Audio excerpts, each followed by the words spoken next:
Chapter 76. Riley noticed the carriage had stopped. Of all the carriages stopped in middle of the field, Riley, who was inside the Falletta House's carriage, peeked his face out the window with his hair in a sleepy mess.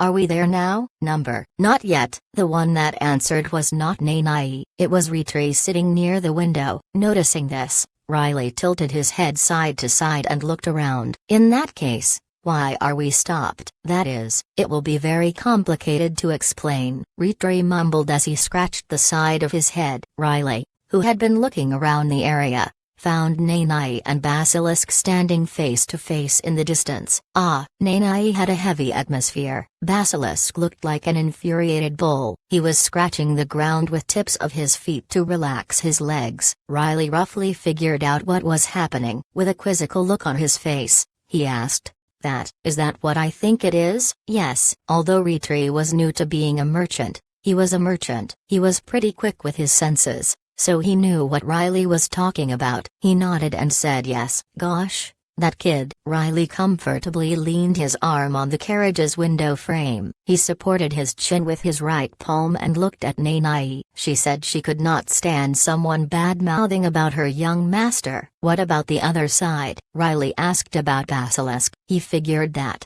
if what Ritri was saying was the case, then the cause of it all must be Basilisk. You know about that ogre, right? The one with a fat stomach. Ritri was confused for a moment and gave a blank stare when Riley said the one with a fat stomach.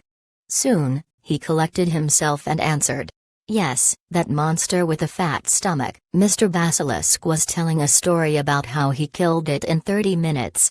And Miss Nanai said that is pretty fast. That's how it came to this. Riley peeked a smile and twisted a tip of his mouth. It felt like they both agitated parts they should not have. In Nanai, it was Riley. In Basilisk, it was pride. It's not like they are little children. Riley still didn't change the look on his face. He was still smiling. He casually turned his head and looked at Horai, who was sitting next to Ritri. What are you looking at? What is it?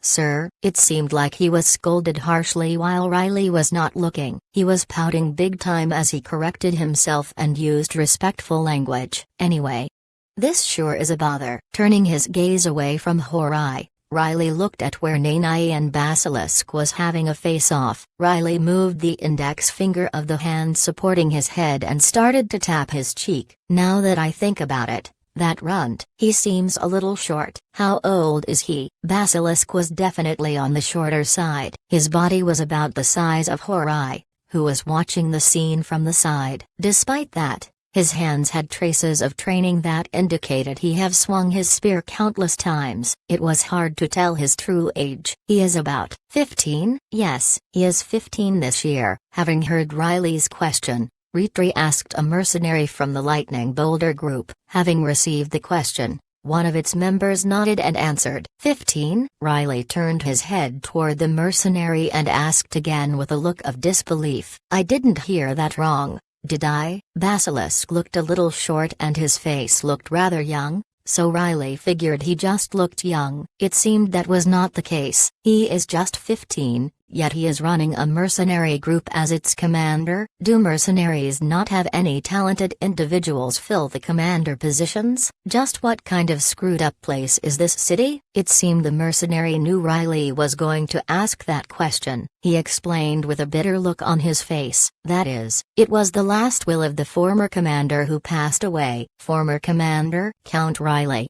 That is not right. Is it? Will it be all right if I called you young master? The mercenary was not introduced to Riley yet, so he was confused about his title. He carefully asked Riley, and Riley nodded. The mercenary continued, the one you are looking at over there is Commander Nara. His late father, Garf Basilisk, was the former commander of the Lightning Boulder mercenary group. To put it simply, Nara have inherited the leadership from his father. Garf Basilisk? Yes. Do you know him? No, it is just. Riley shook his head and asked a different question. It's about the name, Basilisk. It is a family name. Were they a nobility in the past? What Riley wanted to ask was about the last name attached after Nara's first name.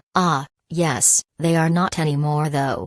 The mercenary responded with a saddened face. Judging from the look on his face and his tone, it seemed there was a circumstance that led to that. Riley didn't pry on it. With his hands supporting his head, Riley turned his gaze toward Nanae and Basilisk. Now that I think about it, there was one too back in my past life. There was a bastard with a spear that wanted to have a duel with me. With a vacant look, Riley thought about his past as he stared at Basilisk. Riley slightly furrowed his brows and wandered through his memories. Back then, what did he say? Although he was born again in this world with all of his past memory intact, Riley was still a human. It was impossible for him to remember everything of the past like a machine. He wasn't able to remember everything clearly. I remember the big parts, a sense of burden, responsibility, guilt, worries, and etc. There were many complicated emotions involved in it. So, in the end, Riley didn't join the man wielding a spear. Also,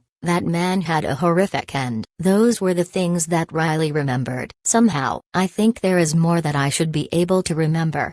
But it is not quite coming to me. Those were all of memories that Riley could recall about that man with the spear. Two of you. Are you ready, Ms. Nanae, Mr. Basilisk? Perhaps he should be called the judge. Horai was standing between Nanae and Basilisk before anyone realized. Horai was going back to his grass language, but feeling a suffocating atmosphere, he changed his attitude. Anytime. Yes, Basilisk and Nanae both answered at the same time. In that case, I'll count down. Like the swordsmanship tournament in Salia, Horai started to count down from 5 seconds. 5, 4. The rule was to make the opponent incapacitated. Still, in order to prevent accidents, the weapons were wooden sword and spear instead of sharpened real weapons. 3, 2. Nanae was wielding a wooden sword. Basilisk was wielding a wooden spear. Is Nanae going to use a sword? Riley, who was looking at the two, narrowed his eyes. It was because it has not been long since Nanae started to learn swordsmanship in Falata Mansion. Is she going to be alright? Unlike Nanae, Basilisk had been wielding a spear since his childhood. It seemed certain that he was a specialist in spear. Just looking at his calloused hands and mana unintentionally being exuded from his body, Riley could tell that Nanae was definitely going to lose if the duel was going to be just with a sword and a spear. Start. Horai shouted start.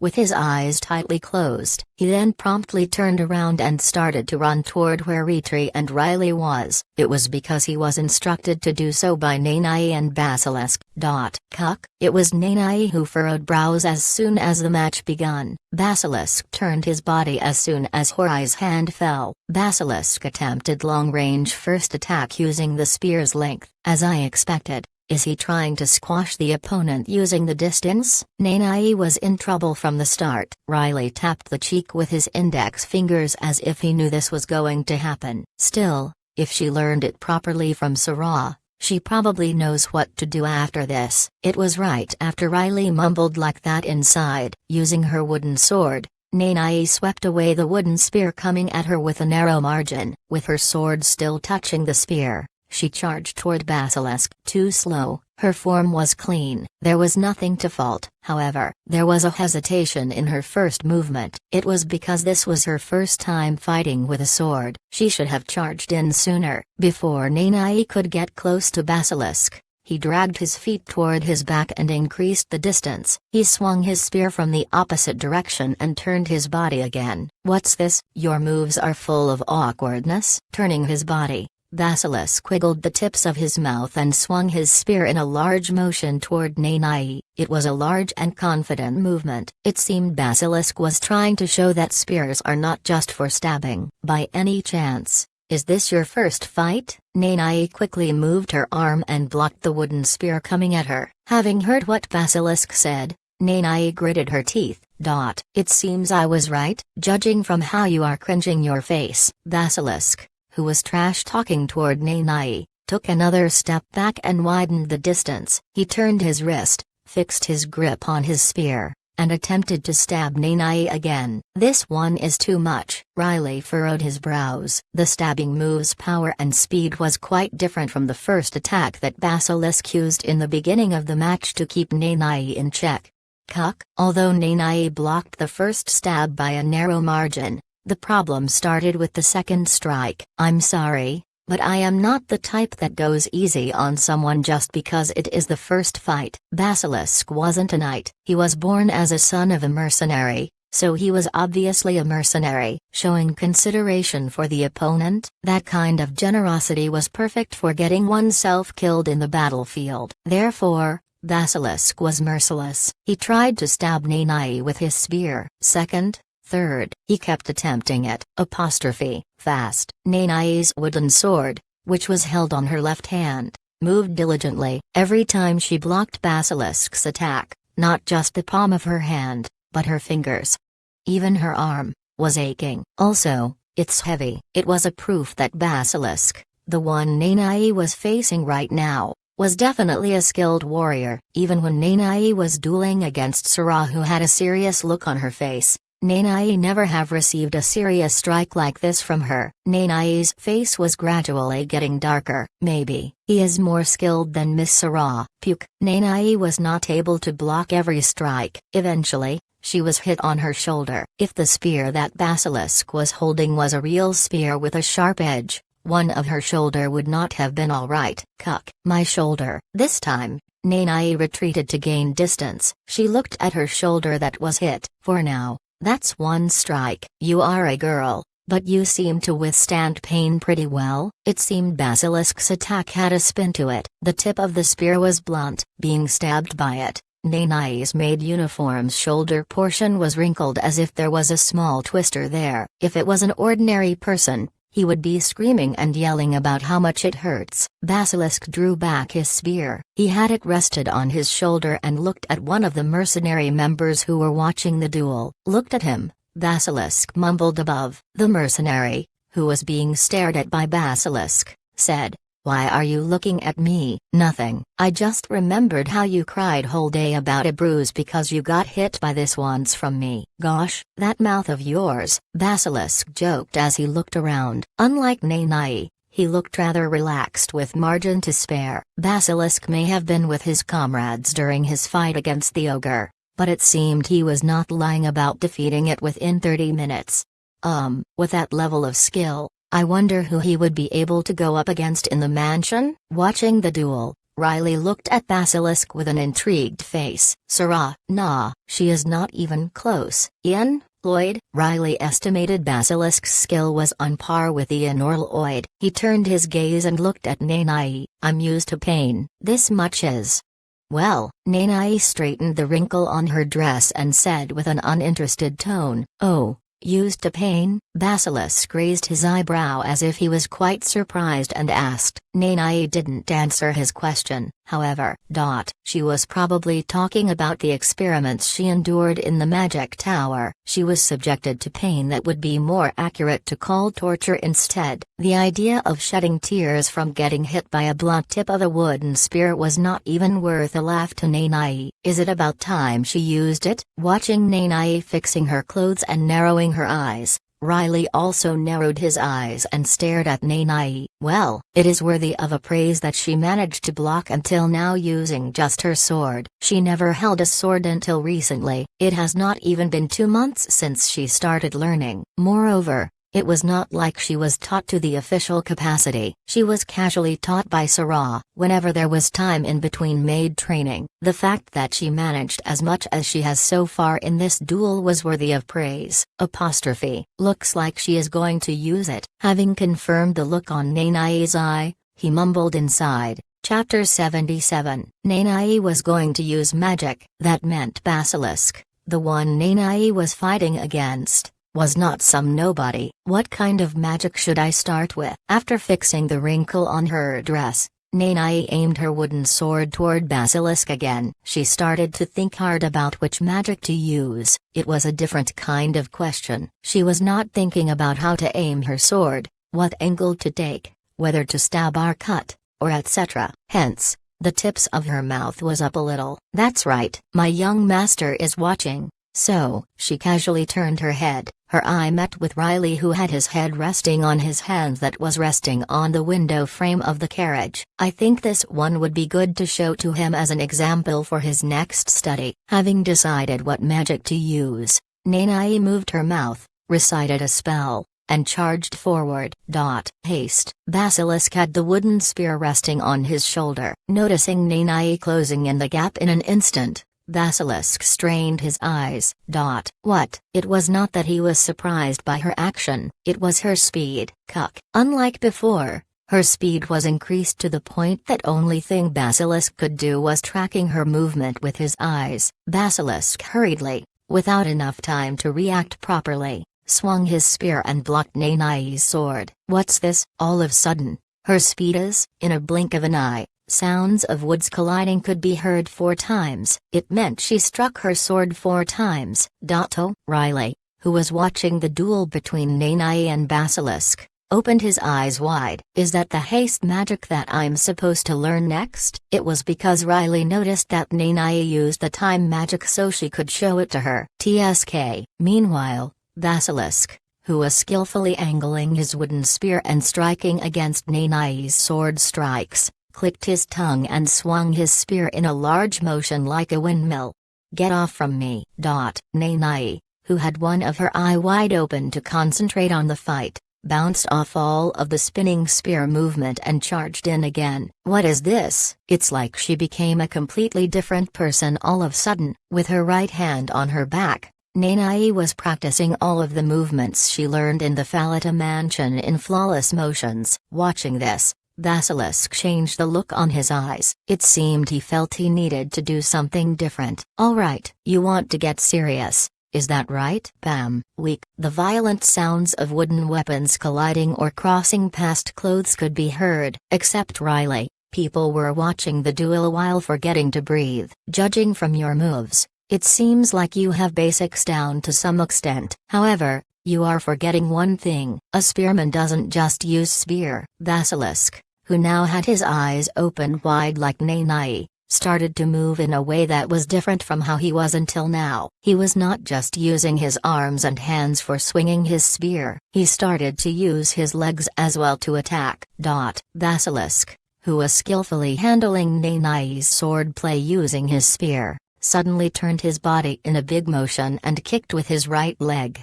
Up. By an unexpected strike, Nanae was struck on the side of her body. She cringed her face. Cuck. Nanae's arm, which was swinging the sword, faltered for a moment. Noticing this, Basilisk ceased the chants and started to swing his spear toward Nanae. "You said pain is nothing, but it seems like you can't take much hit." Unlike how he had been swinging and stabbing with spear from distance, he fought in close range. He started trash-talking again. "Now, Cuck!" Immediately, once with the spear, another with his elbow, Basilisk pressured Nanae as he continued talking. He said as he kicked in a large motion, "Surrender." Nanae was forced back by a kick. With a violent look on her face, she glared at Basilisk. "If you surrender now, I will go easy on you so you can avoid getting a broken bone." The way he was demonstrating his hand-to-hand combat skill as well was showing that he was not an ordinary mercenary. As expected, Basilisk was definitely a skilled warrior. Nanae decided to acknowledge that. She dusted off the side of her body and fixed her stance. "You want to continue?" "I think the difference in skill has definitely been shown now." "Well, I think I got a feel for a real battle now." Swordsmanship is certainly a difficult discipline. I was reminded of it. Also, she realized Riley, the young master she served, was at a height in swordsmanship that nobody else could top. Nanae shook off the sword with a weak sound. What? Why don't we stop here?" Having heard Nanae's response, Basilisk gave a hollow laughter as if he was thinking it was a nonsense. "Ha, you're ridiculous." "If I refuse?" Patronizing Nanae, Basilisk acted high and mighty.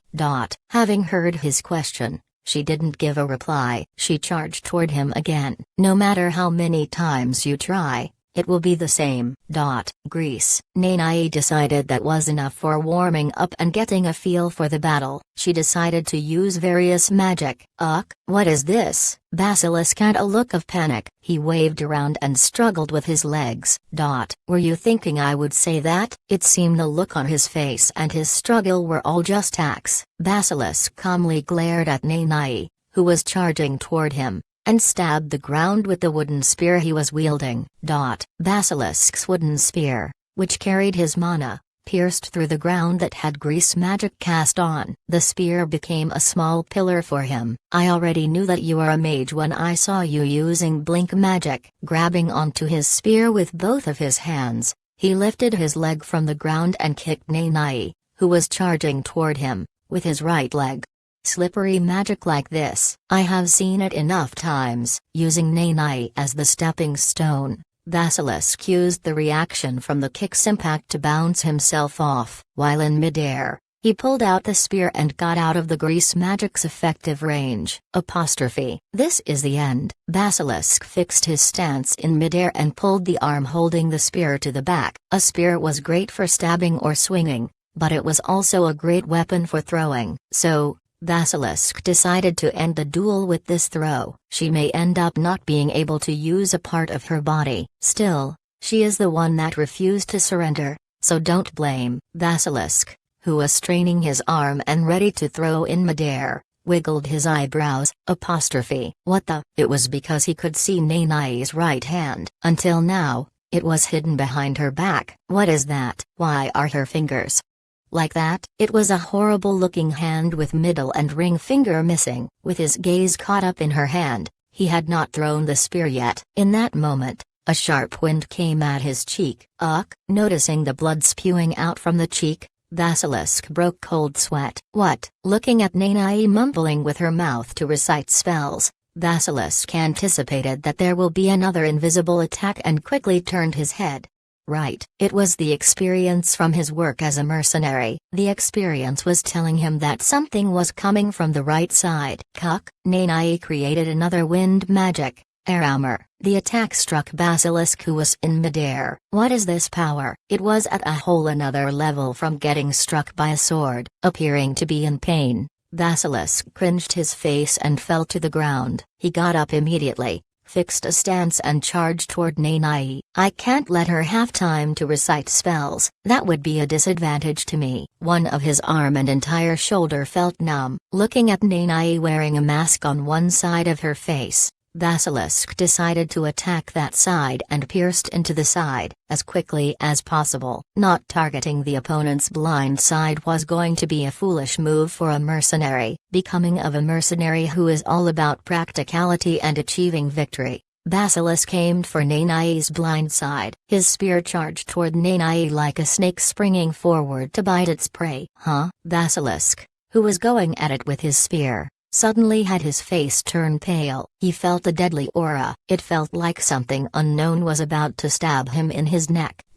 Before he realized, Nanai raised the right hand to her left shoulder. Only a moment ago, she had the hand to the front. Her stance seemed like she was about to move the right hand in diagonal direction and cause something to come out. It's dangerous. I could be killed. Basilisk felt that he would die if she swung that hand. He hurriedly retrieved his wooden spear and retreated. At the same time, Nanai swung the right hand that she had placed next to her face in a powerful motion. Icicle Nova. Nanai waved her hand as she recited the spell name. Spear-like sharp icicles were formed around her in a ring formation. They looked like they would pierce through anything that came near her. Ugh! Kuyuk! Basilisk seemed extremely surprised. Basilisk even forgot to run. He even forgot to take steps back. He was petrified where he stood.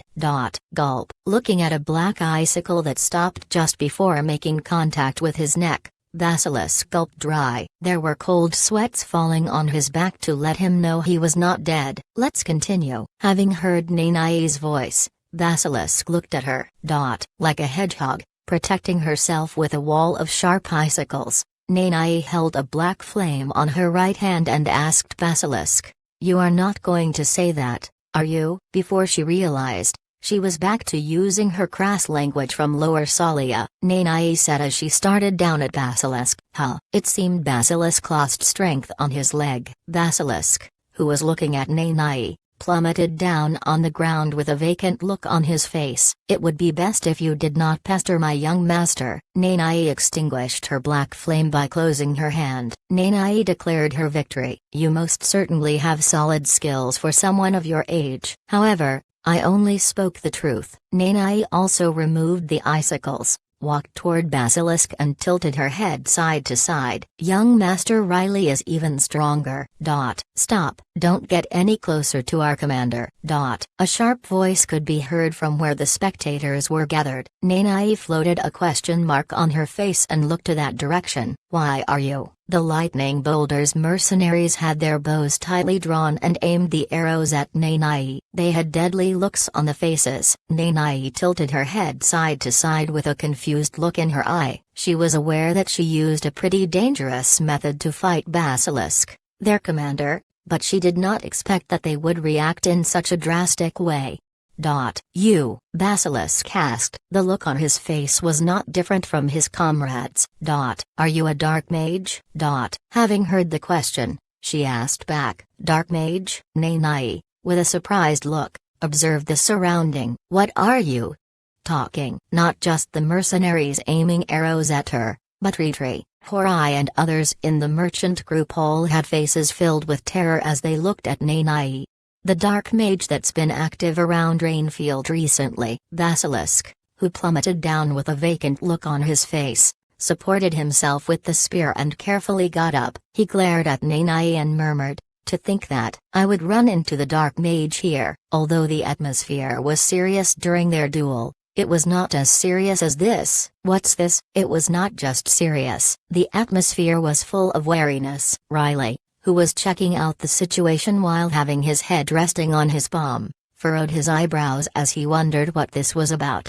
Why, young master? Unable to withstand all the gazes glaring at her, Nanae called Riley. Ugh. Realizing the situation got tangled up into a complex mess, Riley sighed big enough to make the ground sink. Chapter 78. Gosh, Andal. That dumbass. Really, he should have teleported Riley and Nanae to a place that was easy for them to find the way. Instead, Andal placed them in a spot that was difficult for them to figure out the way. Riley resented Andal 100 times sighed and opened the carriage door. Dark mage? What's that about? Young master, are you on the same side with the dark mage? When Riley made his way down from the carriage in frustration, one of the Lightning Bolder mercenaries, who had the arrow aimed at Nanae, aimed the arrow toward Riley and asked, Don't aim your arrow at me. Noticing the arrow aimed at himself, Riley, displeased, furrowed his brows. He then looked at her with a gaze containing deadly aura.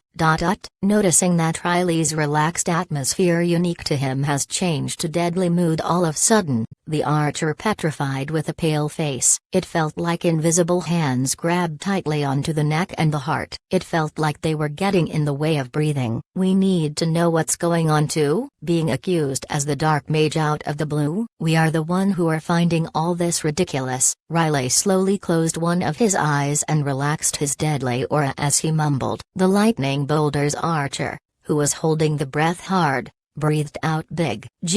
Just now.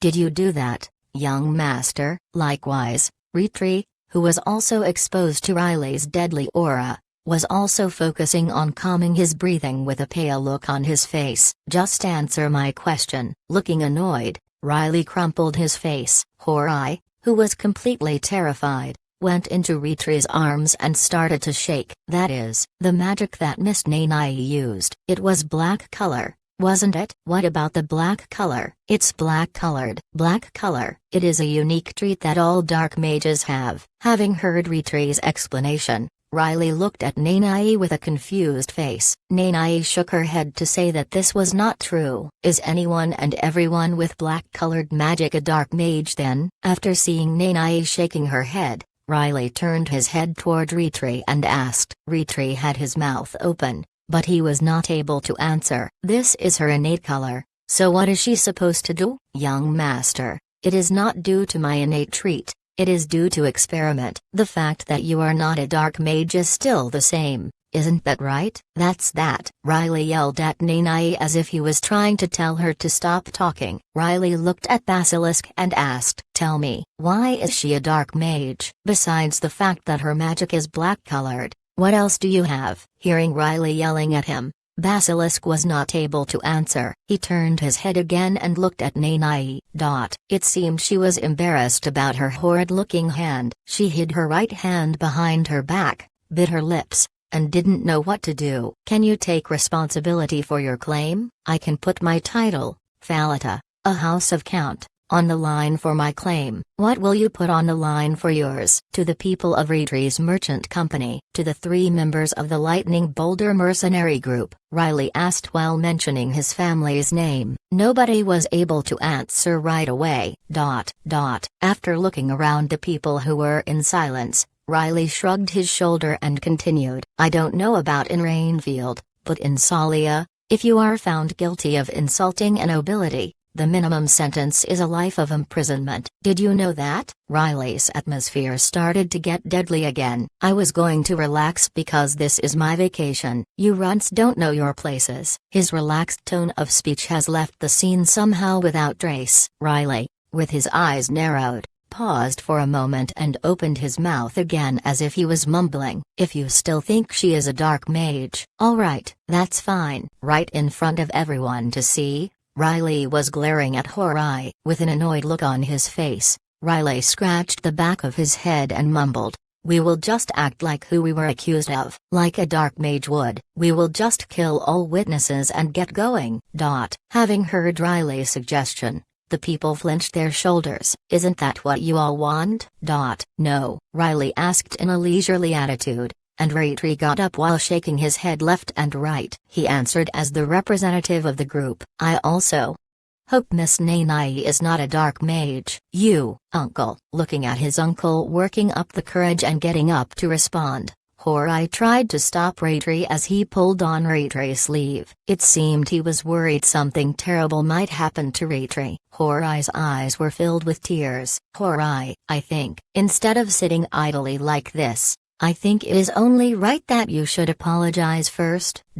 "Uncle, you may be just a child, and you may have grown up in a place without any nobilities. However, young Master Riley is someone who is clearly above us." Horai, who was led to get up by Ratree's hand, started to shake his shoulders. It was because he never saw his uncle so angry. "Even if young Master Riley is not a nobility, the way you treat a guest is. You were very wrong, seriously wrong. You, uncle, hurry and apologize to young Master Riley," Ratree added because he knew begging for mercy wasn't going to be enough. He looked at Horai with a cold gaze. "You, uncle." "But, still." Slap. Ratree's palm moved, and Horai's head was quickly turned. The sound of flesh making an impact could be heard loudly.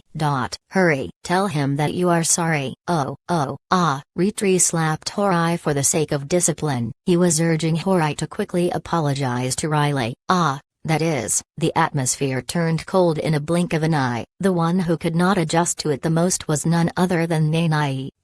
"Excuse me." Before it swells up, anointment. Toward Horai, who was crying because he was slapped by his uncle, Nanai came in hurry. She injected mana into her leather bracelet and opened the dimensional space. Ointment. Ointment should be here somewhere. With a concerned look on her face, Nanai brought out an ointment from the dimensional space. She was about to touch Horai's swelled-up cheek. It was at that moment, just for a moment. "I'll apply this for why. Get your hand off me." Slap. Horai, who was tightly holding on to his tears, swung his right arm in a big motion and swept away Nanai's arm. The problem was that the arm, which was swung aimlessly, crossed Nanai's face. To be precise, it crossed the part where she was wearing a mask. Nanai's mask was undone. Horai found Nanai's scars below the mask and shook his shoulders. What? With her injury revealed, Nanai panicked. Using a simple telekinesis magic, she retrieved the mask from the ground and placed it back on her face. "I'm sorry." "You must have been shocked." Nanai, who was concerned Horai might be scared of her because of her scars, carefully extended her hand. On her left hand, which had all 5 fingers intact, had some of the ointment that she brought out from the dimensional space. You don't feel it now, but it might hurt later, so you must apply this now. Nanai gently applied the ointment to Horai's cheek. Looking satisfied, she took steps back. That is, Horai, with his face blushing out of embarrassment, carefully touched his cheek that had ointment applied by Nanai. He looked at Ritri once and then Riley once. Soon, Horai started to shed tears that were filling his eyes. His tears fell like chicken shit. He bit his lips tightly and comparing the tears to chicken shit is a thing in Korean language. I think it is usually used when a person was subjected to unspeakable wrong and the person is hopeless against it. Perhaps it is not fitting the situation here since Horai was not subjected to such. I'm sorry. Following Horai's tearful apology, Ritri also lowered his head and apologized to Riley. Please forgive us for our rudeness, young Master Riley. Ritri raised his head slightly and gave a look to Basilisk and everyone in the Lightning Boulder mercenary group. It seemed they understood. They lowered their weapons and apologized to Riley and Nanai. I'm sorry. It's just. Can we please hear your side of the story? Kun. Having heard Nanai's story, there was a boy who started to jerk tears like a certain butler from the Falata mansion. I see, so that's what happened to you at the Salia's magic tower. That son of a bitch Astroa. Ugh. It was the commander of Lightning Bolter mercenary group, Basilisk. How could they? Ugh. The story about how she participated in Magic Tower's experiment for her mother's sake. The story about horrible experiments where she would have been better if she died. Being abandoned by the Magic Tower as a disposed product after the experiment, being thrown away at the sewer, learning from the Salia's holy temple that she had a very limited lifespan left. Is there anything I can do for you? Do you have any wish? If it is something our mercenary group can help you with, I will definitely. Having heard Nanai's story, Basilisk was pouring out tears. Nanai brought out a handkerchief from the dimensional space and gave it to Basilisk. Here. Please use this. Thanks. Sneeze. As Basilisk blew his nose into the handkerchief, Riley, who was sitting next to Nanai, crumpled his face to the max. It was because that was his personal favorite. It was also because Basilisk's behavior was strikingly similar to someone. I came here to avoid Ian, but oh my. Riley judged that it would be impossible to have a conversation with Basilisk at the moment considering that he was jerking tears. Riley turned his head away. So, has your suspicion been cleared? If our commander is sure of it, we have no reason to be suspicious anymore. Rorona and Izan, 2 of the Lightning Boulder's members, nodded in response to Riley's question. How could you be so certain? Riley was thinking they would still be doubting Nanai, but to the contrary, they nodded in agreement so easily. That was actually making Riley feel suspicious toward their behavior. With his eyes narrowed, Riley asked. It's because our commander is a great judge of character. He had never been wrong, although it is an ability that's limited by a few conditions. Conditions? When Riley asked back, Rorona of the mercenary group opened the chest wide and started to explain about the commander. Yes, actually, the commander is human. Rorona. By Izan calling her name, Rorona, the archer of the mercenary group, turned the subject as she showed the palm of her hand. Ugh, anyway, should I say it is something like his instinct? There is a thing like that. There is no need for further doubts. Rorona opted for a wishy-washy explanation and clicked her tongue as she looked at Basilisk jerking tears as he firmly held both of Nanai's hands. What about the dark mage near Rainfield? What is that about? It seemed like they weren't going to tell Riley about the subject that Rorona brought up about Basilisk, so Riley moved on to the next subject and asked about the dark mage. It is, as the rumors say, an infamous dark mage that had been spreading terror for a long time is now active near Rainfield. It is a pretty well-known news. I'm sure it reached Salia too. You didn't hear about it? Having heard Izan's question, Riley tilted his head side to side. I feel like I have heard of it. Riley rolled his head. He asked Eisen to hear about it in more detail. About that dark mage. Are there people that actually saw the mage or were hurt from the encounter? Yes. There were, Eisen responded with a darkened face. Rorona also added with a darkened face. Our former commander is one of the victims. They must be talking about the late father of Basilisk. There are many other victims besides our commander. The number is probably growing as we speak. I have a wanted poster. Would you like to see it? Riley extended his hand. Eisen brought out a piece of rolled paper and gave it to Riley. What the hell? Having checked the content, Riley furrowed his brows. The figure in the poster had a black hood on top of the head. It was difficult to confirm the face. Characteristics: uses black-colored magic, animates corpses. What the hell? It is a little fuzzy in the details. A little.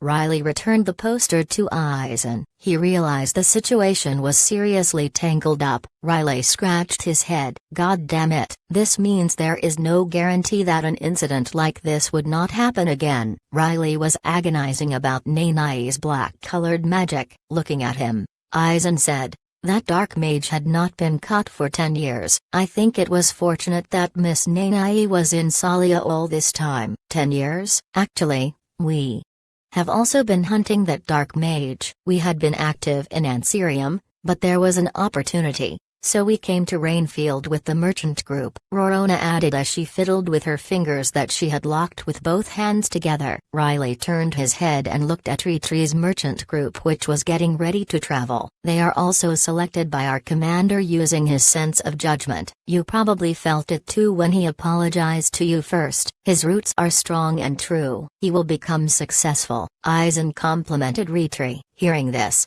Riley, who was staring at Retree with a blank look, ran into his eyes and peeked a smile. Well, it was because Retree smiled gently and bowed with head first. In that case, this characteristic, what is this about? It talks about reviving the dead? What does it mean? It means exactly that. That dark mage has an ability to animate a dead body by force.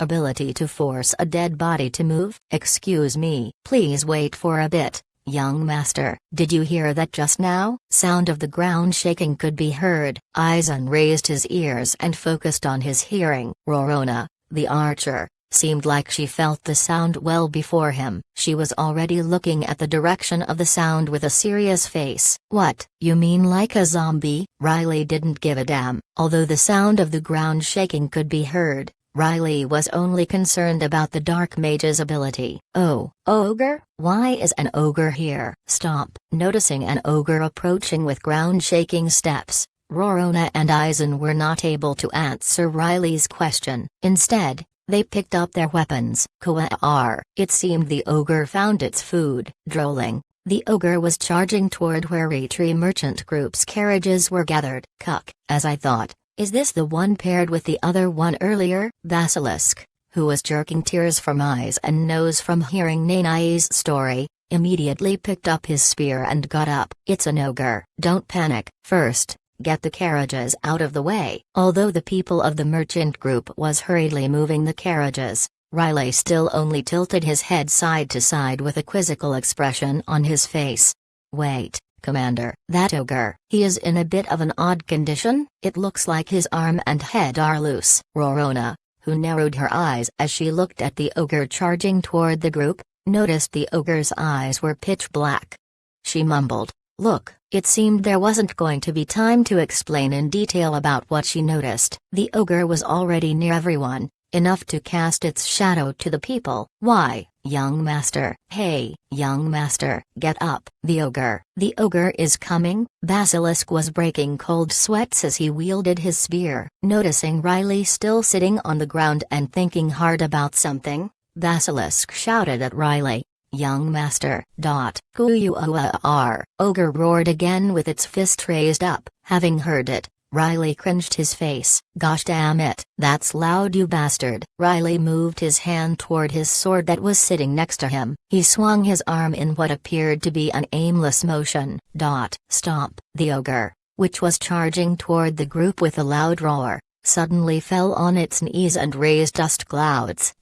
What? Not just Basilisk and the mercenaries, but the people of the merchant groups were blinking their eyes in disbelief. Just now.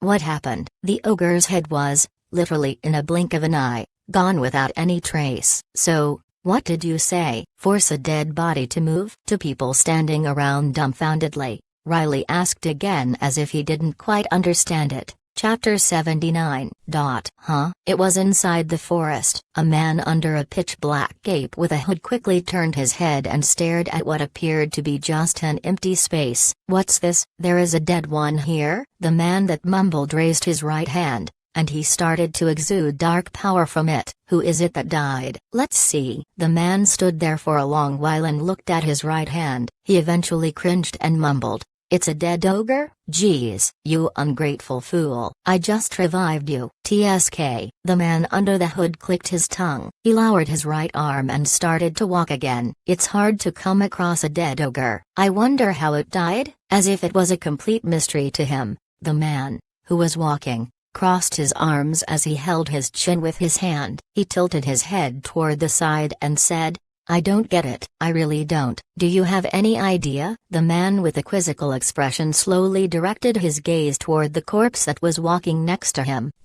Its face was pale, and its eyes were pitch black as if someone poured ink in them. The corpse did not respond. With its mouth wide open, it only followed the man under the hooded cape. "It's a waste. No matter how I think about it, it's such a shame. Instead of letting it roam around, perhaps I should have had it tag along with me." "Should I have?" The man crumpled his face. He wiggled his fingers in bizarre shapes as he turned his head. "You insolent fool. I'm asking you, should I have had it tag along with me?" The man was asking to the corpse. Despite the scolding, the corpse didn't give any response. "That's right, as I thought. I have had it tag along with me, right?" Although there was no response from the corpse, the man nodded as if he heard it. He mumbled alone. You. It's a shame. What a waste. I'm too far away to go retrieve it." The man under the hooded cape suddenly swung his hand, the one exuding dark power,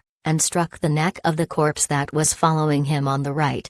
"There is no answer to this." "There isn't one." Thump. The corpse's head fell. "No, there is an answer." The man bent all 10 fingers on his hand in all sorts of bizarre angles. He suddenly stopped it and said, "I just need to do as much as I have lost." The man vacantly lifted his head, and suddenly, a sudden flash of light happened in the sky, followed by thunder. "That's right, an ogre." A raindrop fell on the head of the corpse that the man cut off, and the man started to laugh with all of his facial muscles wiggling like a madman. An ogre. "So, this is it?" The 3 members of the Lightning Boulder mercenary group were glancing and trying to get a read on Riley's mood. "Yes, that's right." It was because they knew that the headless ogre that was lying on the ground in front of their eyes was Riley's work. They knew Riley was the one that chopped off its head in a single strike. That wasn't all. Although they were standing right next to Riley, they were having a hard time properly assessing his blade speed or power. It was an obvious choice that they would be cautious to not spoil Riley's mood. "I felt like I saw this runt a while ago." Riley kicked the ogre's head, and black blood poured out of its neck. "This feels like taking a dump and not cleaning up the behind." Riley was cringing as if he was looking at something filthy. He turned his body away as if he completely lost interest. "Nanai." "Yes." Although he only called her name, as if she understood, Nanai took a step forward and put forth her left hand. With a sound of flame burning up, a black flame bloomed on her left hand. "Everyone, please step back for a moment." In order to cremate the ogre that died twice, Nanai had the people, who were watching, to move back and swung the hand that held the flame. "Hyuk." Horai, who was watching while shaking, said Hyuk. It was because the flame, which was the size of a palm when it was floating on top of Nanai's hand, grew in size in an instant when it touched the ogre's corpse. "As I expected, Big Sis Mage." "Excuse me, Miss Nanai, how far have you reached in your magic?" Ritri, who was throwing his gaze at a blade that Nanai had on her waist, carefully asked. "I'm at 6 circles." "Hyuk." Nanai responded as if it was nothing. With the ogre's dead body fully cremated, She shook her left hand and extinguished the remaining flame. "Ah, I was surprised when I learned that the story about Astroa was true, but to think you are at 6 circles. No matter how I look at her, she appears to be under 20 years old. Yet she is at 6 circles?" Basilisk shook his head as if he was sick of all this. Nanai was a 6 circles mage and he just called for a duel against that 6 circles mage. Even in his second thought, Basilisk found all of these to be ridiculous nonsense. "Excuse me, Miss Nanai?" "Yes, from now on, how about you let it be a little obvious for others?" Basilisk advised and suggested Nanai to boast her height as a 6 circles mage. "I'm not sure." Nanai, who thought about it hard for a moment, continued in a leisurely manner and said, "I should know my place. My young master is keeping quiet. It would not be the right thing to do if I boasted about it, don't you think?" Nanai shrugged her shoulders and asked back. Basilisk stood there with a blank look on his face. Around that moment, Retri shouting could be heard. Retri said, "We will slowly start heading out." Nanai said, "Shall we get going?" She started to walk toward the carriage first. "Everyone is ready, right?" "We are heading out now." The carriages were heading toward Rainfield again after a small commotion. Inside a carriage, Basilisk was pouting. He looked like someone who was holding his pee. He carefully asked Nanai, who was driving her carriage, "Excuse me, I am sorry." Nanai turned her head to the side and looked at Basilisk, as if she was asking what he was sorry about. She had a question mark on her eye. "I feel like I should apologize to you again, about before, that. The accusation I made. How I ran my mouth."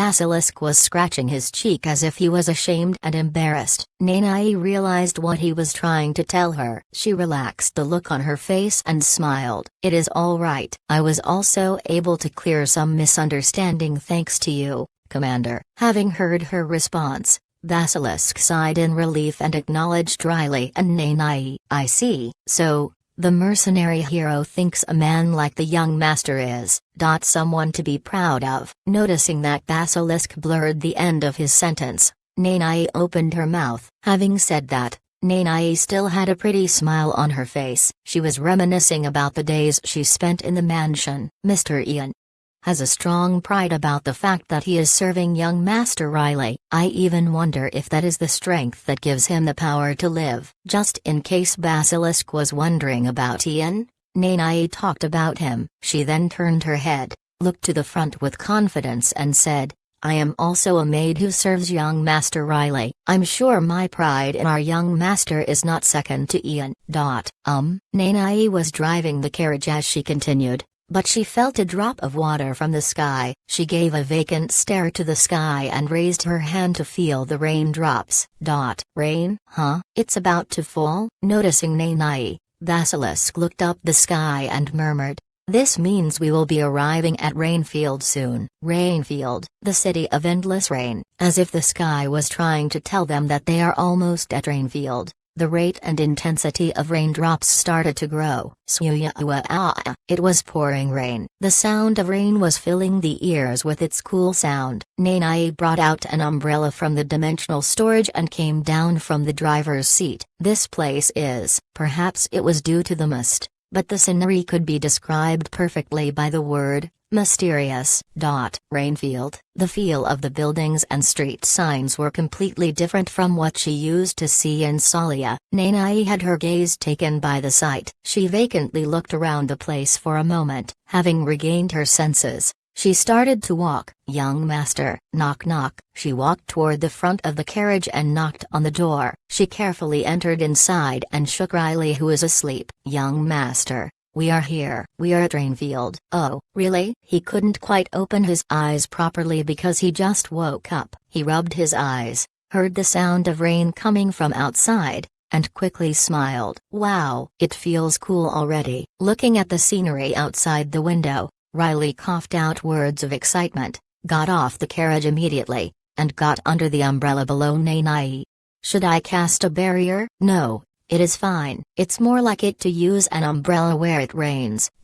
"Okay." Nanai, who suddenly got to stand tightly next to Riley under an umbrella, shriveled her shoulder. "He will get wet like this." With a smile on his face, Riley was watching the scenery of Rainfield. Nanai was concerned Riley's shoulders might get wet, so she moved the umbrella toward Riley and pursed her mouth. What about the other guys? If you are talking about Three Trees Merchant Company and Lightning Boulder Mercenary Group, we went our separate ways as soon as we arrived at Rainfield. He said he need to move quickly. Is that so? Well, he is not here for a vacation. So, Riley was going to ask Raitri about good restaurants serving delicious foods or good hotels to stay at since Raitri, a merchant, probably came here more often than Riley. Disappointed that he missed the opportunity, Riley clicked his tongue.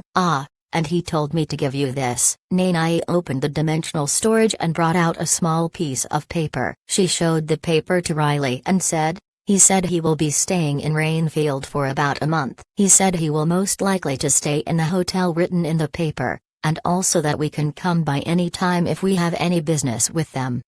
Watching Riley narrowing his eyes, Nanai added, He said he will treat you for a big one. Haha, great. Riley smiled big with satisfaction. He leaned the umbrella toward Nanai and asked, let's see. We are here now, and the carriage is parked too. Let's set a destination right away then. Where shall we go first? Pardon? What do you mean? Her shoulder was getting wet from the rain, but now the umbrella was there again to cover her shoulder. Noticing this, Nanai tumbled and opened her mouth. Let's see. It's dinner time. So, Ka'uruyuk, TL. Sound of Nanai's stomach growling from hunger. As soon as Riley said it, someone's stomach was signaling that it requires sustenance. We should go eat dinner. On their way to Rainfield, even when Riley was eating that sandwich, Nanai was just watching from the back. Now, with her stomach growling, Nanai dropped her head. Please pardon me. With an empty stomach, she had a duel against Basilisk, incinerated the ogre's corpse, the one that the Dark Mage probably had a hand in, and she had been looking after Riley all this time.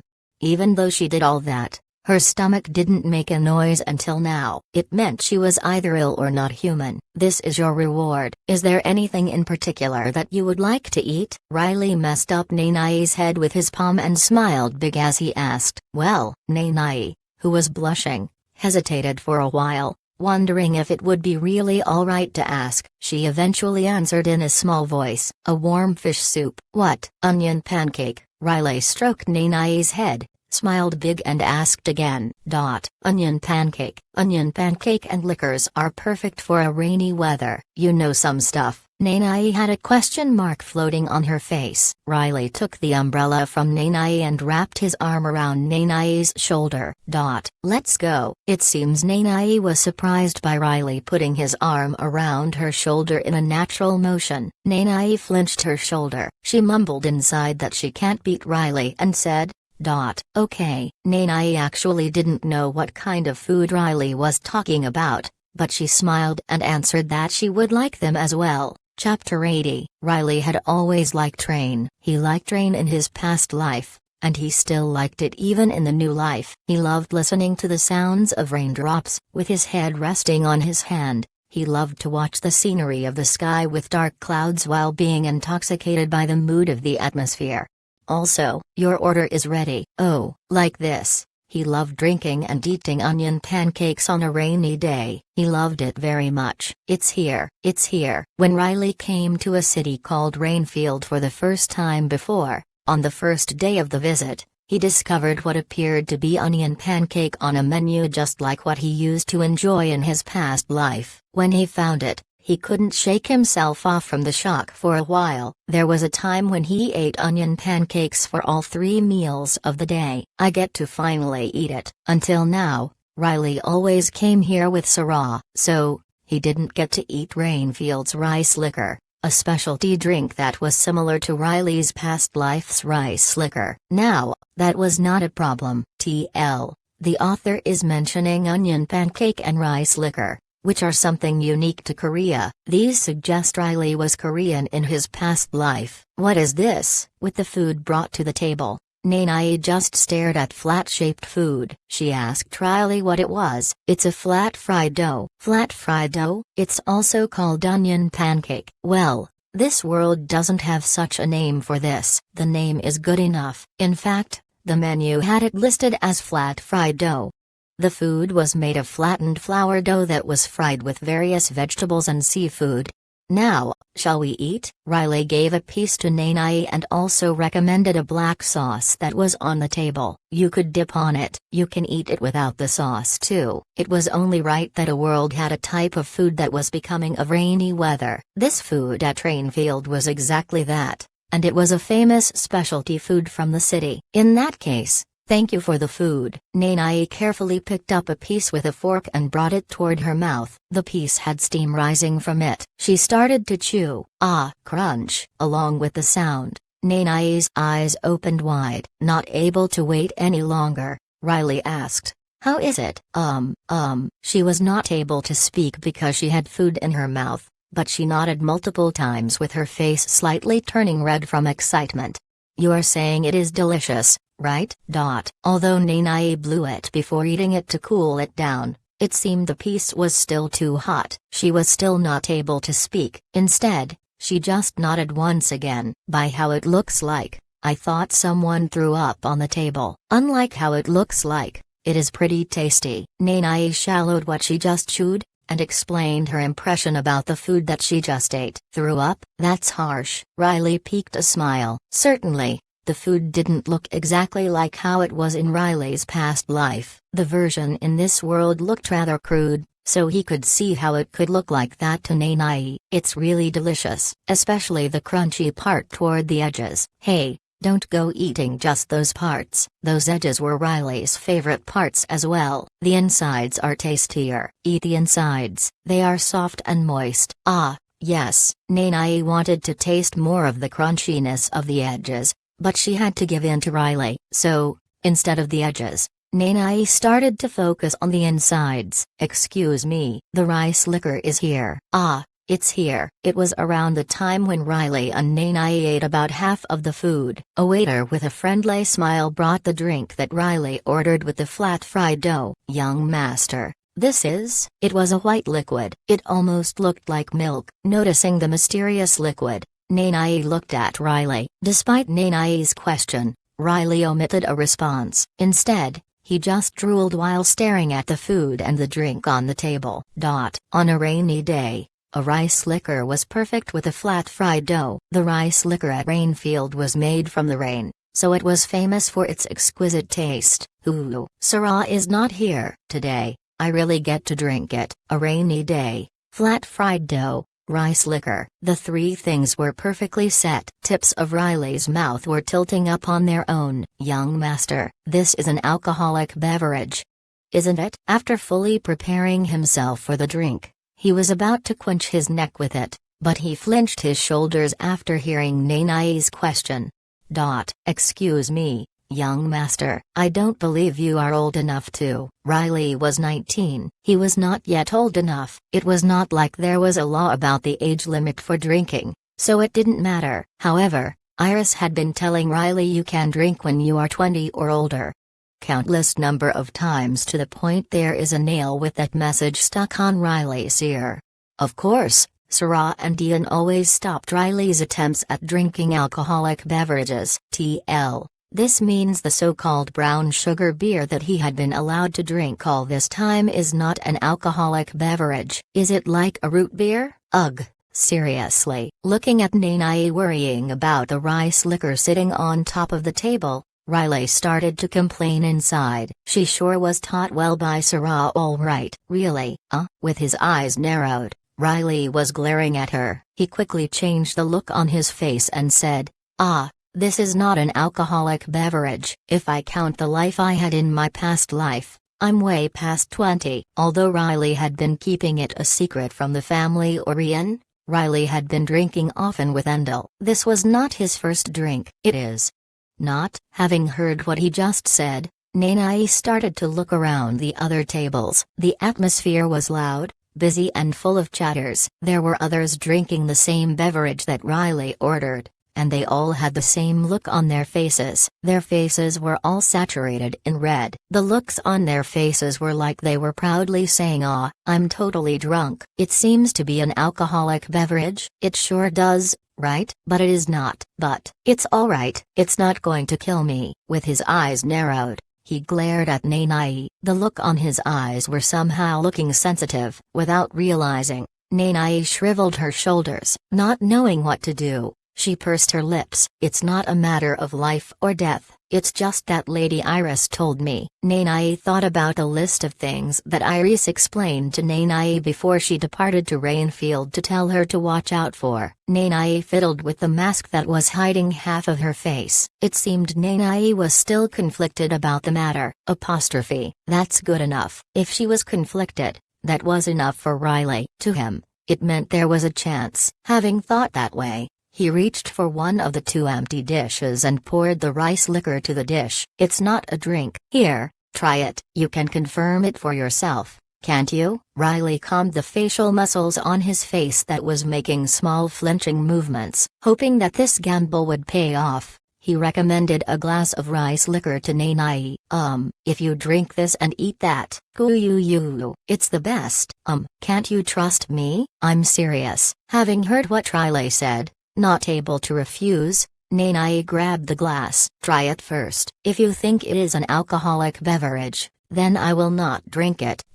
Seeing Riley saying it with confidence, Nanai raised the glass and took a small sip. Its first taste was mostly sweet with some bitter tingling sensation. Oh, it is tasty? Riley actually ordered an extra sweeter version just in case something like this happened. He was glad he did. Riley sighed in relief. Right? Alcoholic beverages that Nanai knew were the ones from Lower Salia that she drank because she was parched. Yes, Nanai knew them as something that were just really bitter and have terrible taste to them. She judged that this sweet liquid must be not an alcoholic beverage. She tilted the glass up once again. Hey, she finished the entire glass in one shot. Having finished it clean, Nanai said kuo. With satisfaction. Having witnessed it, Riley panicked and said "Huke." Riley said, "That's not water, you rascal."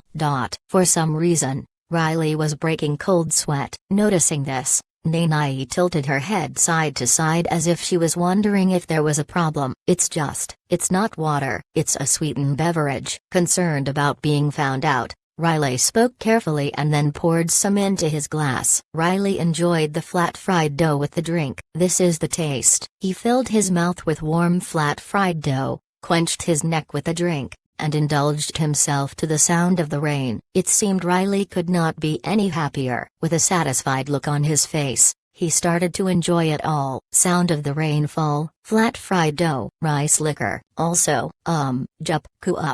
He could hear sounds of someone chugging down the food. Relaxed, Riley was enjoying the atmosphere, but the noise was ruining it. Furrowing his brows, Riley looked toward where the noise was coming from. Who is it? The noise was coming from the table right next to where Riley and Nanai was sitting. Jup. It was a man. He looked rather skinny for some reason. He was wearing a black hooded cape that was soaked completely wet. It seemed he starved for a few days. Instead of using utensils, with bare hands, he was making food disappear into his stomach in a hurry. You might upset your stomach. Please eat slowly. Concerned, a waiter even brought water for him. The man with the cape seemed like he didn't hear the waiter at all. Instead, he was busy with hurriedly putting food in his mouth. Tsk. He is ruining the mood single-handedly. Riley was attaining the peaceful state of mind from having the sound of cool rainfall, crunchy fried food and sweet rice liquor. However, with the unrefined chewing noise that was shattering the peace, Riley was cringing. More. The man's mouth was full of food. His both cheeks were ballooned up. Despite that, the man was mumbling, "More, a lot more." Riley, who was cringing, decided to listen carefully to what the man was saying. It was because Riley became curious about why he was eating in such a disturbingly disgusting manner. "More, I need to make a lot more." "More? Make more? What? Is he saying he need to make more poop?" Riley had a glass of rice liquor on one hand, and his head resting on the other. He took a sip from the glass. With an uninterested look on his face, Riley lowered the angle of his gaze. More. Riley was staring at the man's soaked cape, watching the water drops falling to the floor from the cape. Riley decided on the next destination. Once we finish eating, looks like we should go there. Riley figured that, once he get the must-have item in Rainfield, he should check in at a hotel or go to a library for a good book to read. Why? Young Master, Riley, who was planning what to do next with a vacant look on his face, heard a stretched-out voice coming from the other side of the table. He looked at Nanai. My head is spinning and spinning. It is dizzy for some reason. Is this, by any chance? Nanai's face was pretty much saturated in red. While Riley had his gaze turned away, Nanai had been drinking the rice liquor as if it was water. Riley was certain of it. What? He had no idea when it happened, but he just realized that the rice liquor bottle was completely empty. There were only few drops of the liquor left in the bottle. Looking at the empty bottle, Riley looked at Nanai as if he was just robbed. Hey, I told you not to drink it like water. You. As if she was proudly advertising that she was drunk. She faltered left and right a few times. Soon, Nanai suddenly, Ugh. She brought her left hand to her mouth. Riley complained as he covered his face with his palm. Geez. It was not certain how long it had been. It was around the time when the man's soaked cape, which was dripping water when he first entered the restaurant, was about to dry completely. The man, who was putting away the food on the table into his stomach in hurry, stroked his tightly full stomach and leaned on the back support of the chair. Have you finished the meal? Noticing that the man was finished with the food, a waiter came and asked carefully. They were delicious. Waving his hand around, the man said he was satisfied with the meal. The man with the black cape tightly closed his eyes. It was a feast. It was absolutely delicious. Is that so? Haha. Well then. For the food. Rubbing his hands together, the waiter brought up the matter of the bill for the food. The amount of the food that the man ate was beyond anyone's wildest imagination. If he paid for it, it would have been enough to the point that the restaurant didn't need to open the next day. Oh, the bill? Bill. The man opened his eyes and murmured as if it slipped his mind. Of course, I should pay the bill. I can't be ungrateful and commit a crime. Yes, the total is, by the way, the waiter already counted the number of dishes, so he was going to tell the man the amount right away. However, he was interrupted. Where are the other customers? There were a lot of them a while ago. The waiter had a petrified look on his face because the man who was staring at him had a haunting look on his eyes. The waiter smiled amicably and answered, "You are the very last customer. It's pretty late." "The last? I am?" "Yes." The man's face was crumpled when the waiter nodded. This is no good. I was too indulged in eating. Pardon? It's too bad. But I guess I could only make one here." When the man murmured, the waiter started to step back with a pale face. Huh? The waiter felt something tightly grabbing onto his ankle. He looked down. At my ankle. There is something. Shaking in fear, the waiter looked down. What he saw was a tree root that penetrated through the restaurant's wooden floor. It wasn't an ordinary root. It was exuding dark smoke. "Hey, Mr. Waiter?" Having heard the man with the black cape, the waiter said "Hugh," and tried to look at him. However, "I'll pay here." Thump. The waiter's eyes were saturated in black as if someone put ink in them. The waiter's head was already on the floor. Chapter 81. It was late evening. Unlike her usual self, Nanai was all stretched out like a laundry hanging on the string. She was being supported by Riley. Ugh, my stomach. Tricked by Riley's lies, Nanai totally fell for it and had drank rice liquor as if it was water. She was not looking so well. "Was that your first drink?" It seemed Nanai didn't even have the strength to hold an umbrella. Peeking a smile, Riley asked. "Number, that is, I had some while I was in Lower Solia. However,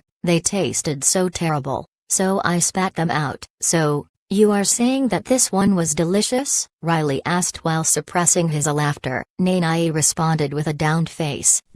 Yes, she was disappointed in herself because she drank with Riley despite the promise she made with Iris. So, in other words, now she was an accomplice to Riley on the charge of drinking. Even though she didn't realize it, it still was a sin. She was feeling guilty. Also, She was dizzy from being intoxicated. Nanai placed her hand on her forehead. She agonized over how she was going to go back to the mansion with this shame. She also worried about what to do with the pulsating headache of antitoxin magic spells. There must have been one for removing intoxication too. Of all things, I forgot that one. She wanted to get a grip of herself even if it was now. Nanai, who was following Riley, faltered due to intoxication. She also nodded her head around, and then, suddenly, she raised her head while saying, "Phew, I didn't doze off just now, right?" It seemed she realized she was tightly hugging Riley's arm. Nanai,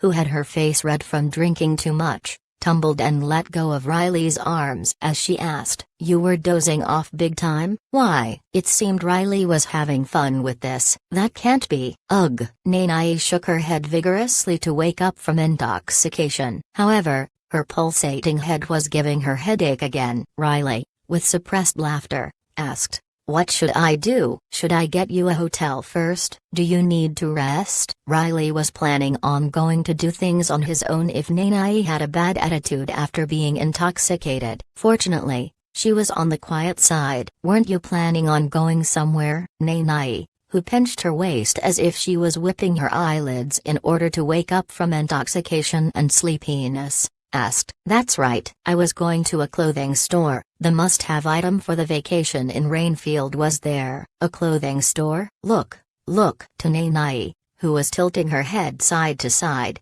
Riley explained by directing her gaze to the people passing by with his finger. "What are they wearing?" It seemed she didn't know about raincoat. She asked with a question mark floating on her face. "Cape.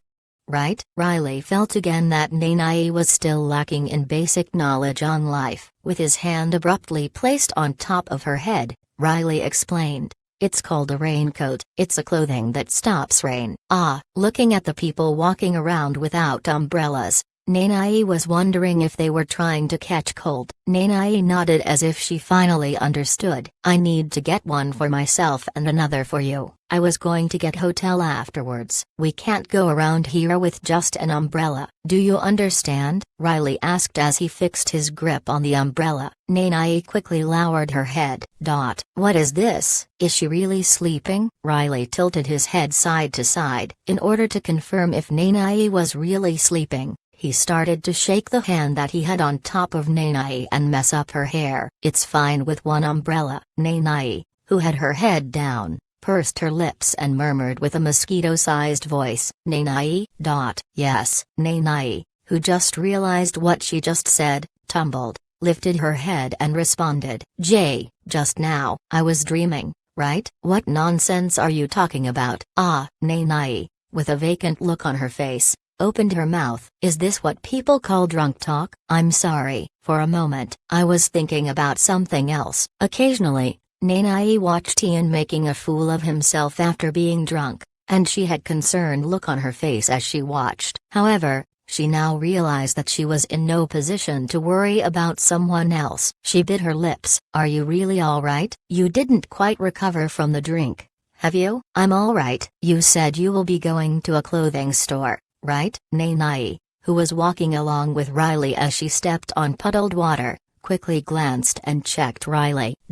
Perhaps it was because of dizziness from being drunk. Nanai thought hard about if she should grab Riley's sleeves or not. In the end, "Nanai, wake up." She slowly shook her head and gave up her young master's sleeves. It was at right Salia. While sitting on the resting area outside of the temple, the Archbishop Rebathra was looking down at the scenery of the city's center. Having heard footsteps from the back, he turned his head. "Archbishop, you are here?" "Yes. Have you looked into it?" "Yes. From what I found out, I heard that he departed to Rainfield 2 days ago by carriage." Having heard what the priest said, Lebthra cringed, got up from the seat and asked again. It seemed he was hard of hearing lately. Where again?" "Yes, it's Rainfield. You know about the place, right?" "It's a city where it rains whole day. It's perfect for vacation during summer."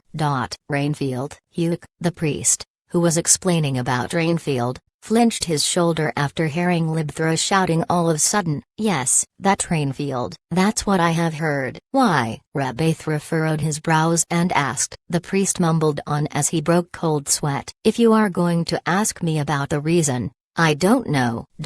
Rabathra narrowed his eyes and leaned his face right toward the priest's face. The look on Rabathra's face was trying to say that he wanted the priest to make a conjecture on the reason behind Riley's trip. It's hot, so won't that be it?" "It's summer, because it is hot." Rabathra was still glaring at the priest. It was certain water was not enough to extinguish the fire in his eyes. Rainfield is a city with endless rain. It's cool there, and there are a lot of things to see. Those would be plenty of reasons for young Master Riley to go there. Don't you think?" Hoping that he got the right answer, the priest smiled and tilted his head to the side. "Ugh!" Furrowing his brows, Rabathra turned his face. Finally released from Rabathra's glare, the priest sighed in relief as he turned his head to the side. "Ugh! It's so far to the Rainfield, so why?" "Well, it is pretty far." When the priest mumbled, Rabathra glared at him again. Rabathra then cringed, appearing to be suffering from a headache, and walked to inside of the temple. "It cannot be helped." You are going?" "I have to go." "Is there any other way?" "He is the one in Priestess Pregia's divine message." "If he is the one, then I need to go see him even if it is far." Step. Though the quiet temple, Rabathra's steps echoed, as if it was in response to his steps. From the other side, another set of footsteps could be heard. Priestess Pregia. Having discovered Pregia walking from the other side, the priest and Rabathra both bowed to express their respect. Archbishop Rabathra. Pregia also bowed and called Rabathra. "Yes." Rabathra responded. Pregia, who had her face covered under a veil, lifted the veil and looked at Rabathra. "Are you going to see young Master Riley?" "I believe I have told you many times already. Nothing good will come from it." Pregia narrowed her eyes and expressed indirectly that he shouldn't go. Having heard her words, Rabathra also narrowed his eyes and lifted his head that was lowered. "Priestess, is that from a divine message?"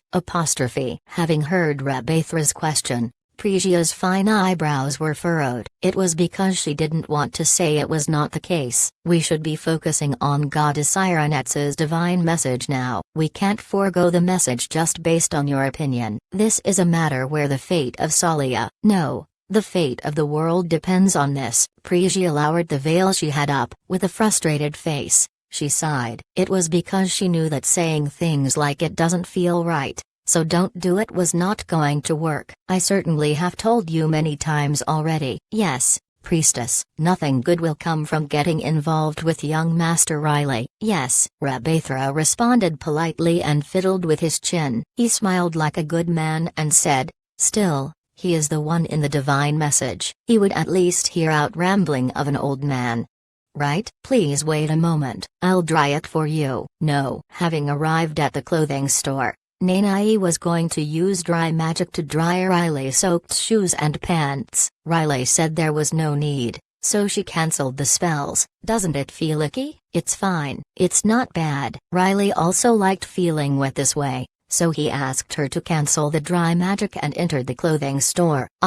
"Welcome. Are you here for raincoats?" It seemed the store was busy because it was the peak season. The owner figured out what Riley wanted just based on his appearance and clothes and asked about raincoats. "Yes, we are here for raincoats. By any chance, are you a nobility?" Riley nodded, and the owner changed the look on his eyes. Rubbing his hands together, he started to pour out questions. "By any chance, is there anything in particular you had in mind?" "Things like color or price range, or we can perform waterproof treatment for you as well." Having heard the very last part, Nanai, who was standing behind Riley, tilted her head side to side and murmured, "Waterproof treatment? It's making your clothes waterproof. We can make it so that the clothes will not get wet from the rain." If it was Salia, it sounded like something only alchemists could do. Nanai could not believe that an ordinary clothing store could do something like that. Her eyes filled with curiosity. "That is Possible? Yes, it's Rainfield. Riley looked around the store while Nanai and the store owner had a conversation about waterproofing. He picked up a white raincoat that appeared to be the right size and of decent quality. Riley walked to the cash register and said, "I'll buy this one." "Oh my, you have an eye for things," the shop owner complimented Riley's taste. Meanwhile, Riley heard his words through one ear and let it leave through the other ear. He looked at Nanai and asked, "Did you pick one?" "That is, Nanai didn't even look at raincoats." It seemed she was still drunk. Her face was still red, hesitant. She slowly raised her arm. Puke. Mana was sent to her leather bracelet, and dimensional storage space was opened above. Seeing this, the owner of the shop, who was doing the bill, opened his eyes wide. "I would like to get waterproofing." "Waterproofing? Will that be alright?" Nanai decided to ask for Riley's permission before the shop's owner. She asked carefully. "Alright, go ahead, thank you, young master." It seemed she was very excited about the permission. Nanai smiled big and brought out Astroa's cape. She handed it to the shop owner and said, Please make this waterproof." The cape, which had a hood attached, seemed like it would work just fine as a raincoat if it was waterproofed. "Ah, yes." "Could you wait for a while?" "I'll get it done right away." The shop owner, who was handed the cape, went to the workroom behind the cashier stand. Riley, who had his arms crossed, turned and looked at Nanai. "By the way, why did you choose that of all things?" "It has a hole in it, and its design stinks." "The hole could be mended, so that was fine." However, even with that fixed, the cape's design was not something that could be considered pretty. "Ah, because it is efficient?" Riley thought about the power that Astroa's cape has. He remembered that the cape allowed the user to be unaffected by the weather.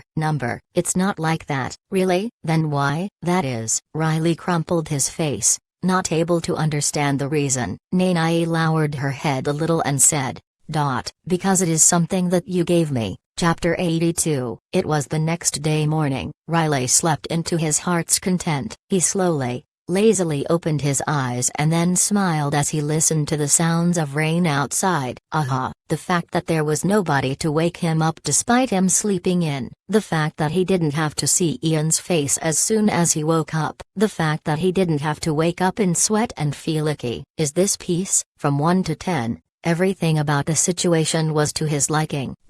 "Young master?" Knock knock. A voice could be heard along with the door knocks. Riley turned his head toward the direction. "Is it Nanai?" "Yes." "Are you awake?" Nanai might have been standing and waiting since morning, or possibly early morning, in front of the door. She was responding to Riley, who was mumbling after just waking up. "Yeah, excuse me." Having heard Riley saying that he was awake, Nanai carefully opened the door, entered the room, and bowed to greet him for the morning. "It's a great morning." "Morning? It's still morning?" He slept for a long time, so he figured it was around lunchtime. He tilted his head side to side. "It's around 11 a.m. How would you like your meal?" 11 a.m. Riley thought it was a pretty odd hour to wake up. With a blank look on his face, he turned his head and looked out the window to watch the rainy scenery. Because it rained here all day, the scenery was always dark. Warm street lights were lit even during the daytime to light the city. It felt like he was at another world. "If I eat now, would that count as brunch?" Riley vacantly mumbled, and Nanai asked about the word as she tilted her head side to side. "Brunch? It means breakfast, that's also lunch." Riley got up as he explained. He cracked and relaxed his stiff shoulders and turned around to see Nanai. "I should eat." A beautiful person's place of stay is also beautiful. Those were the teaching from Iris. Following the teaching, Riley, with his own hands, tidied up the bed that he slept in. Riley gave Nanai the sleepwear that he took off and said, "What should we eat?" Nanai held the clothes that Riley handed to her, opened the dimensional storage, and brought out the clothes that she had ready for Riley. She thought about what to suggest for the meal while at it. She answered carefully, "Anything will do as long as it is something that you want." There was the incident from yesterday, so it was an answer after a careful consideration. Somehow, the response was very much like Nanai. Riley peeked a smile. "What is it?" "Were you thinking about yesterday?" "No, not in particular." Riley wondered if Nanai was feeling wronged by it. Having heard his question, Nanai shook her head and responded, I got it, I got it. Riley smiled mischievously and patted Nanai's head to calm her down. He grabbed the clothes that Nanai handed to him. So, what should we go eat? What would spread rumors that we had a great meal? Riley placed his arms in the clothes and fixed the area around the neck. He was not quite awake from the sleep, so he was feeling strange still. Having finished changing clothes, Riley turned around and looked at Nanai as he stepped outside the room. Ah, that's right. Noticing Riley suddenly turning back to see her, Nanai stopped walking and tilted her head side to side. How about a warm fish soup? She was not expecting it at all. Nanai flinched her shoulder and bit her lips. That would be all right with you, right? Riley smiled and asked, and Nanai, who couldn't afford to not say anything in response, said, Yes. Where would you like to go today? I'm not sure. Having finished brunch, Riley enjoyed Rainfield's coffee, which was supposedly made from Rainfield's rain. Having heard Nanai's question, Riley didn't quite answer. I do have a few places I have thought about. Since there was the atmosphere unique to the Rainfield, Riley was going to be comfortable and cool no matter where he went. The question at hand was where he should go to enjoy it. For now, shall we stop by at a library? Nanai was checking how much coffee was left inside Riley's cup. Tilting her head to the side, she asked, Library? After thinking hard about it, Nanai realized that she didn't pack any books for Riley to read. In Rainfield's library, there are a lot of fun books that you can read only in this place. It would be hard to take them outside the city. Riley took a sip of the coffee and enjoyed its aroma. He continued, Personally, I thought about yesterday. While we are on vacation, I think we should take a break from magic lessons. Riley said it with his eyes closed. Nanai floated a question mark on her face. Pardon? Why would you all of a sudden? It's not enough. Riley narrowly opened his eyes, looked at Nanai, and said that it was not enough. What do you mean? Basic knowledge. Nanai seemed like she still was not sure what Riley was talking about. She tilted her head side to side. I understand that you didn't know about the rice liquor, but it is serious that you didn't know about the raincoats. Riley put down the cup with a clank noise. He pointed at Nanai, who had a vacant look on her face, and said, While we are on this vacation, I think I should widen your basic knowledge. Riley said it with a serious face. As for Nanai, she still had a confused look on her face. If we kept this up, I think I'll be having a hard time looking after you. Nanai blinked a few times with a vacant look on her face. She thought hard about it for a few seconds, finally realized her shortcomings, and quickly lowered her head.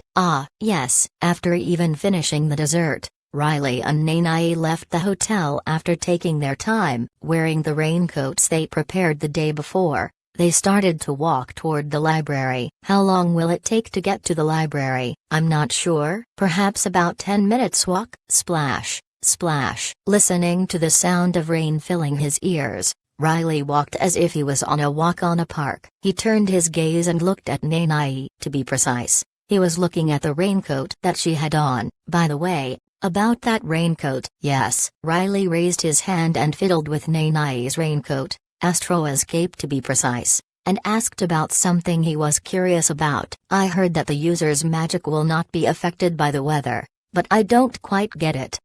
Realizing what Riley was trying to ask, Nanai nodded and slowly put forth her left hand. Please watch. Along with a sound of flame burning, a black-colored flame bloomed on top of her left palm. She created it after checking that there was nobody passing by in the area. As you can see, it is not being extinguished despite being in the rain. There were raindrops falling on Nanai's flame, but the flame was not showing any sign of being diminished. It maintained its heat. If it wasn't for the cape, it would be impossible to maintain a flame like this under rain. Nanai explained as she looked at the flame dancing. It was thanks to the cape. As Mr. Andal said, this cape seems to have the power to make the user's magic be unaffected by the weather. Nanai tightly closed the palm and extinguished the flame. She checked the area to confirm that there isn't anyone around and sighed in relief. Ever since the incident with Retree's Merchant Group and Lightning Boulder Mercenary Group,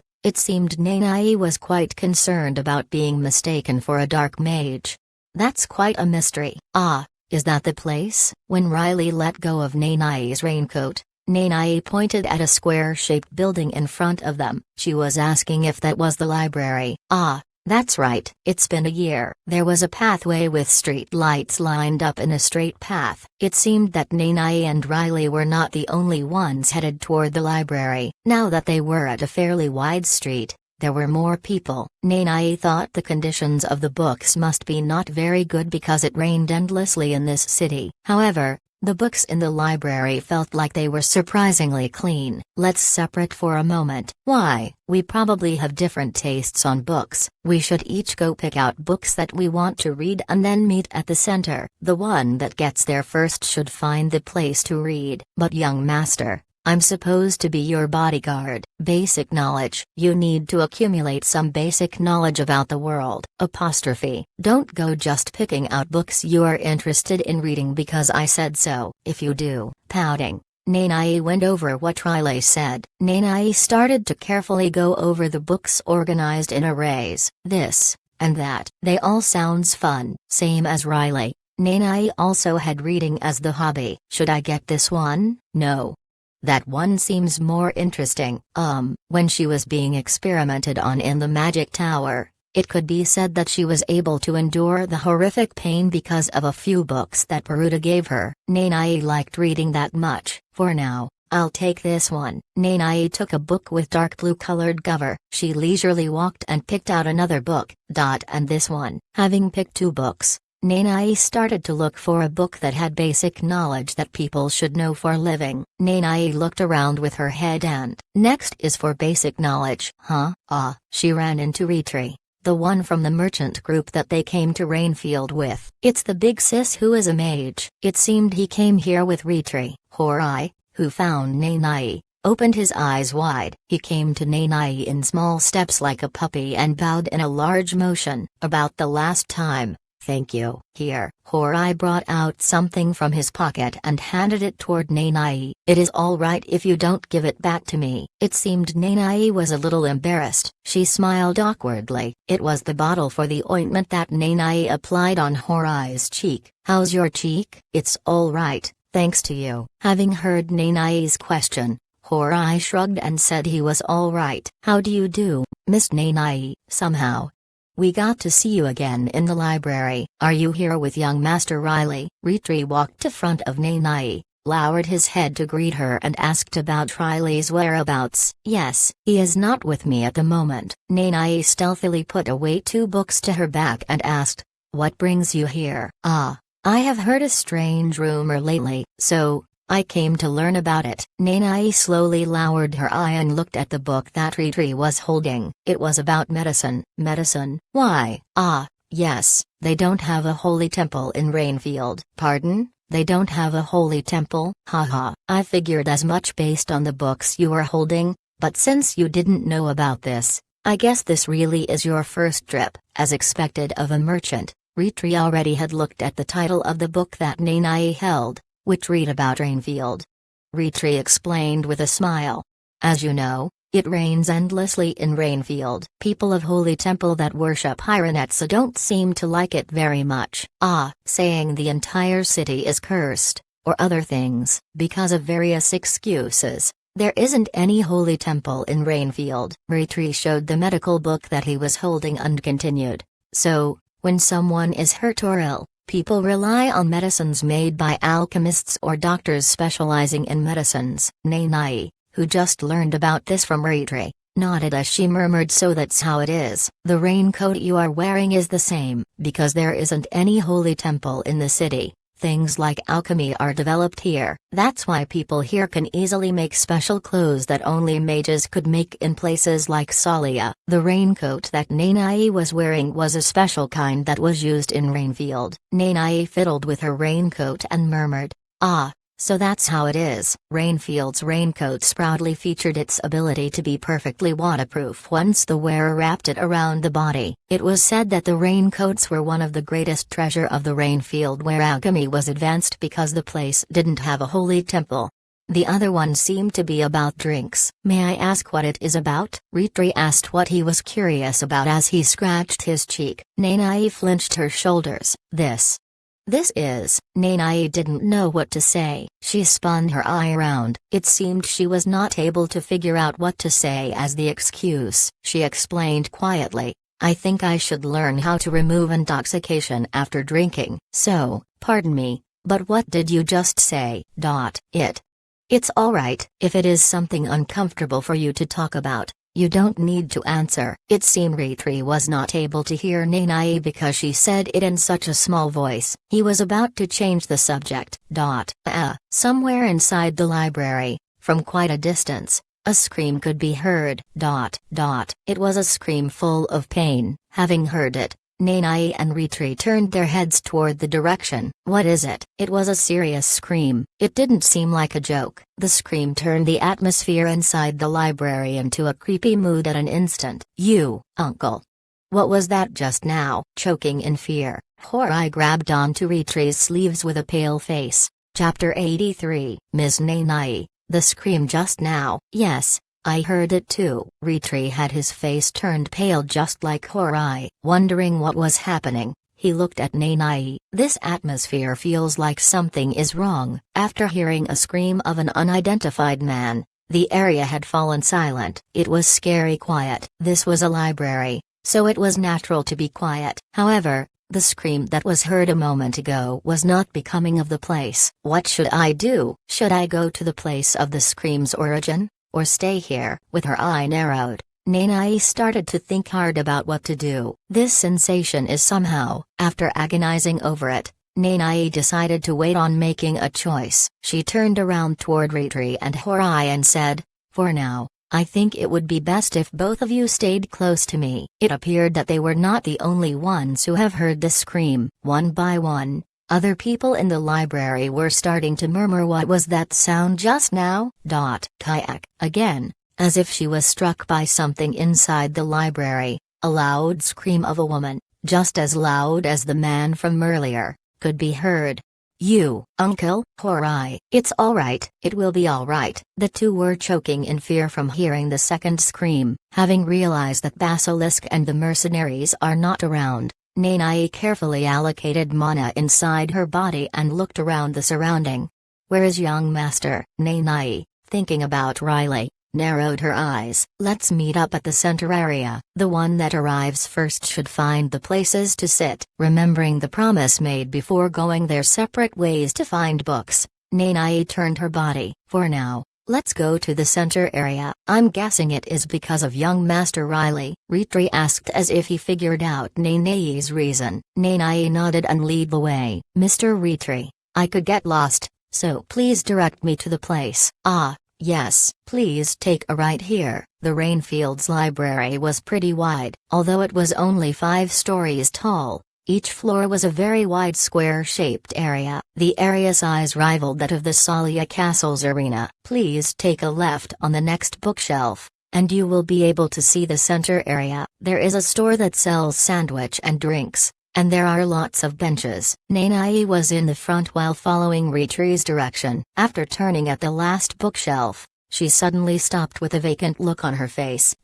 "Miss Nanai?" Ritri and Horai turned at the bookshelf and got to where Nanai was. Also having witnessed what Nanai was looking at, Ritri and Horai, shocked from the sight, held their breath. What is this?" It was a cruel and horrible sight. In front of them, there were corpses of people who died in horrible pain. The dead bodies lying on the ground had their mouths wide open. Because of the horrible scene, Horai, who was still young, could not hold it anymore and started to throw up. Meanwhile, Ritri opened and closed his mouth like a fish with a pale face. Who could have done this? With a blank look on her face, Nanai took a step forward, strained her eye and looked at each corpse. "Magic?" One corpse had the neck sliced by a sharp wind. Another had been pierced by icicle. Another was burned to crisp by flame. There was another who was killed by lightning bolt. The dead body was still twitching. Someone used magic? Nanae became certain that it was a mage that killed all these people. She opened her eye wide and looked around. Who? Her heart was pounding from seeing such a cruel sight. She barely managed to calm herself down. She spun her brain as she looked around. There weren't any sounds of explosions. It means the perpetrator did it while using silence magic. If that was the case, why weren't the screams silenced too? There was the scream by a man, and then by a woman. Despite that, there weren't any sounds of magic being used. Nanae couldn't understand how it came to be. Horai stopped throwing up. It seemed he was in state of panic. Shaking, Horai got into Ritri's arms. Stay calm, Nanae. Looking at Horai shaking in fear, Nanae shook her head and calmed herself down. She thought about the screams once again. Now that I think about it, the screams didn't come from the center area. The screams of unidentified man and woman came from the direction of the library's entrance, not the center area. One more thing. When young master and I entered the library, the atmosphere was not like this. It means all these happened in a very short duration of time. Nanae deduced that the unidentified mage, who killed and left behind dead bodies in the main area, must be still nearby, and the mage must be quite skilled. Nanae unmasked and put the mask away into the dimensional storage. Mr. Ritri. It appeared Ritri was also in a state of panic. He was breaking cold sweat like rain. Having heard Nanae, he flinched his shoulders and responded, Yes, I know you are frightened to see my unsightly face, but Nanae, who removed her mask and revealed the scars on the right side of her face, thought Ritri must be frightened from seeing it. She apologized and said, can you please think about young Master Riley right now? Something like that. Young Master Riley. Ritri started his response with explaining that he was frightened but not because of her face. Having heard Nanae's question, Ritri tilted his head side to side, wondering why. He said he will meet me at the center area, but he is not here. I think he got involved in a bothersome matter. I think I'll have to go find him myself. I understand, but why are you asking me all of a sudden to do that? Why is she asking me to think about young Master Riley? When Ritri asked Nanae why, Nanae cringed and said, cut your useless chatter. Hurry up. Ah, yes. Ritri nodded as if he understood. He thought about Riley, a young master who is always somehow very relaxed. Above, second floor, using her right eye, which had the tracking ability, Nanae immediately determined where Riley was. She lifted her head up toward the second floor. We will need to go to the second floor. Where is the staircase for going? Nanae was asking how to get to the second floor. However, she looked at Horai, who was vacantly staring at dead bodies, and furrowed her brows. Mage sis, these people. You didn't do it, right? Wondering why he is asking such a question out of the blue, Nanae, who furrowed her brows, directed her gaze toward where Horai was looking at. Now that I see it, she couldn't confirm it on people who were killed using wind, fire or lightning, but she could confirm it on the one who was killed by a icicle. Black color. The icicle on the dead body was black colored. The color had a different feel from Nanae's black color. However, this was most certainly not a good sign at the moment. Only a moment after Nanae started to stare at the dead bodies, creepy moans could be heard from among the dead bodies. There, a corpse with loose head had its eyes saturated in black. It was struggling and getting up. What's that, uncle? That man's eyes. It's the same as what we saw last time, Horai murmured as he shook. Having confirmed the eyes of the corpse that struggled before getting up, Nanae narrowed her eyes. Not just the one killed by the wind magic, but other corpses all started to stumble and get up. Oh my god. Watching the dead starting to rise, Ritri, panicking, quickly covered Horai's eyes as he mumbled. The dead bodies all had similar feels to the ogre with dark eyes that had its head chopped off by Riley last time. What is this? It doesn't seem like they are being animated by mana. Nanai used things like search magic and examine the dead bodies. Not able to figure it out, she furrowed her brows. The corpses, who got up after struggling to do so, made phlegm-filled noises and looked toward Nanai. Kuyuur. Judging from the way they were all looking at the same direction, it seemed that they responded to living beings. Considering the situation, I'll give up moving on foot. Pardon? Hearing Nanai mumbling in a cold tone, Ritri asked with a blank look. We will get to the second floor by flying. Having her raincoat waving in the air, Nanai swung her right arm. The three people's bodies started to float up in the air. We are floating? Calm down. I merely used flight magic. Horai and Ritri panicked from flight magic being cast on them all of a sudden. They kicked their legs around in the air, not knowing what to do. It seemed the dead bodies were reacting to their movements. Drooling, the corpses started to walk toward them. Tsk. Looking disgusted, Nanai clicked her tongue. Nanai also used wind magic. Kuark. Using fast wind magic, Nanai sliced off the corpses' heads. She also lifted off from the ground and narrowed her eyes. They were killed twice, but they are still moving. After having Ritri and Horai on the air, Nanai checked the corpses that had their heads cut off. Noticing that they were moving again, she started preparing the next magic. If chopping off their heads is not the answer, she raised her right hand and generated a large ice spear. Heart. Weak. Nanai strained her eyes and swung her arm. The black ice spear, which was exuding cold energy, pierced through the heart of a corpse and got stuck on the ground. Did that work? The dead body fell to silence for a moment. However, betraying Nanai's hope, it started to move again. Tsk.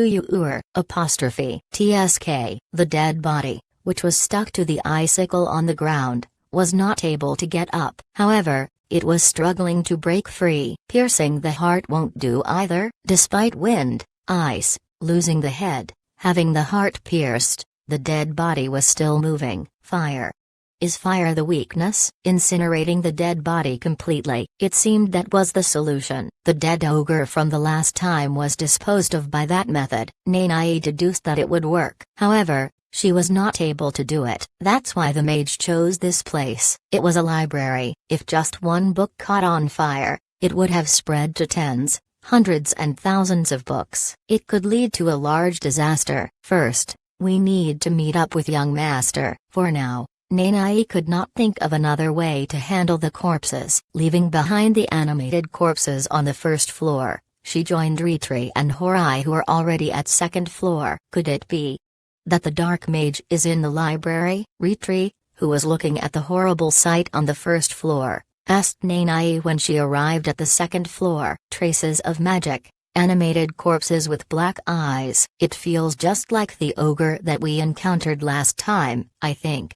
It probably is. Nanai, who looked around while standing in the corridor, confirmed that the dead bodies are not yet at the second floor. She walked toward the stairs. Should I make a wall? Nanai thought about the possibility of survivors in the first floor trying to seek refuge on the second floor through the stairs. She shook her head and created a wall. If they were going to run, escaping to the outside through the window would be faster for the survivors. I don't know where the dark mage is. If I want to stop the dark mage from coming to the second floor, this would be the best course of action. After creating a wall, Nanai joined Ritri and Horai again. Using her right eye, she confirmed Riley's location again. This way, they had been running through the corridor for a long while. Eventually, Nanai found Riley, who was thinking hard with his arms crossed in front of a bookshelf. Nanai shouted, "Young master."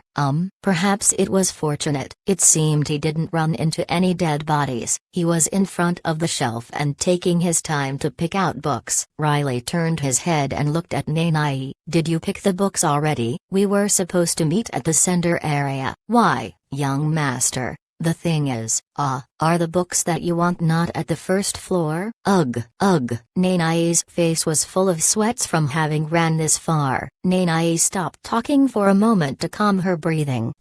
What is it? Riley moved his gaze and found Ritri and Horai, who were standing behind Nanai. Wondering what this was about, Riley tilted his head side to side. Chapter 84. It was at the library's first floor. It seemed the cape was not waterproofed. The man's black cape, completely soaked in rain, was dragging on the floor and leaving watermarks. There was a man walking with the cape dragging on the floor. The suspicious man in black cape didn't bat an eye for the smell of blood that was filling the air inside the library since a while ago. Instead, he was carefully going over the books on the shelves. No. And no. Thump. The man took a book from the shelf, but he cringed and threw the book in frustration. Damn it all. There are too many. Way too many. It seemed he could not find the book he was looking for. He scratched his head hard instead to vent his frustration, but then he suddenly raised his ears in response to small sound of someone's breathing. Ha up. The small sound of someone's breathing shaking was indicating that someone had the mouth tightly closed with a hand. The man had experienced situations like these many times, so he knew instinctively that there was someone hiding, choking in fear. Who could it be? Who is? The man in black cape laughed like a madman and finished the sentence he could not continue a moment ago. Playing a hide-and-seek like this, weak. The man in black cape turned the corner and had his eyes met with those of the person who was hiding in the corner. Having confirmed the woman's clothing, he wiggled his eyebrows as if he was overjoyed. Please. My life. With an apron to the front, the woman was certainly a librarian who knew well about the library. A librarian. Miss Librarian, you are exactly who I need right now. After seeing the man speaking in loud drawer-like voice, the librarian, who was holding her breath on the corner with her mouth closed with her hand until now, thought she was going to die now. She was shaking with her tears hanging on her eyes. Please. It was because she witnessed how the man brutally murdered the people gathered at the first floor. Sir Dark Mage. Librarian pleaded with shaking voice.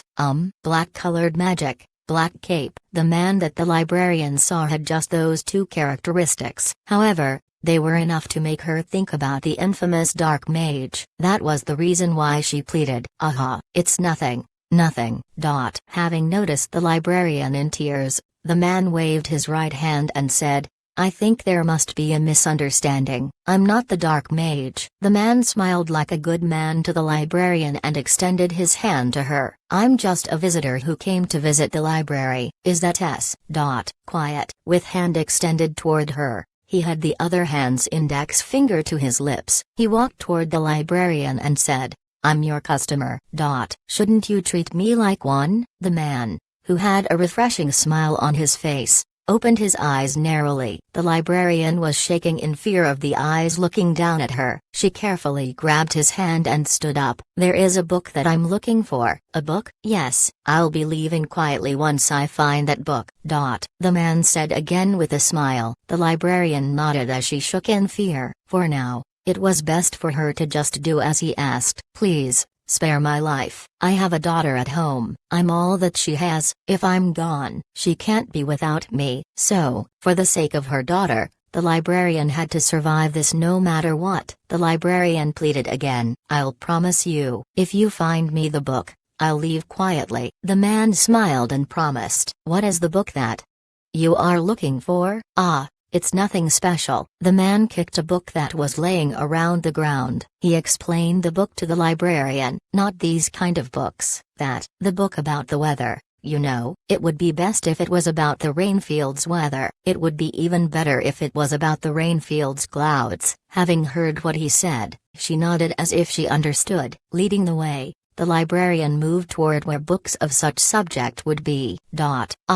Don't mind those people and just lead the way. The librarian, who was leading the way, ran into a corpse with black eyes. The man with black cape, who was following her, gestured and moved the corpse. The man asked the librarian to hurry. If you look at the books in this area, You probably can find the book that you are looking for. Books pertaining to rainfields, weather or rain clouds are all in this area." Having heard the librarian's explanation, the man went over the books on the shelves. It seemed he found the book he was looking for. He opened his eyes wide and extended his hand towards the book. "Ah, this is it." The book he picked up was titled Regarding Rainfields Clouds.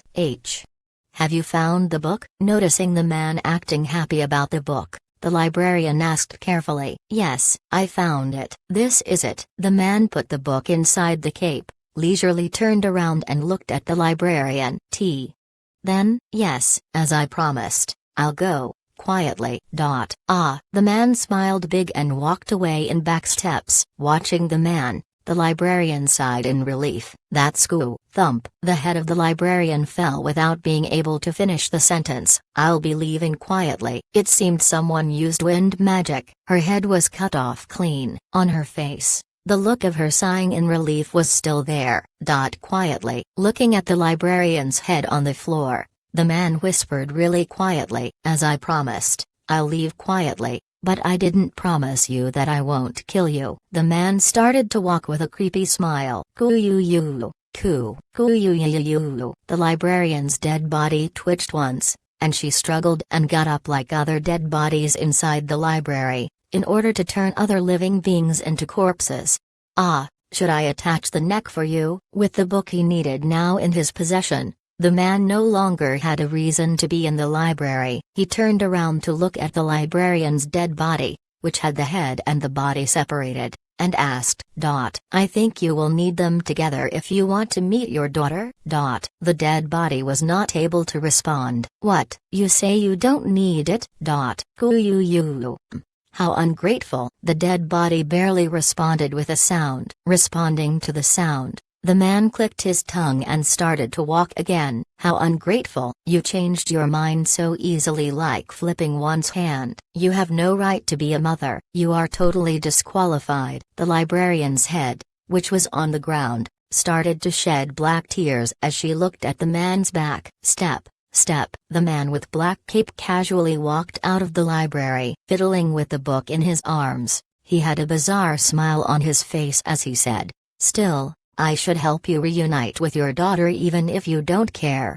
Dead bodies are coming back to life? What kind of bull crap are you talking about? Riley was about to ask that. However, Riley followed Nanai to the second floor's corridor and looked at the center area below. Riley didn't finish his sentence. "What should we do?" Noticing Riley being silent, unable to wait any longer, Nanai asked. "Those guys, they seem to be similar to the ogre that I saw last time. Am I right?" Riley asked as if he was not sure. Nanai nodded and explained what she knew at the moment. "Yes, I think that dark mage is inside the library." Ugh. Finding all this ridiculous, Riley cringed. "It's not like this is a zombie movie." Having heard what Riley said, Ritri and Nanai tilted their heads side to side. "A zombie movie? What's a zombie?" Riley would not have been surprised if they asked about the word movie. However, Riley wasn't expecting them to ask the meaning of the word zombie. Ugh. Having realized that those words do not exist in this world, Riley sighed big enough to make the ground sink. Anyway, Riley decided to explain later. He looked at the corpses again in the center area. Their hearts are not beating, so they are definitely dead. They are not being influenced by mana either. Still, they are moving. With his eyes narrowed, Riley observed the first floor. He turned his gaze to a side. "Is that a survivor? That person seems injured." Riley found someone hiding at the corner. Riley stared at the survivor holding the arm dripping blood and asked Nanai, "By any chance, were the screams earlier related to these?" "Yes, I believe so." Seeing Nanai nodding, Riley asked the next question. "How did the dead bodies attack?" "What do you mean?" "Like beasts, did they scratch, bite? Did they attack like that?" "Ah, yes, it was like that. They seem to be a little stronger than ordinary people." "Is that so?" The explanation sounded like they were exactly fitting the descriptions of zombies. Dead bodies, black eyes, charging at living people and biting them. They were just like zombies from Riley's past life. If there is one thing different,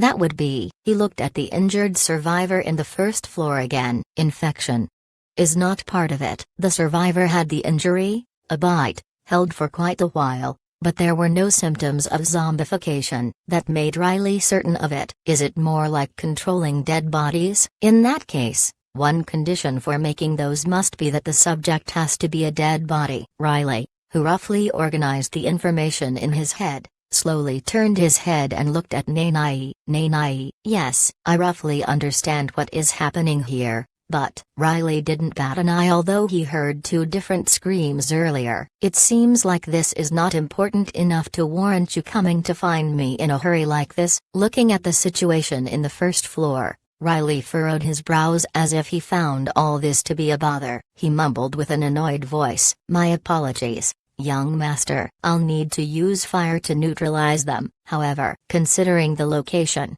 it would be difficult." Ashamed to face Riley, Nanai lowered her head and explained why she came to see Riley. Fire? Having heard Nanai's concern for the books, Riley turned his head and looked at the library ceiling. The top of the center area was covered in glass so people could see the rainfall outside.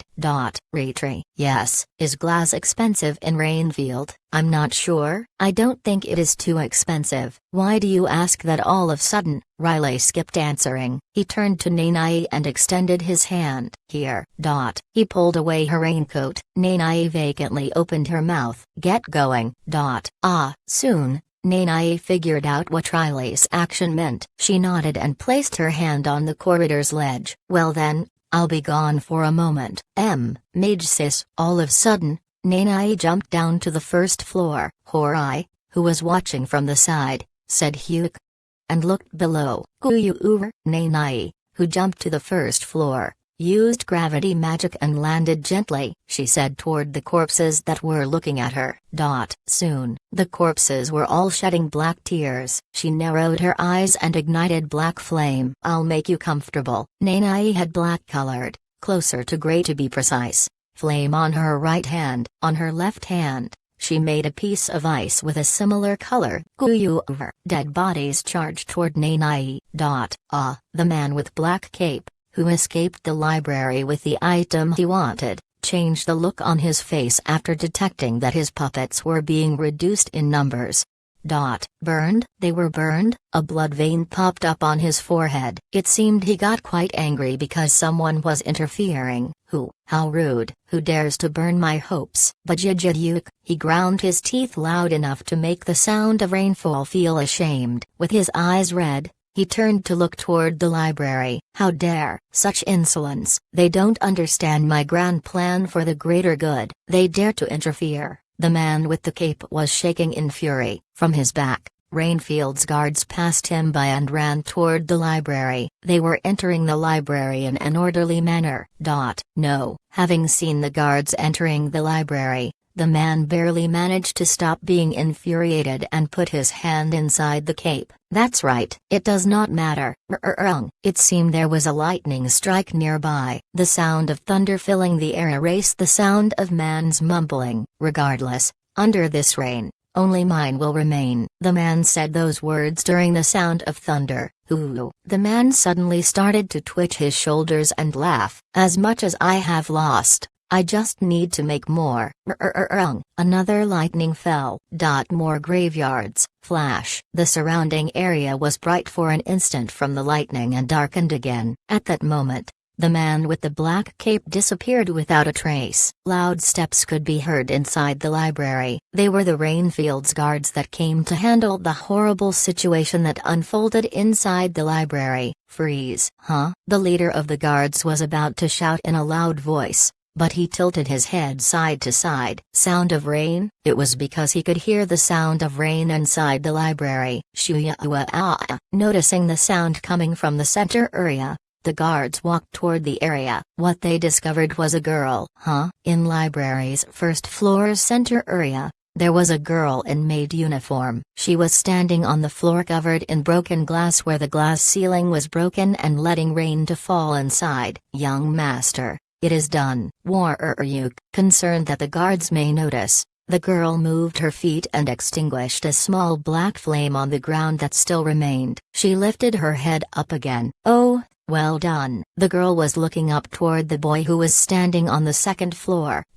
Unlike the look on the boy's face, the orange-haired young man and child next to the boy said, "Oh my God." They seemed impressed by the girl who was looking up toward them. The two were not able to close their mouths. Chapter 85. The Rainfields Library was surrounded by the guards. The people, who were injured from bites or scratches by the corpses, were being treated by the guards. "Ugh, is there a better medicine? This is the best one we have." As for other people, they just sat there with vacant looks on their faces. They were waiting to give testimonials. Because of this, people who were in the library could not leave the place. And then, in the center area of the library, there was a man wearing a black cape. A man wearing a black cape? It seemed that people were shocked from what they have witnessed. The survivors were shaking as they responded to the questions by the guards. Yes, when he appeared, suddenly, nothing could be heard from the surrounding area. All of a sudden, there were flames and pieces of ice flying around, and people. Most of the people were choking in fear. It was the same even for the people who have not witnessed the cruel massacre in the library center area. I entered the library. But there was someone with pitch black eyes charging at me, so I barely managed to escape. But the person next to me got bitten from the neck. From that person's neck, blood spread out like a fountain. The survivors from the direction of the library's entrance, in other words, the people who were near the screams, stuttered from being in the state of panic as they responded to the guards' questions.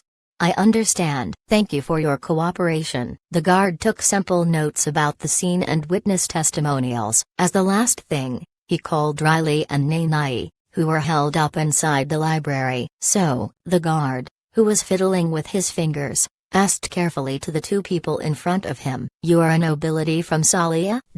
"Yes. That's right." Riley was not paying attention because he was busy reading a book. Nanai nodded and responded, "I understand. This is not important at this time, so we will go over it quickly. First, I would like to express our gratitude." The guard bowed. Nanai, panicking and not knowing what to do, looked at Riley who was sitting next to her.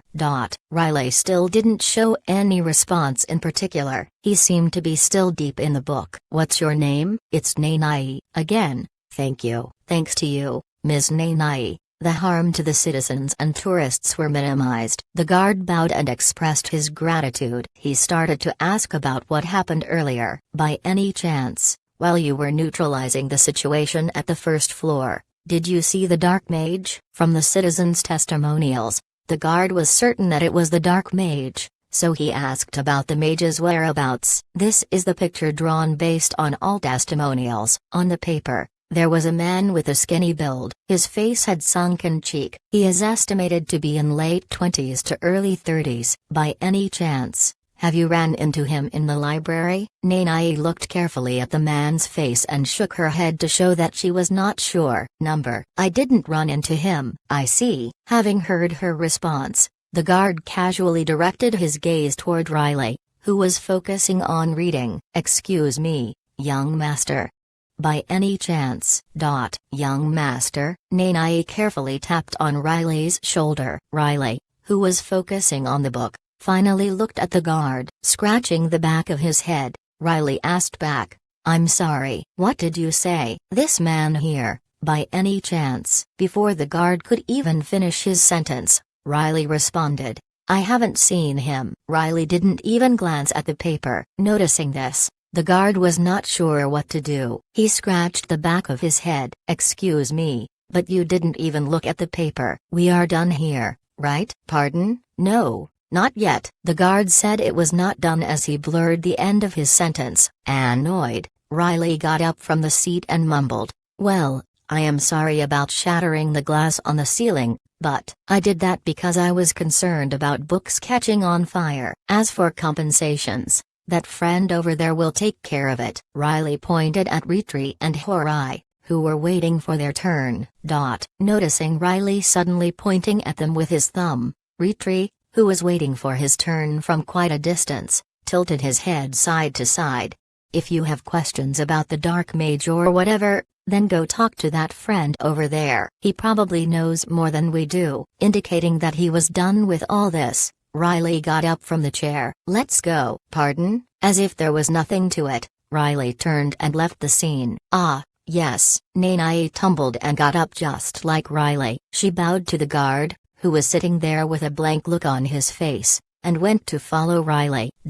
"Ah, is it my turn?" After Riley left, as if he was waiting for it, Ritri got up from the waiting bench and sat at the seats with Horai in front of the guard. "Now, what would you like to ask?" Rubbing his hands together, Ritri sat at the table not as a witness but as a businessman. His eyes were sparkling. "It seems like we will have a lot to talk about," Ritri observed the guard in order to get on his good side. "There is also the matter of the library's glass ceiling." Ritri looked at Horai, and Horai immediately brought out 3 cups from his bag and placed them on the table. "What are these?" "Cups? Ah, it seemed that you didn't get a chance to drink anything while getting testimonies." "Well, that's right. I just happened to have a famous tea. I've heard that it is especially good for men's vitality. So, The guard bit the bait for making a good impression. Ritri was certain after hearing the man's fake cough. Looking at the bottle that Horai brought out, Ritri asked,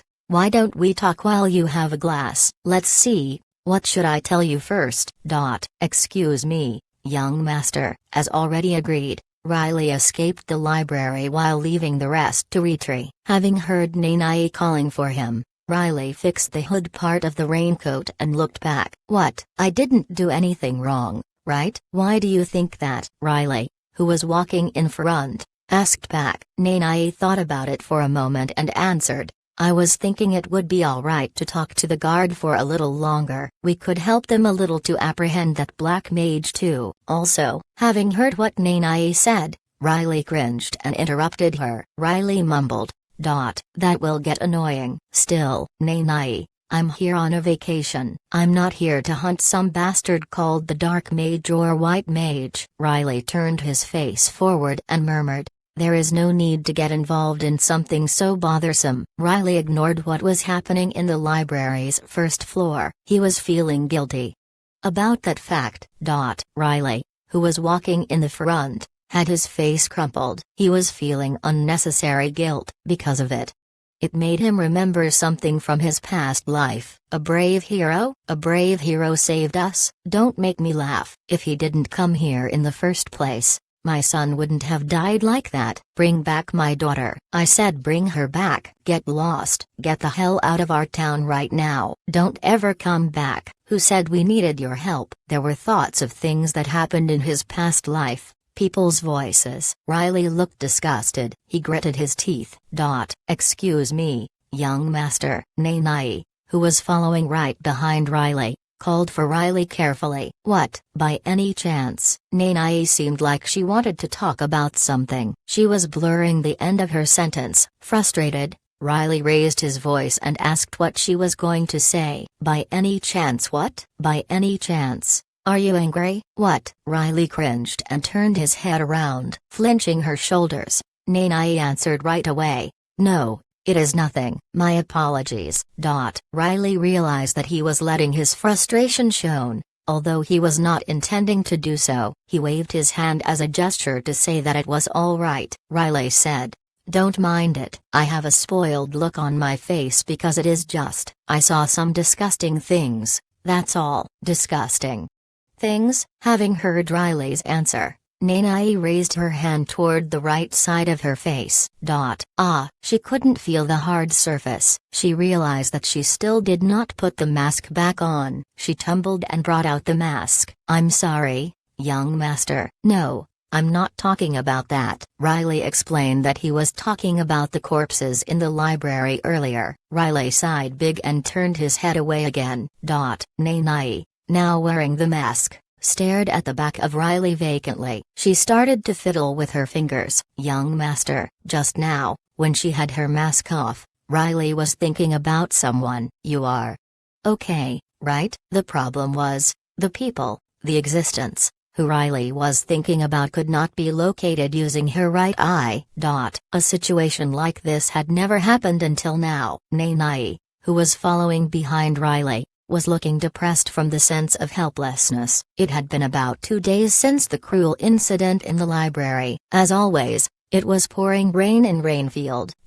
Is that so? Yes, tidying up the ends from that incident were completed perfectly. Even if it is later, our Retry Merchant Group, please remember us. I would really appreciate it. Looking at Riley, who came as a customer, Retry, who was feeling a bit awkward, scratched the back of his head and smiled. What is this? You sound like you are about to leave Rainfield tomorrow? I thought you wouldn't have sold all of your goods already. Hee, that is true, but Retry flinched and mumbled. Riley deduced that Retry's business of selling the goods didn't go well. Riley decided to not ask about it anymore. Instead, he changed the subject. So, up to what extent have you told them? Having heard Riley's question, Retry answered with confidence, as you told me before, to the guards. I briefly explained Miss Nanai's exploits, as expected of Miss Nanai.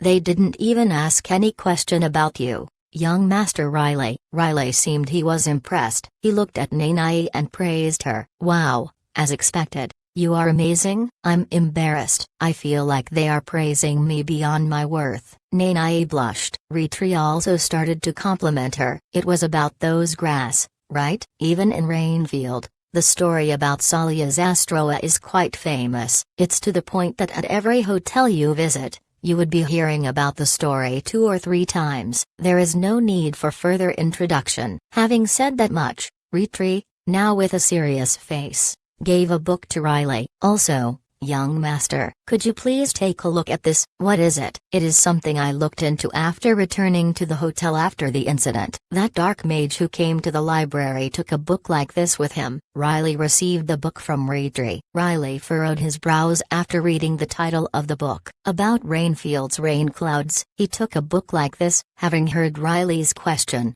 Retry nodded. Also, in a serious face, he asked Nanai, Ms. Nanai, you said you were at 6 circles, right? Yes. Why do you ask? In that case, by any chance, could you estimate the number of circles of the dark mage that was at the library? Nanai put her hand on her chin and narrowed her eye. During that day, that tragic incident happened literally in an instant. I'm not sure. Using silence magic, the mage sealed off the sound coming from the center area. In less than 5 minutes, he killed the people in the area and left. He was no ordinary mage. Probably at least 5 circles. And possibly 6 circles like myself. However, Nanai thought about the traces of magic left at the scene. She carefully deduced based on the facts. She shook her head and said, if he is a dark mage, a deduction like this is meaningless. A dark mage. It was not yet known how someone could enter such a path. It was famous for making all of the mages' magic to turn black. The title was referring to cursed mages. It didn't look like shooting a bucket load of magic is all he does. How he controls corpses must be a different kind of ability. I didn't feel mana at all. Having heard what Nanai said, Riley added his opinion. From the dead bodies, which looked like they were being controlled, Riley could not feel any flow of mana that would have signaled the use of magic. So, why do you ask? Nanai, tilting her head side to side, asked why Retry was asking. Retry, changing his look to a serious face, said, actually, our merchant group is thinking about today morning at earliest, or tomorrow morning at latest, we are thinking about leaving Rainfield. Chapter 86. Leaving? Having heard Retry suddenly saying they will be leaving Rainfield, Riley tilted his head side to side. Are you saying you sold all of your goods? The question he asked earlier was brought up again. Retry shook his head and said, no, it is not like that. Retry added that he may have to sell the umbrellas at a bargain price or he may not be able to sell them at this place at all. Retry sighed big enough to make the ground sink. You are not acting like a businessman, like the kid says sometimes. What are you going to do if you go bankrupt doing things like that? Looking at Retry sighing, Riley thought about how Horai complained to Retry. Riley asked further, well,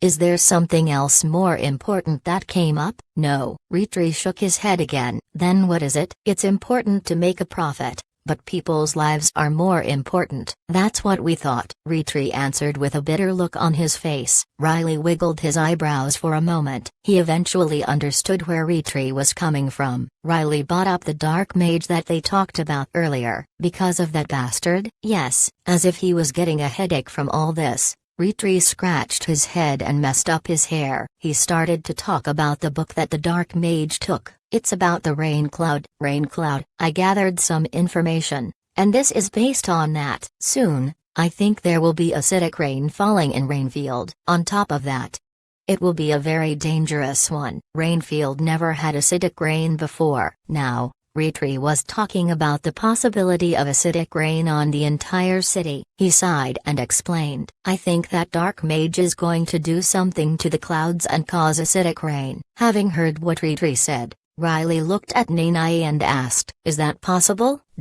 Theoretically, it is possible, although it will take a very long time to prepare to make all clouds covering the entire city to be like that. Having heard Nanai's explanation, Retri nodded and explained more. If what Miss Nanai said earlier is true, this acidic rain is probably going to cause more than just little bit of hair loss or damage to properties. Retri murmured that the dark mage was going to cause a large-scale disaster. He shook his head, thinking there is no way to solve this. I think, with this incident, the bounty on that dark mage is going to go up even further. Judging from the tone of his voice, Retri seemed to have given up. Listening to him talk, Riley asked with a confused look on his face. About what you are saying now, did you tell it to the Rainfield's guards? Yes. Having heard Riley's question, Retri looked like he was wronged. It seemed like he was thinking about when he tried to explain it to the guards. I said that the situation seemed very serious, so it would be best to have people leave the city for safety even if they plan on hunting down the dark mage. Retri said that he didn't just go meet and talk to the guards, but he actually explained it to someone who was a higher-up. Retri tightened his fist. But they said it will be a little difficult. Huh? It's because of money. Rainfield was currently enjoying the greatest peak season ever in the history. This summer was hotter than usual, so even more people came to visit Rainfield. It meant a lot of outside money flowing into the city. They said, it's just rain. And it falls every day, every week, every month, every year, so it's no big deal. To summarize what Retri was trying to say, it was something like this. The higher-ups have rotten heads on their shoulders, so they don't give a rat's ass about evacuating the tourists. Did I understand you correctly? Retri nodded calmly. When the acidic rain hits Rainfield, many people will die, and the dead will be, just like the people in the library, become puppets. Probably. Finding all this to be ridiculous, Riley started to flinch his facial muscles. Seriously, no matter where I go, there always are bastards like these. If Ian was here, if he heard what Retri explained, Ian would have chewed and spat out immediately the following, those fucking runts, who are they? What kind of boneheads are these bastards? Ugh. It hasn't even been 2 weeks since I started vacation here. Should I step in? It's such a bother, but still, what about the shitstorm after I resolve this? Riley agonized over all sorts of things. Retri, who quenched his neck with a sip of tea, asked Riley, young Master Riley, what are you going to do? Riley was keeping from giving a response. Retri started to explain what his group was going to do. First, we will be finding new mercenaries and try to move to a different city. An umbrella could be used as a parasol too. Anyway, the loss won't be so severe that it will make us go bankrupt. Having heard Retri, Nanai asked as she tilted her head side to side. New mercenaries? Aren't you with Lightning Boulder mercenaries? Now that Riley thought about it, he didn't see any of the Lightning Boulder mercenaries in the hotel. About that, I tried to convince them, but unfortunately, it didn't go well. All 3 of them said they want to stay in Rainfield. Stay here? Nanai asked back, and Retri nodded. He said, the commander's life is tangled up with the dark mage. There is bad blood between them. He said he will take this opportunity to put an end to this bad blood. Having heard Retri's explanation, Riley narrowed his eyes and thought about what one of the members of the Lightning Boulder mercenary group said. The former commander is one of the victims. Riley understood why they chose to stay in Rainfield. Riley narrowed his eyes. One of street lights on Rainfield flickered.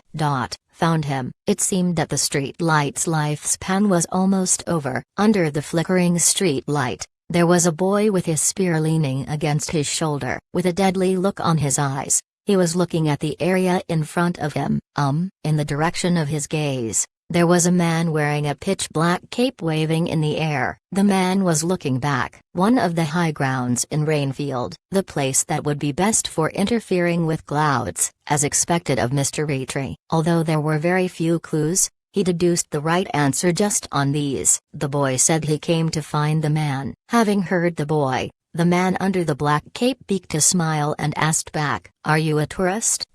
This place has a great view. In Rainfield, there is no place better suited for vacantly watching the rainy scenery. The boy, who was listening to the man talking, tapped the spear on his shoulder and tossed a question at the man. "It looks like you are not done with preparations?" The boy warned the man to be ready. The face of the man, who was smiling until now, started to wiggle. "If I successfully pierce through your neck before you finish preparing, will I be getting a step closer to being a true hero like Mr. Ian?" The boy stepped closer as he mumbled. A puddle on the ground made splashing noise as if it was cheering for the boy. "Pierce through the neck? Whose neck?" The man tilted his head side to side as if he didn't quite understand. Watching the man's arrogance, the boy started to grind his teeth. 5 years ago, the boy flipped over the hood part of the raincoat that covered his head and said, "There was a bastard who laughed like a madman after massacring our kind. Today, I'll be piercing through that bastard's neck." With the hood turned over, the boy's face was revealed. The boy's face was completely filled with fury and deadly intent. On his face, his eyes were changed to something inhuman, sharp like the eyes of snakes. Facing the boy's eyes, the man in black cape lifted his hood and opened his eyes wide. Those eyes, the boy's eyes, which became like snakes, were glaring at the man's face as if he was going to punch holes through it. The man's face was most certainly the face of the man that was laughing like a maniac at the horrific scene that the boy witnessed 5 years ago. Those eyes. I remember.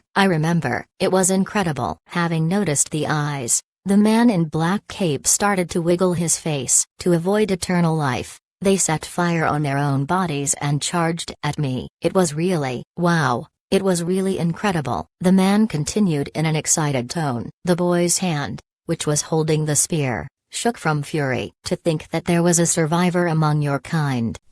Is this revenge?" "Of course, this is revenge, right?" How ungrateful. I merely tried to be generous in giving them eternal lives.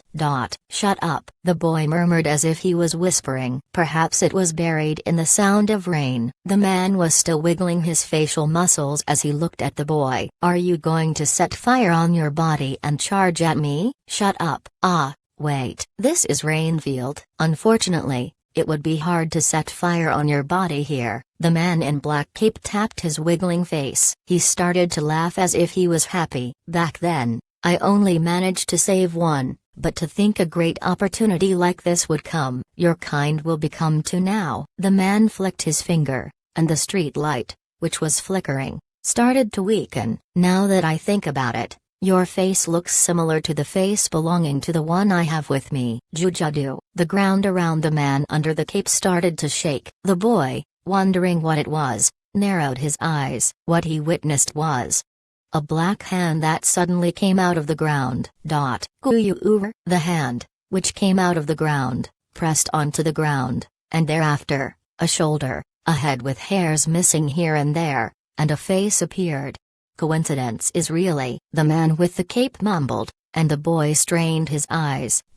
"As I thought, I was right." Clap clap. The man clapped as if he was happy about this. I got to do 2 things in just one day. It's such a great day. I'm getting closer to the goal, and I also get to help out on reuniting a father and a son with my own hands." A corpse came out of the ground near the man with the cape. The corpse was rotten, but it had facial features that the boy knew very well. It was the person who the boy missed very much, and he was even in the boy's dreams often. "Father." In an uncomfortable pose, The dark corpse was holding a spear. That corpse was not only a kin that he lost 5 years ago, but also his father. Of all of you, he was the one who was especially talented, right? I didn't want to lose him, so I worked very hard. Well, to salvage the corpse, he ended up losing some hair and looks pretty bad, but still, you can recognize him, right? You are his blood. The man patted the corpse and smiled refreshingly. Watching the man doing this, the boy, Nara Basilisk, tightly grabbed the spear, enough to break the part he was holding. Ignoring the blood leaking out of his mouth, he said, "I will kill you." Oh, come on. Definitely. I'll definitely kill you. Swaa. This time, his voice was loud enough to bury the sound of Rainfield's rainfall. Basilisk roared loudly. The man under the cape put up a scared look on his face. Along with a scream-like sound, from the caped man's blind side, an arrow came flying toward him. It was from Rorona, from the same mercenary group as Basilisk. Oh my. Before anyone realized, there was another corpse standing next to the man. Using its head, the corpse carried out perfectly the task of blocking the arrow. I allowed you meet your father again. Along with his mumble, the flickering street lights were turned off completely. Really? Along with a long echoing sound, several red lines soared up to the sky. Boom, boom. The waterproof fireworks, the specialty of Rainfield that were seen only in special occasions, started to decorate the sky. How ungrateful. The man with the cape looked at Basilisk and smiled. It seemed Rainfield's fireworks started. Chapter 87. Rainfield's fireworks started. Wow, it's so cool. Boom, boom. People cheered every time the firework exploded. Riley was also one of these countless people watching the fireworks. Every year, Riley came to Rainfield and watched fireworks decorating the sky to find peace in his mind. However, it's so pretty. Wow, it's shaped like a butterfly. For some odd reason, this year, he was not feeling great. Cutting through the rain, the fireworks rose to the sky and bloomed beautifully. Others were praising the fireworks, saying they are beautiful and magnificent. However, it was not making Riley excited. What is it? Why? Just why? Boom. Watching bright fireworks exploding in front of him, Riley cringed. It wasn't because the fireworks were bright. It was just that unpleasant feelings were overcoming him. I'm here on a vacation, so why does it feel so awful? Riley felt like a mosquito that he didn't kill out of laziness came back to bite him before he went to sleep. Boom. A firework decorated the dark cloud-covered sky once again and brightened the surrounding. Riley cringed even more. Figuratively speaking, the part bitten by the mosquito was starting to itch. Nanai. Yes, young master. Nanai, who was standing next to Riley and watching the fireworks, turned her head toward Riley and answered. Is it fun? Riley, with an uninterested face, asked her if she found the fireworks fun to watch. Nanai felt that she should think carefully before answering. With a blank look on her face, she turned her head toward the sky to look at the fireworks decorating the sky. And then streams of water falling from roofs of buildings in the area like waterfalls. The fireworks in the waterfall pathway is incredible. I can tell you with certainty that it is one of the most beautiful scenery that I have ever seen. Nanai thought about what Sarah said about the fireworks before she came to Rainfield. According to her, the scene before Nanai was most certainly an incredible sight to behold and a precious memory to keep. Can I be honest? Nanai redirected the gaze away from the fireworks and looked at Riley, who had a blank look on his face. Haven't you heard from Ian? I can at least tell when someone is lying or not, Riley responded with a bit annoyed tone. He was still looking at the sky with an uninterested look. Boom, boom. Despite the fireworks exploding one after the other, his slightly furrowed eyebrows were not showing any sign of changing their angles. Could it be that I had too high of expectations? Honestly, it is no fun. As if he knew she was going to say that, Riley peeked a smile. I see. Did I answer it wrong? Nanai shriveled her shoulders and fell to silence after noticing that Riley looked angry somehow. Why is it no fun? Riley asked again. I'm not sure. Riley believed that he should be happy and comfortable since he is on a vacation trip. However, let alone being comfortable, He couldn't hide feeling icky. It was extremely unpleasant. Is it because I didn't realize some dumbass was going to do an incredibly dumbass thing to do that was beyond being a dumbass? Watching the fireworks, Riley mumbled, I can't be certain little bugs flying in front of my eyes would bite me later or not. I'm not a fortune teller. From his quiet voice, Nanae felt like she was watching a deadly predator who had his sleep disturbed. Nanae gulped. If I kill the bug, then I have to go wash my dirtied hand, and I didn't want to go through the icky process. So, I didn't do anything, but Riley wiggled his eyebrows and continued. If that runt bites me? Riley was explaining why the vacation rapidly became no fun for him. Hearing his explanation, and sensing the chill coming from Riley, Nanae couldn't do anything but to hold her breath. Boom, boom. In middle of the fireworks, there were sounds of a spear cutting or striking corpses mixed in. As I thought, you are incredible. Your kind is truly incredible. I can totally sense that you are a human but not a human. The man in black cape opened his eyes wide and watched the boy fight the corpses.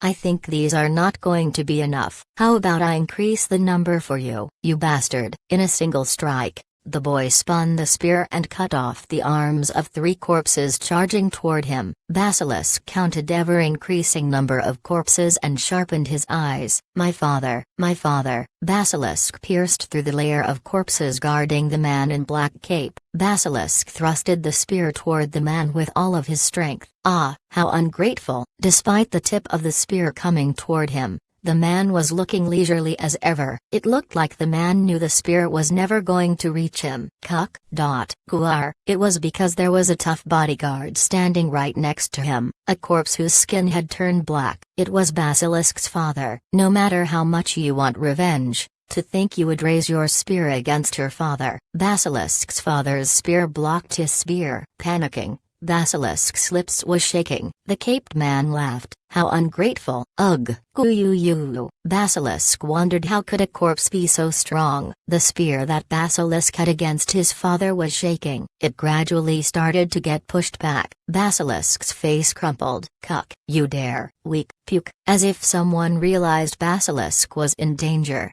an arrow was shot from an angle and pierced the corpse's arm. It was Rorona.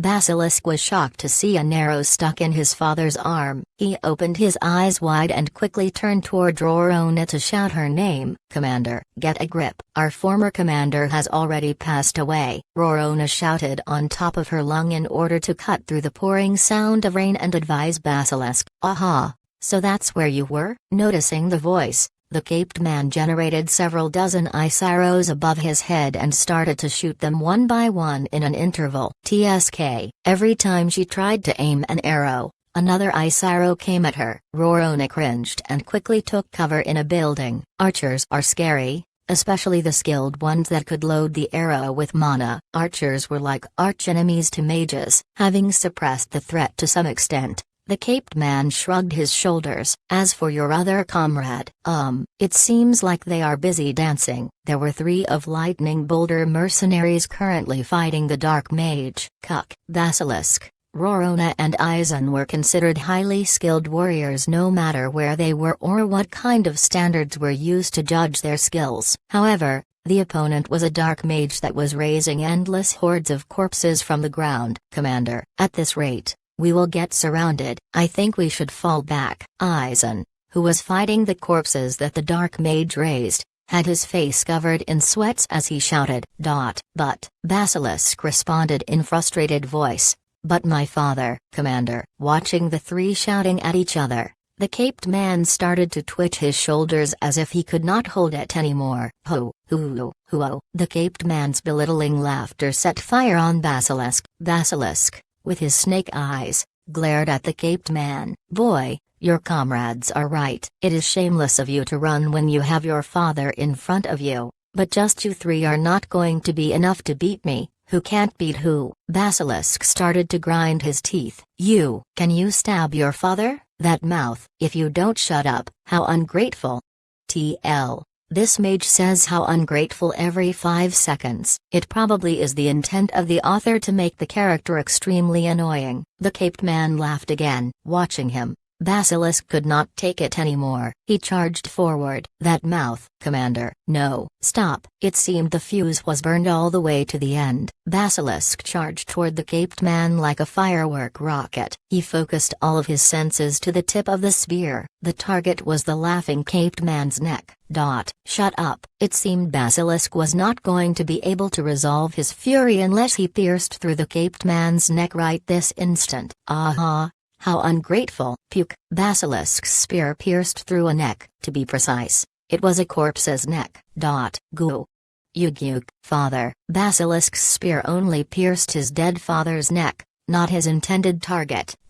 Basilisk was shocked. He was petrified there with a vacant look on his face. Noticing this, Rorona and Aizen shouted, Commander, Commander, dodge. It seemed the battle was decided. The mage laughed as he looked at Basilisk, who was standing there with a vacant look. Having completed the spell, the mage raised his right hand, air hammer, along with a sensation of dense air rushing toward him. Basilisk was struck by something and was raised up to the air. Commander, piercing through the sound of pouring rain that was filling the ears, there was a clear sound of something being crushed. It most certainly was the sound of Basilisk's right arm or shoulder bones being crushed. Ugh! Splash! Struck dead on by the magic, Basilisk was up in the air for a moment and then fell to the puddle. This, god damn it. Aizen and Rorona decided to ignore the corpses and ice arrows and just rush toward where Basilisk was. Commander, Commander. Fortunately, it seemed Basilisk was still conscious. Basilisk,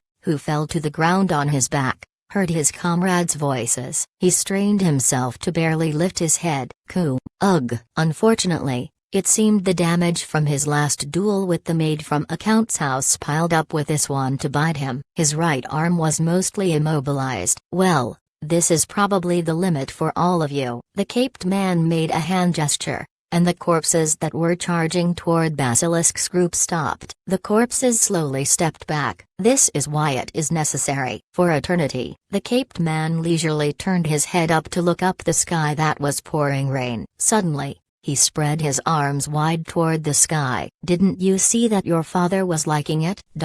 Due to pain, Basilisk was not able to speak. It was not certain if it was raindrop or tears that was flowing on his cheek. The boy's face was a complete mess to the point that he could not cringe any further. Timing is just right. The preparation is ready. The man under the black cape peeked a smile and said, What? Rorona and Aizen, who were supporting Basilisk, furrowed their brows in disbelief. They were not expecting the mage to complete the preparation so quickly. Now, only the eternity will remain in this city. The caped man had his arms wide open toward the sky. He was the very definition of a madman. Also, we will be a step closer to our lifelong wish, not becoming of a madman. The caped man's face was full of hope. Looking up at the sky, he started to count. 3 seconds from now.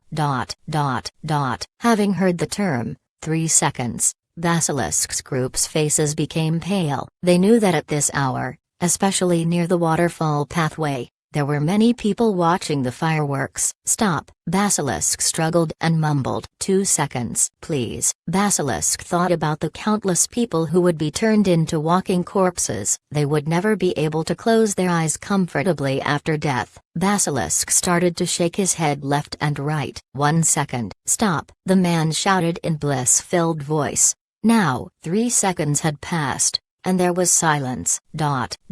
Nobody was able to say anything, not the caped man, not Basilisk and others. Everything seems to be the same. Although 3 seconds passed and more time had passed since, there was no sign of anything happening. Above all, it was quiet. It was strange to not hear the sound that should be there naturally. Basilisk was vacantly staring at the caped man, but he could see a raindrop. The rain is, slowly. The raindrops looked almost like standing still instead of falling. There was no longer the sound of rainfall. The sound of rainfall, in middle of silence that came along when the sound of rainfall stopped. Basilisk vacantly murmured, At the same time, someone shattered that silence. You are here? The voice was. Despite suffocating atmosphere, The voice was overflowing with leisurely confidence. This voice is... It sounded like a voice that he had heard before. Basilisk vacantly turned his head and looked at the man. I found you, you insect.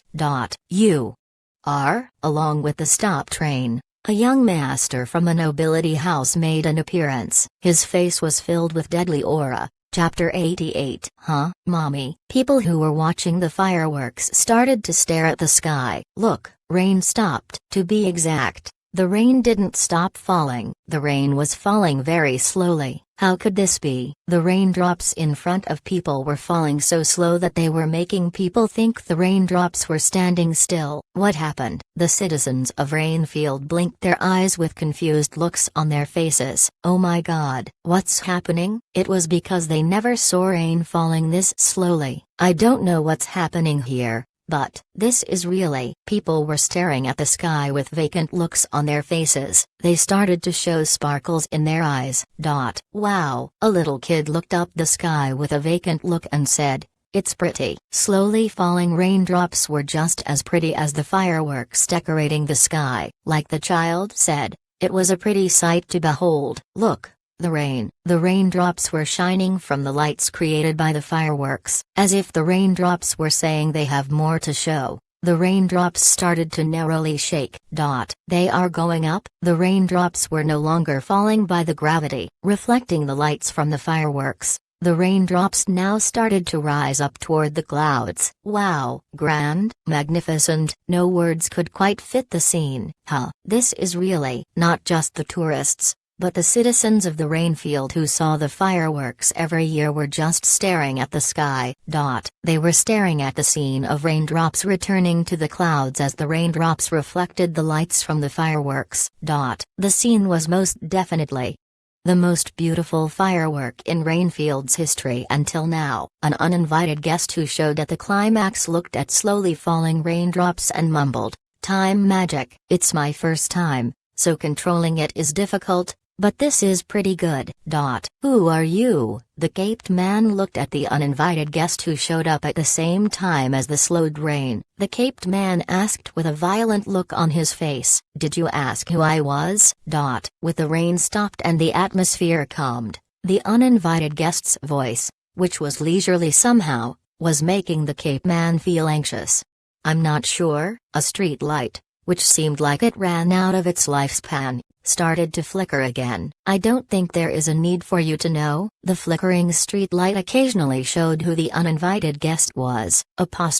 Young master, Basilisk, who was in the puddle, confirmed the man's face and vacantly opened his mouth. Why is he here? It wasn't that Basilisk was mistaking the boy for someone else. The black-haired boy that showed up was definitely the young master of Falata House that they came to Rainfield with from the forest where ogres appeared. The boy was Riley Falata. I wonder how it feels to be interrupted in such a spectacular way. Splash! The black-haired boy took a step forward. As he stepped on a puddle, Riley looked at the caped man and tilted his head side to side. Interrupted? Having heard the boy's question, the caped man vacantly mumbled, "Interrupted. I wish you stopped putting on a face as if you were wronged. You were the one that completely ruined my mood in the first place." The boy had his head slightly tilted to the side. Unlike his voice, the boy's face was exuding deadly aura as much as the caped man. By any chance, with his eyes met with the boy, the caped man started to flinch his facial muscles. The caped man looked at the raindrops falling slowly. "This rain, this cloud, my lifelong wish." You are? The caped man twitched his 10 fingers in bizarre angles. He started to shake uncontrollably. "Why are you acting like you were wronged? If some bastard didn't ruin my vacation, I wouldn't have done it." Riley glared at the caped man, as if he was trying to show that this was not the end of it. Riley raised his right arm and flicked it loudly. "Just do it." Riley sent a signal to someone, and his clothes started to flap upward. It wasn't like there was a strong wind that caused it. It was just raindrops. The gravity was changed. The gravity was changed slightly so that just the slowly falling raindrops would float up. From logical standpoint, this statement is absolutely flawed. Water and human body have density greater than the surrounding air. Hence we sink in air when gravity is present. Some people can float in water because their body density overall is lower than water. We, and water, are denser than normal air, hence we will always fall toward the source of gravity, which is the Earth. If the gravity was changed to the point that the raindrops are not falling anymore, only way to accomplish this is to make the gravity zero. If that happened, everybody will be floating up. It's her. Basilisk thought of Nanae, the one who was instrumental in defeating Salia's Grand Mage Astroa. Basilisk realized why the gravity changed and opened his eyes wide. This can't be. This can't. Realizing the raindrops were rising to the sky, the caped man mumbled that he can't let this be and started to move his mana. Again.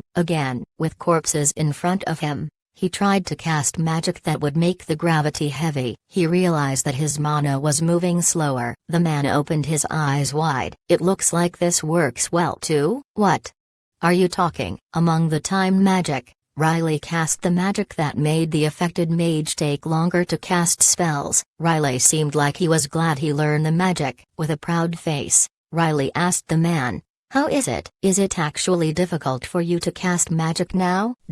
Ungrateful. How ungrateful. Realizing Riley was interfering again, the caped man said ungrateful as if it was out of habit. Ungrateful? How could you say that after interfering with my vacation? Hearing the man saying ungrateful made Riley's forehead to have a vein popped up. Ungrateful. You ungrateful. The mage with black cape was shaking in fury from watching the raindrops rising back up to the sky. The mage tightened his fists, and the ground started to shake. Watch out. The corpses that bastards raise won't stop moving no matter how you cut them. Only way to stop them is to set them on fire. Be careful. Basilisk, who was watching the situation, struggled and raised his upper body to warn Riley. However, it seemed Riley was not listening at all. Pack. From below Riley's feet, a black, rotten corpse's hand popped up and tightly grabbed Riley's ankle. How dare you! How dare you! How ungrateful! Our lifelong wishes. With red eyes, the caped man glared at Riley. The man swung his hand wide and manipulated the corpses. Riley looked at the corpse's hand that grabbed his ankle. Finding it unpleasant, Riley narrowed his eyes and mumbled, "About this thing you do, it is quite an intriguing trick." Riley didn't sense any energy from the corpses. There was no mana or any kind of special energy. Despite that, the dark-eyed corpses were moving on their own. They were certainly giving off a unique sensation. But Riley furrowed his brows as he looked at the black hand and drooling corpses surrounding him and charging toward him. Riley finished his sentence. In the end, it is just a trick. Riley leisurely finished the sentence. He focused mana toward his leg and exploded the corpse's black hand that was grabbing his ankle. Pop. The black hand of the corpse exploded as if it was a balloon that got struck by a needle. From a distance, it looked as if he exploded the corpse's hand just by his gaze. Watching this unbelievable scene, Basilisk and others quietly gulped. Now, what's the next trick? Having freed his ankle, Riley leisurely looked to the front. In front of Riley, there were corpses that the caped man just raised. The corpses were charging toward Riley with roars. Guark, kick. So, this, Riley was surrounded completely, front, back, left and right. Still, he was not batting an eye. Riley started to move his legs again. This looks like the same trick. There were claws coming at him. There were teeth coming at him. There were other corpses attacking Riley with swords or spears. However, Riley dodged them all leisurely. Occasionally, Riley tripped the corpses with his leg and made them fall over. At best, these are petty tricks. Soon, Riley knocked over even the corpse wielding a spear like it was nothing. Having gotten past all of them, leaving behind the struggling corpses on the ground, Riley walked forward. If I'm to tell you my opinion of seeing it, it feels like a puppet show. The corpse, that used to be a pretty famous warrior for his spear in his life, fell down without being able to touch even the tip of Riley's toe. The caped man ground his teeth. This This can't be. The man flinched his fingers and raised even more corpses from the ground. There were corpses of monsters among them. Now, what are these? Anyone would have turned pale from watching this happen. It was because each corpse possessed different abilities. Orcs, goblins, and there are ones that are even weirder. There were unidentified, strange monster corpses. Also, there were corpses that were shooting arrows or magic attacks. However, it seemed that these were not enough to make Riley's face turn pale. This was a bit more fun. The corpses were increased in number and kind, but that was about it. The corpses were, yet again, not able to touch even a hair on Riley. Having realized that they didn't grab Riley, the struggling corpses turned their body around and charged at him. Well, it is intriguing that you can do this without using mana. It is too bad that all you can do with it is putting up puppet shows. There were dangerous things rushing toward him from all sides, but Riley's movements or tone of voice were still as leisurely as ever. How dare you, you ungrateful. My curse, you dare to belittle the present given by the one. It seemed the caped man had lost his mind. With his red eyes, the man glared at Riley like he was going to kill him. The man opened his arms wide and shouted on top of his lung, "If you are going to do petty tricks." While Riley was leisurely mumbling, the corpses came right up to Riley. They were very close. It would have taken just one swing of a corpse's arm to have its claws tear off Riley's back. You should show at least this much. Until now, Riley was maintaining leisurely atmosphere. However, now, it changed in an instant. Corpse's arms, which were raised high toward the sky, stopped all of a sudden. My body. It won't move. Everyone, not just corpses, but Basilisk and others, were petrified from deadly aura choking their neck like chains. Ugh. The man wearing black cape, who was exposed directly to Riley's deadly aura, glared at Riley with his eyes wide open. Since you are a mage, you have a rough idea of this, right? Just like you, who likes to do puppet shows, I did it without using mana. What do you think? Riley stepped forward and asked in a violent tone. The caped man strained and opened his mouth. How dare? The caped man managed to move his mouth despite being crushed by the deadly aura. Riley, who walked all the way to the front of the man, asked as if he was impressed. Are you holding on using your madness? My lifelong wish. Our lifelong dream. I can't quite hear you very well. How ungrateful. Our lifelong dream is still. The caped man struggled to say the words, as if he couldn't quite understand the man. Riley furrowed his brows and mumbled in an uninterested voice. It's fine. Just die. Thump. To the end, the caped man was trying to do something with his hands which had black lights. However, his head fell. At the same time, the aura from Riley changed to his usual leisurely form. Basilisk vacantly opened his mouth. I finally got him. This insect bastard. Riley mumbled, and the man under the black cape lost balance and fell to the front. Along with him. The corpses, which were standing still, petrified, all became dust and slowly crumbled down. Let me live comfortably. Seriously. Chapter 89. The Rising Raindrops was a combined effort by Riley's slow magic and Nanae's gravity magic. That's enough. It was at the top of a clock tower. Phew. Unlike Riley, Nanae didn't have as much mana, so she was at a place that would be optimal for using the gravity magic. She slowly took a deep breath. Slowly, with a calm face, she closed her eyes and faced the wind at top of the clock tower. Her hands were exuding steady gray light much like the color of the storm clouds. I must not be negligent in focusing on either side. Slowly, steadily, smoothly. Maintaining this, she was using the gravity magic with her right hand and cleansing magic with her left hand. Nanae, who was using both magic at the same time, furrowed her brows slightly. It seemed there was a problem. At this rate, water was obviously going to be harder to clean than to spoil. At this rate, my mana will be depleted. Nanae calculated the amount of mana left and compared it to the amount of water left to be cleansed. She realized it won't work like this. so she changed the spell. I should gently push the rotten clouds away. Both mana and time were at critical point. Like a surgeon, Nanai's face was covered in sweats. Focus. Nanai quickly cancelled the cleansing magic on her left hand and immediately used wind magic. Cup. It seemed she overexerted herself. A stream of black blood started to flow from her lips and drop below her chin. Did it work? The raindrops, which became lighter from gravity magic, started to get carried away by her wind magic. It's working. Nanai didn't even think about wiping off the blood flowing on her face. She smiled as she looked at the polluted rain being carried away to the distance. It worked. The polluted rain was going to cause a huge casualty, but it was now moving far away from Rainfield. Relieved, Nanai sighed. On top of the clock tower, dizziness suddenly overcame Nanai. Her legs started to falter, and the rainfall and wind started again after the gravity magic was cancelled. I'm glad it turned out well. She was having difficulty standing. She struggled to stand and grabbed the lightning pole to support herself. Wow, it's amazing. Boom, boom. She could hear the cheering crowd from below, and she could see the firework lighting the sky. Nanai vacantly stared at the scenery in front of her.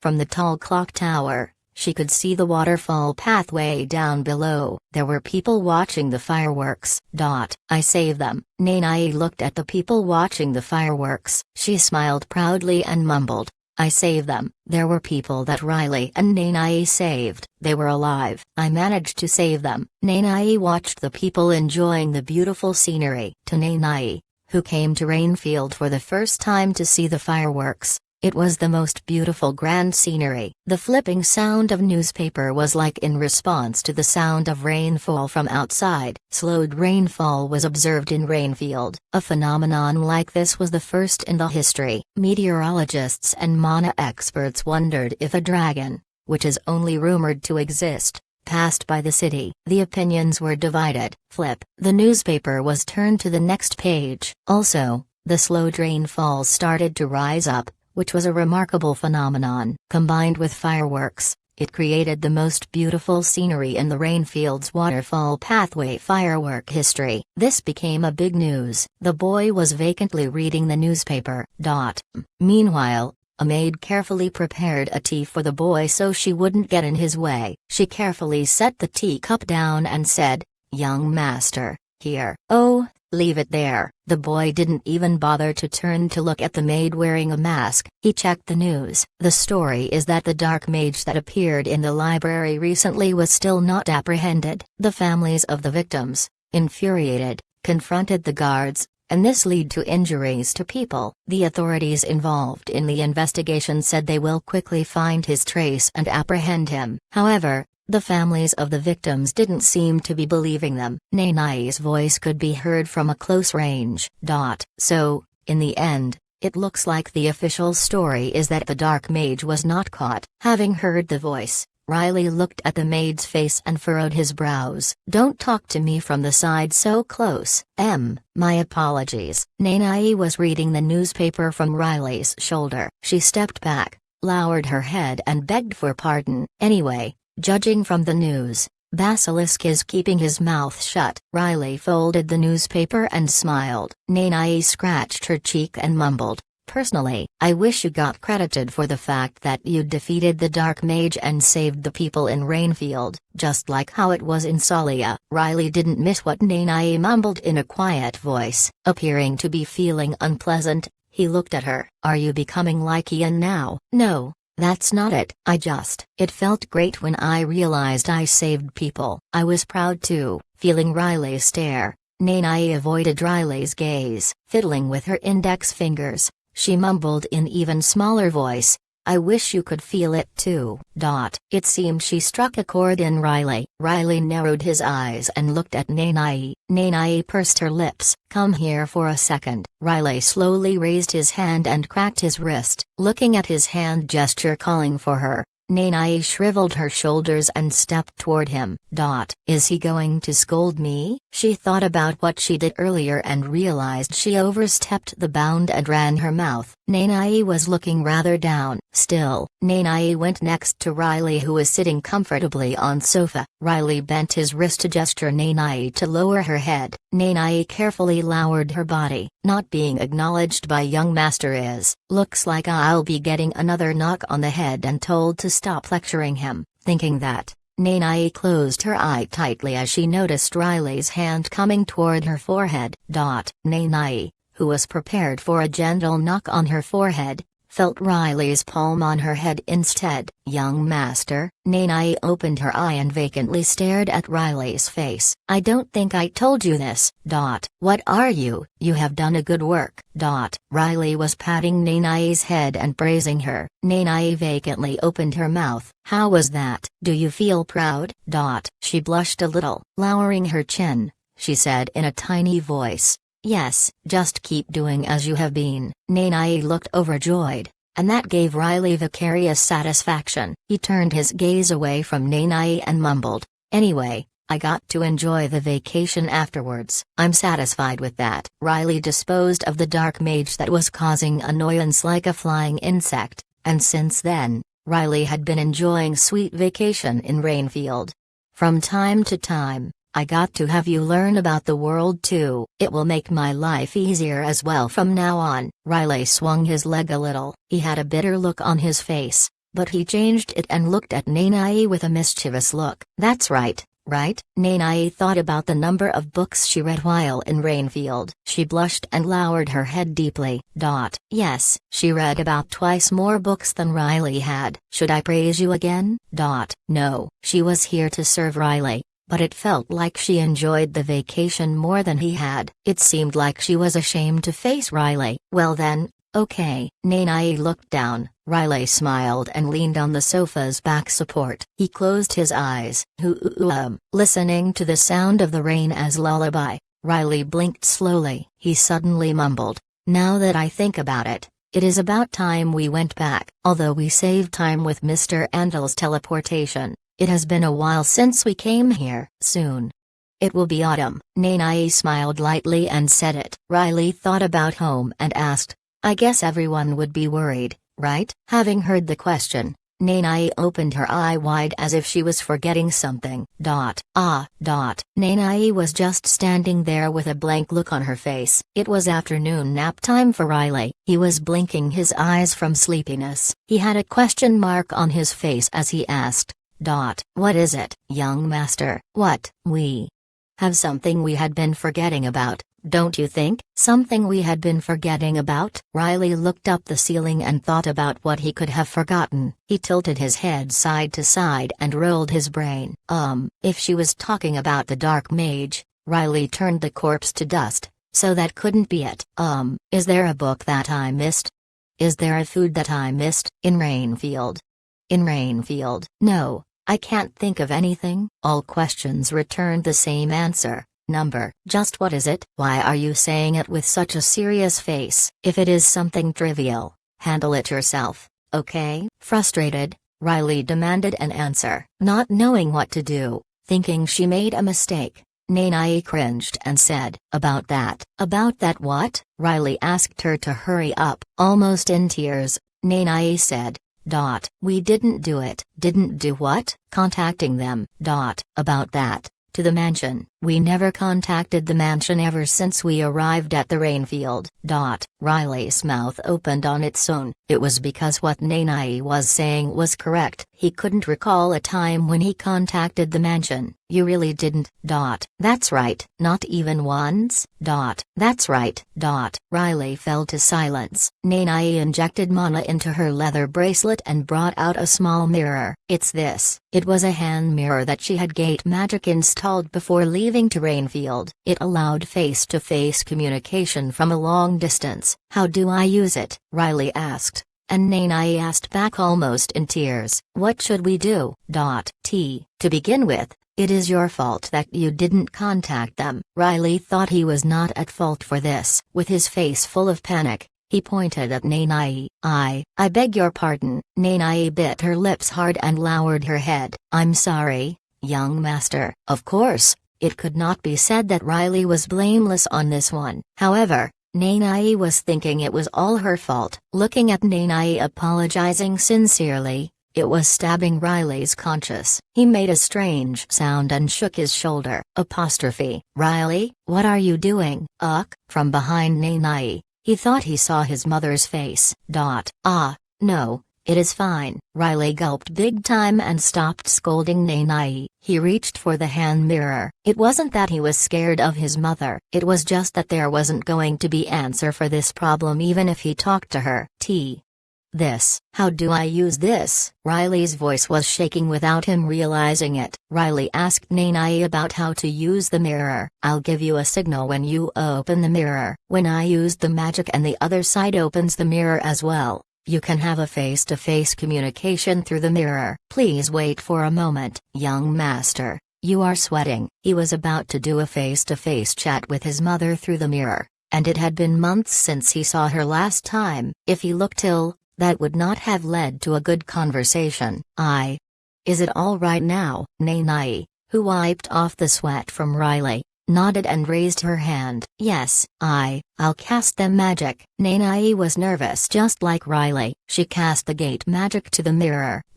After a few seconds later, he could see the view inside the mansion. It looked like it was inside Iris' room. Riley, it is you. Phew. Lady Iris, did you just say? What did you just say? Did you say it is young master? Young master? Young master Riley. Not just Iris' voice, but Yin and Sarah's voices could also be heard. Nanai, who was hiding behind and looking at the mirror in secret, shriveled her shoulders after hearing Yin and Sarah's voice. Mr. Ian, please stand back a little. I can't see young master's face. Young master, why are you contacting us so late? I thought something happened. I should have gone there with you. They were not giving any chance for Riley to open his mouth to speak. Riley was initially looking nervous. Listening to Sarah and Ian making noises from the other side of the mirror made Riley's face relaxed. Ian, you were so sure that nothing bad will happen to young master. Why are you so agitated? Ian's face, which was filling the mirror until now, was pushed aside all of a sudden. Instead, Iris' face appeared. Did something happen to Ian? From beyond the mirror, Iris, Riley's mother, asked with a concerned face. Silence continued. They could not be sure how long it had been quiet like that. Soon, someone whimpering in pain could be heard. My back. Mr. Ian? Ugh. Really? It's not like you are a child. Why are you doing that? Seriously. It wasn't much of a response, but Riley could hear Ian whimpering and Sarah clicking her tongue. Nice going, really. Boo up. Nanai, who was looking at the scene beyond the mirror, and Iris beyond the mirror broke into laughter. Chapter 90. So, Riley, smile. Iris smiled from the other side of the mirror and called Riley. Riley, who had a stiff look on his face, flinched his shoulders. That pretty smile of hers was definitely carrying fury. Riley was certain of it. There must be a reason why you contacted so late, right? Unlike her smiling face, her voice sounded deadly. Riley gulped big time and put up a forced smile on his face. He said, about that. You must have a reasonable explanation, right? Yes, of course, about that. Riley smiled like a fool. He kept on blurring the end of the sentence. Iris, with a smile on her face, tilted her head side to side. Why don't you explain it to me? It could be that Riley didn't know what to say. Riley's smiling face petrified. Oh, did this thing freeze? Nanai? Yes, Lady Iris. Is this thing still working? Yes, of course. Riley glared at back of Nanai's head. With his gaze, he was saying, hey, after all those books you have read, how could you be so dense? Riley said, about that, there were a few things that happened. A few things? Yes. It would be a bit disappointing to explain it through this, so I'll explain it all when we return. I want to do justice to the explanation by explaining them all in person. Riley brought up his plan for explaining it when he returned, which was about 2 weeks in traveling time. With his shoulder, Riley wiped off the sweat that was flowing on his cheek and smiled like a fool. Ugh. From beyond the mirror, they could hear Iris sighing. It seemed she was very worried. Nothing bad happened, right? That's right. Yes, Lady Iris, I can guarantee it, Nanai added promptly after Riley responded. It seemed Iris was relieved. She relaxed her face. Since Nanai said so, I'm relieved. Riley, who was flinching on every word his mother spoke, calmed his shaking heart and asked about her. How about you, mother? Nothing happened, right? I'm fine. Of course, I'm recovering from my illness too. That's great. How about the mansion? Other than you not being here, it is the same. Iris turned her head lightly to look to the side. She corrected herself on the words she just spoke. Although Ian doesn't seem to be well, I was expecting that. Having heard what his mother said, Riley shrugged as if he figured that was going to happen. At that moment, someone's cry could be heard. Young Master. Riley simply ignored the cry and looked at the mirror with a bright face. Anyway, we will be coming back to Salia soon. We will contact you again before we head out, so please keep the mirror in a safe place. Okay. Also, I'm sorry. I'm sorry I didn't contact you until now. Riley apologized, and Iris smiled proudly. Ooh, if you know that, then it is all right. You know what to do after making an apology, right? Not repeating the same thing again. That's right. Iris was about to wave her hand to say that Riley can hang up now. At that moment, Sarah asked from the side. Ah, Lady Iris. Please wait. Sarah, young master, before you hang up, can you please put Nanai? This time, Nanai's shoulders flinched. He figured what was about to come. Riley smiled big and handed the mirror to Nanai. Enjoy it? Ugh. Nanai received the mirror. She looked like an animal going to a slaughterhouse. With her shoulders shriveled completely, she looked beyond the mirror. Nanai. Yes, Ms. Sarah. To be respectful, Nanai took a step away from Riley and responded quietly. Aren't you supposed to do your job right? As expected, the scolding started. Nanai, on brink of tears, bit her lips. Even if young Master Riley forgot, still. It seemed that Sarah figured out Nanai also forgot about contacting the mansion. It seemed Riley was feeling uncomfortable hearing what Sarah was saying. It was stabbing him in his conscience. Riley flinched big. Nanai, you should have kept your mind sharp and contacted us. I'm sorry. Seriously. Young Master Riley went there for vacation. It's not like you went there on vacation, right? Nanai turned the body so the pile of books that she read didn't come into Sarah's view. Having heard Sarah's scolding that was piercing through her chest, Nanai repeatedly said I'm sorry. She lowered her head toward the mirror. Nanai, are you listening? I'm sorry. In light of Sarah's scolding, Nanai was ashamed, and she couldn't say anything. Nanai lowered her head. Someone's voice, an old man in his dying breath, could be heard. I'm disappointed, Nanai. When you return, be prepared. Kirk, my back. Ugh, Mr. Ian, please be still and lie down. Kuuk, why should I get scolded? Not just Nanai, but Ian beyond the mirror was getting scolded. Riley, who was sitting in a sofa and listening in on the conversation, peeked a smile. Anyway, Nanai, stay sharp, alright? It looked like Sarah was not done. She was pouring advice like a waterfall. Nanai kept on lowering her head toward the hand mirror. Yes, I'm ashamed. I'll reflect on this. They lost track on the number of times Nanai responded to this. Sarah's voice was relatively calm now. So, did you go see the waterfall pathway? How about the firework? After scolding, Nanai was asked about the pretty things to see in Rainfield. Nanai took a moment of pause and responded with a satisfied smile. Yes, I saw them. How were they? To put it in a word, Nanai was certain, that day, the scene that she saw from the top of the clock tower, the waterfall pathway firework was the most beautiful thing she had ever seen in her 18 years of life.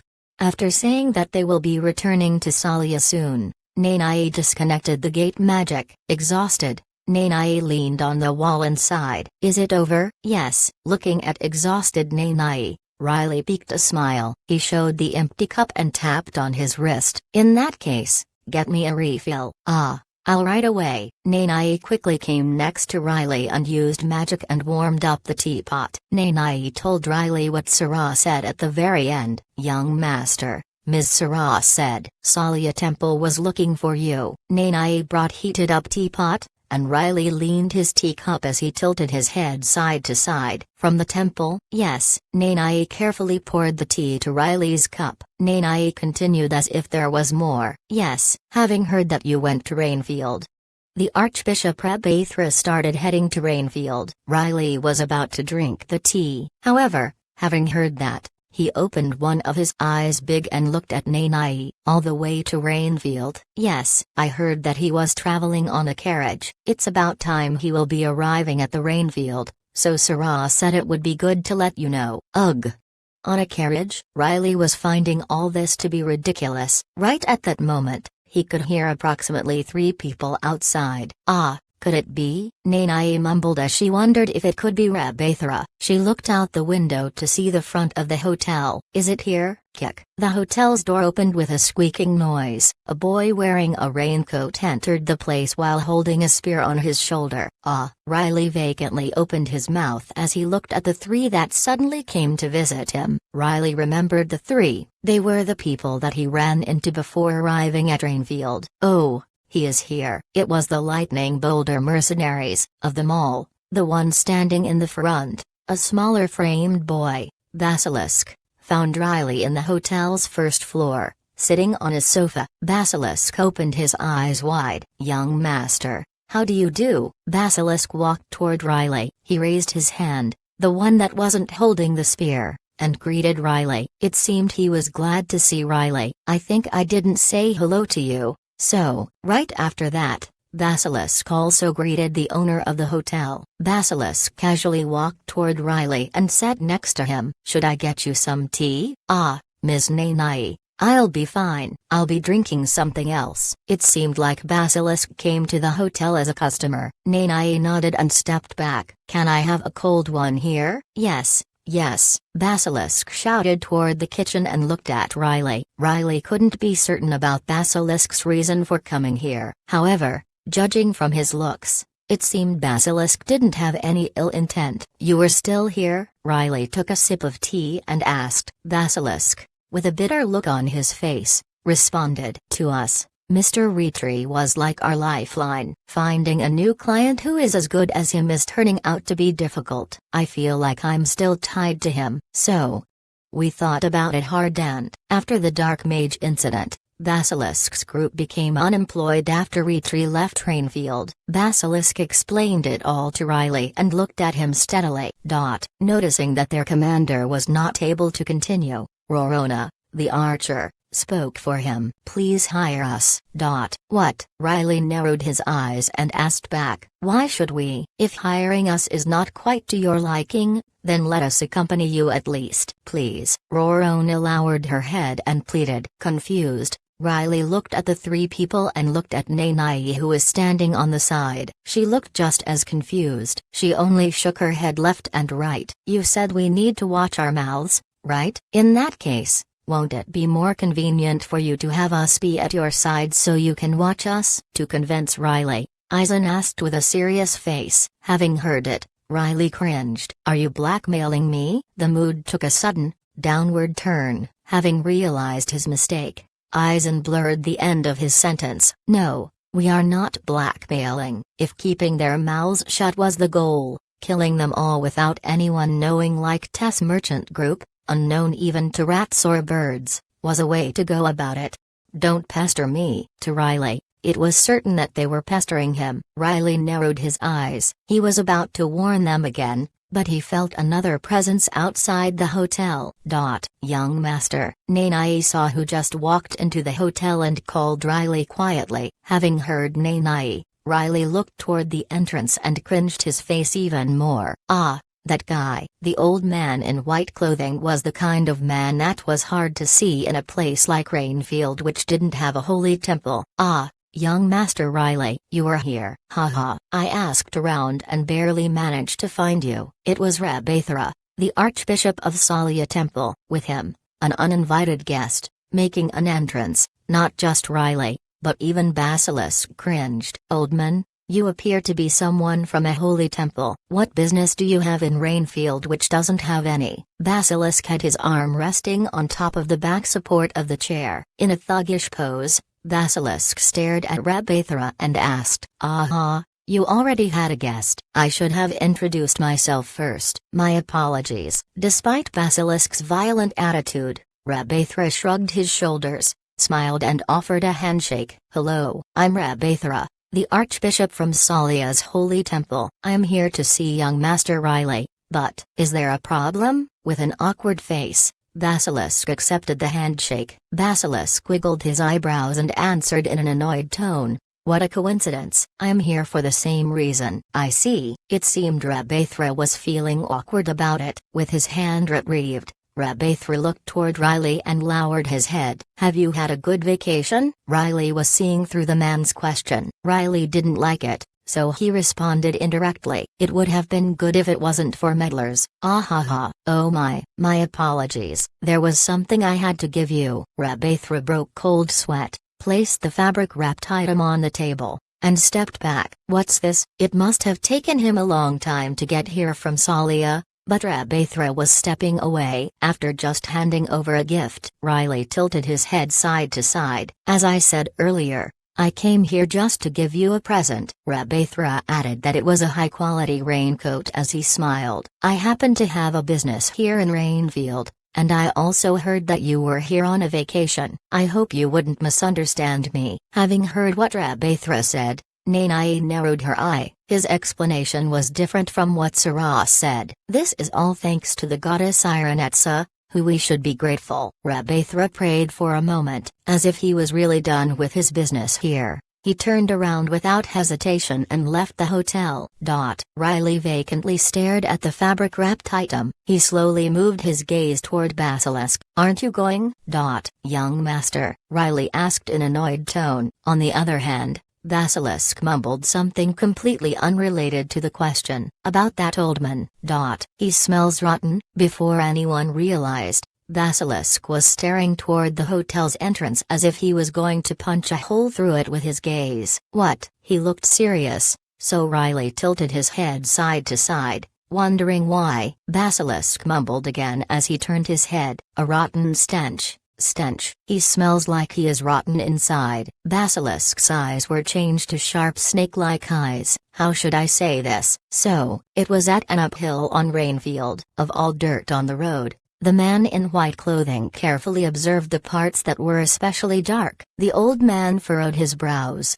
It was Rabathra. Uriel, I told you to be careful, didn't I? Rabathra took a knee. With a frustrated face, he reached for the black dirt. Ash to be precise. Still, you were one of the hardworking ones among us all. With you gone ahead like this, other parts won't be able to handle the aftermath. You knew that, didn't you? Rabathra grabbed a handful of ashes on his hand. He placed the ashes into a pouch he brought with him and continued to mumble. Everything is, for the sake of our lifelong wish. The dirt inside the pouch started to vibrate. Rabathra peeked a creepy smile. Chapter 91. How should I say this? It feels like I can smell a familiar stench. Basilisk, who was sitting in front of Riley, had a serious look on his face as he thought about the back of Rabathra. Stench. Riley, who was sitting there in a relaxed pose, furrowed his brows. It wasn't because of what Basilisk said. It was because of Basilisk's eyes, which turned sharp like snakes. I'm not sure. From where I see it, I think your eyes are weirder. With his finger, Riley pointed at Basilisk's eyes. As if he had totally forgotten about it, Basilisk returned his transformed eyes back to normal. Embarrassed, he scratched the back of his head and looked at Riley. This is, how should I say it, a habit? Should I call it my instinct? When I shake hands with someone who has bad aura, my eyes turn like that. Commander, please wait. Rorona suddenly stepped in. You don't really need to explain that. This young master is all right. If he is someone that Mr. Ian acknowledges, then it would be wrong of me to hide it. Also, my father would have done the same. Riley tilted his head side to side and mumbled. Habit? Instinct? It was because Riley remembered what Rorona said before they arrived at Rainfield. Our commander's intuition had never been wrong, although the ability is limited to a few conditions. Actually, our commander is, regarding the intuition, and regarding the conditions that limits the ability. Riley remembered how she blurred the end of the explanation. You, By any chance? Riley narrowed his eyes and glared at Basilisk. Basilisk bit his lips a little and faced Riley. That's right. I look like a human, but I'm not a human. It seemed it took a lot for Basilisk to say it. Basilisk bit his lips again and looked at Riley. Basilisk's eyes were sharp again, like when he was looking at Rabathra earlier. Riley steadily stared at Basilisk's eyes. The boy's eyes were definitely well beyond those of humans. I'm the last survivor of basilisks. The existence who were indebted to the mercenary hero Mr. Ian during the Great War. Basilisk brought up Ian's name and continued in a serious tone. Riley's eyes were filled with interest. By Ian? Riley became intrigued about the existence who Ian saved when he was called the mercenary hero in the past. The name, Basilisk. It is not a name of a nobility. Riley directed his gaze toward Rorona. Last time, she was wishy-washy about this question. Now, she nodded apologetically. Please forgive me, I couldn't tell you about our commander back then, as he just explained. Our commander is the last of the basilisks. Rorona explained that it was also because of the former commander's last will. She said she had done so in order to protect a young boy named Nara, the last of the basilisks, from danger. It would take a while to explain about the basilisks in detail. To tell you the most relevant part for the moment, they have an eye for seeing through people. In other words, they can detect people's innate nature. Nara pointed his finger toward his eyes. To explain basilisks more easily, he looked at Nanai and asked, there is such a thing called the innate type in magic, right? Nanai nodded as the response. Nara explained further, you can just think of it as something like that. I could say that we don't look at people through their appearances. Instead, we see them through their color. There are people who are red, blue, or pitch black. They are all different. For instance, young master, you are white. No, more like silver color. Ms. Nanai, you have the white color. Noticing the color was changed in the middle, Riley glared at Nanai. Excuse me, do you believe me? What I'm saying? Nara, who just revealed that he was not human, asked Riley and Nanai carefully. Well, in the situation right now, it is not important for me to believe it or not, Riley responded in an uninterested manner. Nanai added awkwardly, I believe you. Nara was worried he might be met with hatred. He sighed in relief and continued what he was saying earlier. Anyway, about that man who is an archbishop, his rear end stinks. He was purple.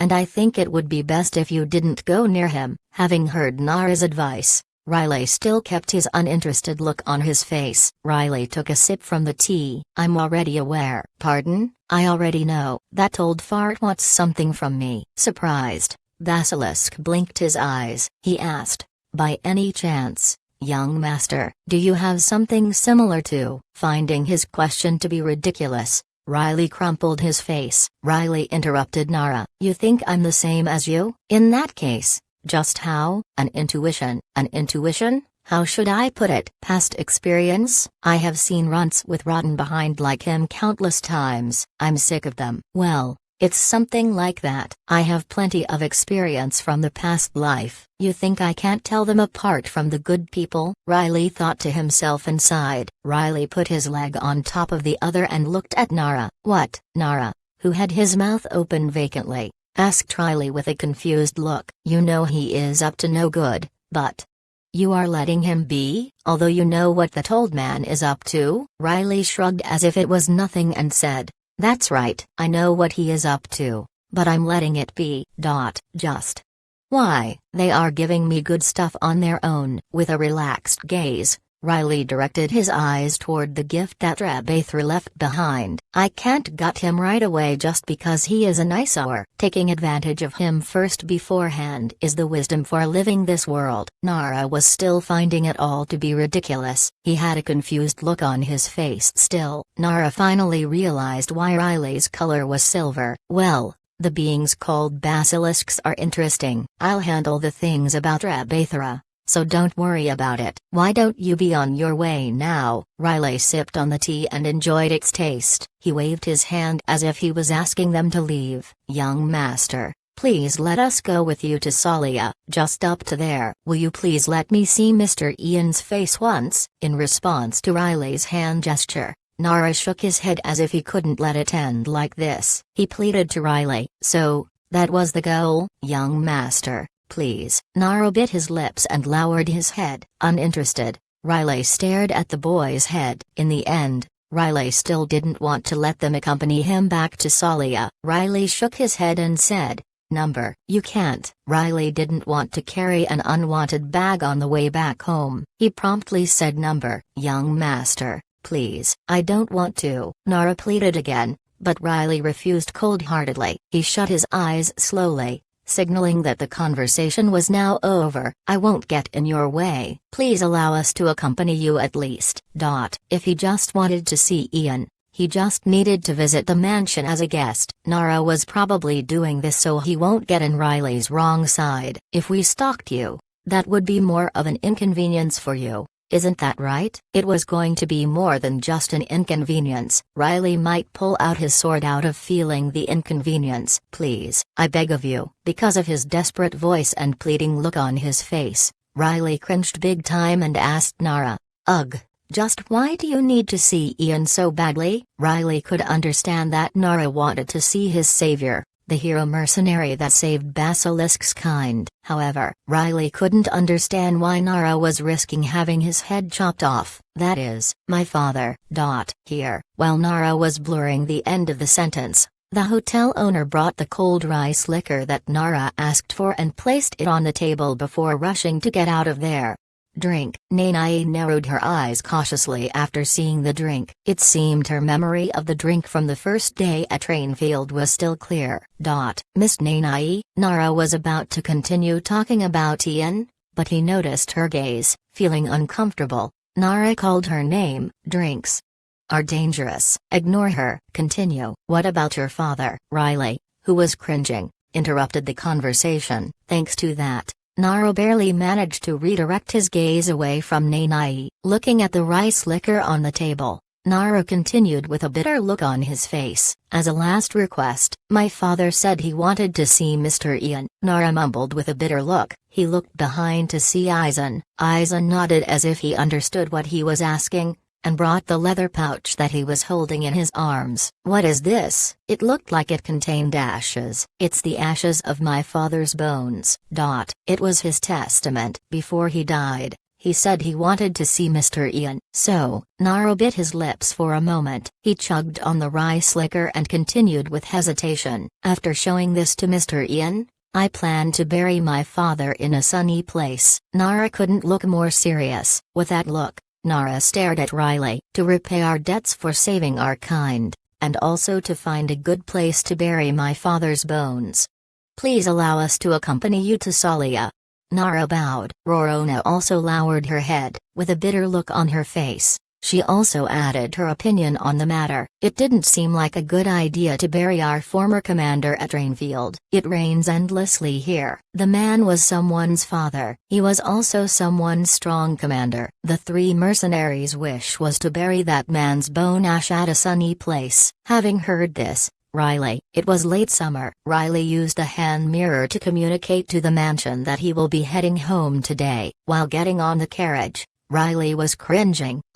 In the end, I'm going back." "Don't worry too much. By the time you are back, it would be not as hot in Salia." "It's autumn soon." Checking the carriage, Nanai carefully checked all items necessary for the return trip. She casually turned her head and looked at the Lightning Boulder mercenaries' carriage. "Ms. Nanai, are you ready?" "We are ready. How about you?" Having heard her question, Nara sat on the top of the carriage as if he had a carpet there to get comfortable on. He smiled and said, "Have you heard of the old saying that says an unprepared mercenary is useless?" It's one of Mr. Ian's statements. "We are always ready thoroughly. Just say the word." Riley, who was still just standing on the steps on the carriage, looked at the mercenaries' carriage. Having heard Nara's words, Riley cringed and complained, "Damn it all, that guy. That guy. If he meets Ian, I think he is going to cause quite a scene." "I think so too." Nanai peeked a smile and said, "Just like how Mr. Ian says, 'Oh, young master,' and cries, I think Nara will say, "Oh, Mr. Ian," and cry. Riley was acting all uncaring and complaining, but he was generous without knowing the bounds. Noticing this in Riley, Nanai came to respect Riley even more. She smiled and mumbled, "I think a strange situation will unfold once they meet." "Ugh, that sounds horrible. Don't even mention it." Riley shook his body as if one of the raindrop went through the raincoat and fell on his back to give him a chill. He rushed to get into the carriage. "Well then, we will be slowly heading out." "Oh, okay." Nanai closed the carriage door after Riley entered inside. She was about to get on the driver's seat. However, she suddenly flinched and became petrified. "Miss Nanai?" Nanai was flinching her shoulders with a pale face, breaking cold sweats. She was not able to answer Nara. "Miss Nanai." Having realized the voice calling her name, she quickly hid her hands and arms, which were shaking, and responded, "Yes." "Why are you so surprised?" "You said we are about to head out, right?" "Ah, yes, that's right." She tried closing and opening her hands. She tried massaging her arms. Her body was screaming through shivering. Nanai barely managed to calm her body down. She tried hard to smile and responded, "We will be heading out now. I'll lead the way, so please follow me." "Don't worry." Our Rorona had been driving carriages for years. "That's right, Commander? If you want to keep the space on the carriage's top for yourself, don't you think it would be a good idea to say things in a nicer way?" "Ah, I got it." Nanai smiled as she heard them bicker and then worked away. She sat on the driver's seat, finally able to hide her face from others. She bit her lips hard. Pain was spreading through her entire body. Through her lips, which was firmly closed, there was a stream of black blood falling out from it. Just a little longer. It was late summer. The fall was approaching fast. Chapter 92. They couldn't have Adil teleport them on the way back, so that meant that they had to experience the long-distance travel from Rainfield all the way back to Salia. So, back then, that happened. Riley thought it would be a bother to have extra people tagging along. However, fortunately, it wasn't all bad. Really? One of the good things was that he won't be bored on the way back. Why didn't he just smack him or something? Because our commander was the youngest there. In terms of skill, he was second to none. It was ridiculous. Someone said that reality was more like a fiction than a fiction. The stories from the mercenaries were more interesting than fictions. Riley, who usually took a nap during the afternoon, opened his ears wide and tuned into their stories. I really thought he was insane. He was telling us we should charge into something we couldn't even tell if it was really there or not. We just gave up trying to convince him otherwise. It felt like he was lying here and there. However,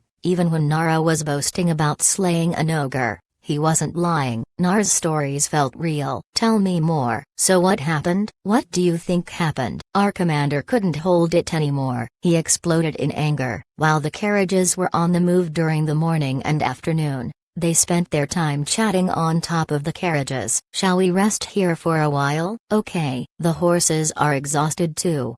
And the place looks good too. Whenever they had to give the horses some rest or had to stop because it was the nightfall, there was one more thing Riley got to see. It was another good thing about having them tag along. "Well then, Ms. Nanai, shall we go stretch ourselves?" "If you are fine with me." "Okay." While they were resting, while the campfire was going on, to make use of the free time, Nanai and Nara decided to do sword practices together. It was Nara's idea. "You can't use magic, okay?" "I know." Dadak, dadak. Sound of the campfire wood cracking. With the campfire going on, Nanai and Nara stood in front of the fire. They aimed their weapons, which were carved from woods, at each other. The time limit is 3 minutes. I'll be the judge. The side that scores most hits or disables the opponent is the winner. Do you understand? Rorona, who was an archer with good eyes, took on the role of being the judge. After the countdown,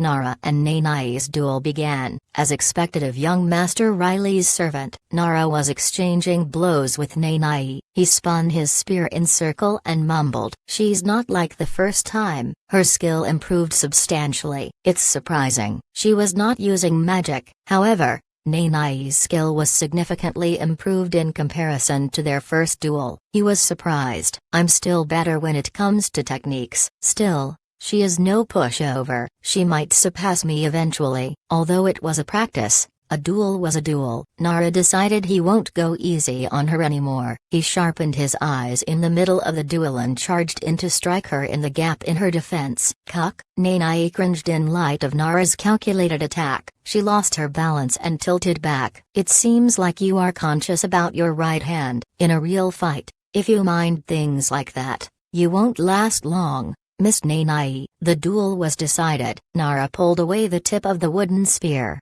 which was aimed at Nanai's neck. He tapped the spear at his shoulder and then tilted his head side to side. Miss Nanai. This was her third practice duel. Up to her second duel, she responded promptly to Nara's advices. However, this time, for some reason unknown, she was just sitting there with a blank look in silence, frozen. Is she upset about losing? Nara got closer to Nanai. He furrowed his brows. Miss Nanai. Yes. Nara saw that Nanai's face was full of sweats. Nara was going to tap her shoulders, but he retrieved his hand and called Rorona. Rorona, could you bring some towels here? Yes. It seemed she noticed that something was not right. Rorona rushed to the carriage and brought a towel. Oh my, you're sweating a lot. Here, please wipe it off with this. Yes. Think why? Thump. Nanai held the towel that Rorona handed to her. However, because of her shaking hand, Nanai ended up dropping it to the floor. I'm sorry. Embarrassed, Nanai blushed. She carefully picked up the towel and used the part that didn't get dirt on to wipe off her neck. Excuse me, Miss Nanai. Yes, she responded promptly this time. By any chance, is it because of what you told us before? Is that why your body's condition is? Nara only knew that Nanai's lifespan was very limited. He didn't know exactly how long it would last. He asked carefully. No, it is not really. Nanai avoided Nara's eyes. She had her right hand hidden behind her back. Fiddling with the right hand, she blurred the end of her sentence. Not really? What's not really? As a woman, Rorona could tell Nanai was hiding something. Rorona brought out her bow and looked at Nanai. Try holding it. Pardon? Your sword. Okay. Rorona was asking in a serious tone. Not able to say no, Nanai held the wooden sword in front of her. You are holding it firmly, right? Nanai was not able to give a response. Rorona tried pushing Nanai's wooden sword with the side of her bow. Her hands, which were shaking, were not able to hold the sword until the end. The sword was dropped to the ground. Nanai's condition was more serious than it appeared to be. Nara cringed big time and looked at Nanai. You fought a duel with me in that condition? Nara thought that Nanai's response was slower and her strikes were weaker. Nara had extremely infuriated look on his face. Ms. Nanai, if you're ill, you should just say so. Why did you fight in this condition? Nara crossed his arms and scolded Nanai. Rorona turned her body toward the carriage. Please wait. I'll report this to young Master Riley. Perhaps because he didn't nap during the day, he was already asleep in the carriage for the night. Wait. Nanai quickly raised her hand to grab Rorona's arm. Nanai bit her lips. Please wait, Miss Rorona. Nanai's hand was shaking so much that Rorona could hardly feel any strength in her grip. Feeling desperation in Nanai's hand, with a saddened face, Rorona stopped and turned to look at Nanai. To young master, please don't tell him. Why? Frustrated, Rorona raised her voice. In response, Nanai lowered her head with a downed face. Please don't tell him. The two carriages took 2 short breaks around noon and 1 long break during the dinner time. As always, today, they found a suitable place for the evening and were resting. Are you guys not going to duel today? Riley didn't see the duel last night because he went to sleep early. Sitting on the carriage's steps, Riley asked. About that. Nanai, who was preparing lunch with Rorona, broke cold sweat and blurred the end of the sentence. My condition isn't so good today. Nothing good will come of having a duel at this time, not to me nor Miss Nanai, so I told her that I'll be taking a break today. Nara stepped in and answered for Nanai. Nanai secretly sighed in relief. She casually turned his head, but her eye met with Riley's apostrophe. Ah, Nanai flinched and quickly turned her head away to hide her face. Although she quickly turned her head away, Riley was still steadily staring at the back of Nanai's head. Nobody could tell what Riley was thinking, as if he was examining something. He was glaring at Nanai as if he was going to burn a hole through her with his gaze. Eventually, Riley turned his head, looking uninterested. "Excuse me, Miss Nanai, does the young master really know about it?" Glancing over at Riley, Rorona asked Nanai. Nanai responded with silence. "Just tell him, your health is getting worse, so you will need to rest." Nanai shook her head left and right as the response. "Young master would understand that much. Driving the carriage is not very hard. Also, even if he doesn't, our commander can drive it for you, so for now, you should rest and clank." Nanai avoided the question by bringing out the dishes for the lunch. Avoiding Rorona, Nanai walked away. Looking at the back of Nanai, frustrated, Rorona sighed big enough to make the ground sink. It's frustrating to watch Miss Nanai. No. Before she realized, Aizen was next to Rorona. He picked up a sandwich and mumbled as he ate. Rorona, with her arms crossed, disagreed. "I understand her a little." Aizen tiled his head side to side. "There is a thing like that." Rorona decided to postpone explaining it. Just like Nanai, Rorona picked up some dishes and sandwiches and started to walk. Holding a dish with both of her hands, Rorona was about to give Nara his sandwich. She suddenly stopped walking and raised her ears. "Something is coming." Riley noticed it before Rorona. With his ears wide open, he had his head turned to the direction of the sound. "Carriage?" "It is a carriage," Rorona mumbled. Having heard that, Riley, now sure of it, picked up a sandwich that Nanai prepared and said it. "I think there are many of them. Should I go check it out?" The rumbling sound on the ground was pretty loud. It seemed like there were many carriages heading this way. "Do as you wish." Riley was certain that the carriages were going to pass through where they were. He chewed on the sandwich with an annoyed face. "I'll go check it out then." Rorona gave the dish to Nara. She jumped up to a tree nearby. Nanai, with Rorona gone to identify the carriages, Riley, who was taking care of a sandwich, quietly called Nanai. "Yes, young master. Isn't there something you should be telling me?" Having heard his question, Nanai fell to silence for a moment. She smiled awkwardly and asked, "Is the sandwich to your taste?" Having heard the question, Riley gave a blank stare at Nanai. He peeked a smile and raised his hand. "Yes, it's not bad." He patted her on the head. Nanai could not be happier. She was smiling, satisfied. She even forgot the pain. "I'm back." About 3 minutes had gone by. There were sounds of fallen leaves cracking. Rorona, who went to investigate, came back. "Who is it?" Nara, who was chewing on the sandwich, asked. Rorona, who landed on the ground gracefully, swung her ankles around and responded. "They were all mercenaries." "Mercenaries? But why do you have that look on your face?" Rorona looked displeased somehow. Nara tilted his head side to side and asked. "It was Cabal mercenary group." "Cabal? In that case, that bastard Cabal is there too?" "Yes, he was." "Ugh, that musclehead Damas is there?" Riley was listening to the conversation. It was right around when Riley started to tilt his head side to side because of the stories about some mercenary he didn't know. "Wow, look who is here." Swarming. There were sounds of a few dozen carriages swarming to the place. Kicking up the dust, they stopped in the open space where Riley's group was resting. "The commander of the Lightning Boulder group is here." Of the few dozen carriages, from the one in the front, there was a muscular man that jumped down from the driver's seat. He made boom sound upon landing. Concerned that dust might get on Riley's sandwich, Nanai used magic and hid her hand. She fiddled with her hand, opening and closing it. "Small world. Really, I didn't think I'll run into you again in just half a year. Are you coming from Rainfield?" The man was wielding a mace that was becoming of his size. Cabal came right up to Nara and asked, "What about you, Cabal? Are you going to Rainfield?" Cabal was a giant. Nara had no choice but to tilt his head up and look at Cabal. In uninterested tone, Nara replied, "You are just a 15-year-old kid, but you sure know how to run your mouth? That's right. I've heard that an old friend of mine is going to be in Rainfield. I just finished a job, and I'm headed over there. Cabell shrugged his shoulder and explained. Nara wiggled his brows and said, "Is that so? In that case, won't it be best for you to get lost fast? The summer is almost over. What are you going to do if you get there by fall and catch cold?" The boy was picking a fight with the man. Cabell tapped his thigh loudly and laughed over it. "Haha, bullcrap. A cold?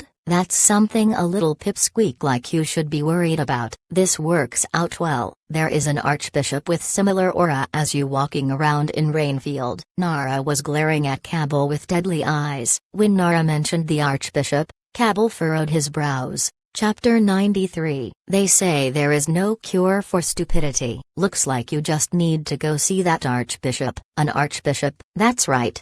While furrowing his brows, Cabell fiddled with his chin. With a strange look on his face, he nodded. "Well, I'll keep that in mind." TSK. Not liking Cabell's arrogant attitude, Nara clicked his tongue. Cabell casually turned his head and looked at Riley, who was eating a sandwich. "Who's that young man? A nobility? Mind your own business. Quit it while I'm still being nice to you." Cabell, the giant, looked at Riley. Riley, who was chewing on his sandwich, narrowed his eyes to say, "What are you glaring at?"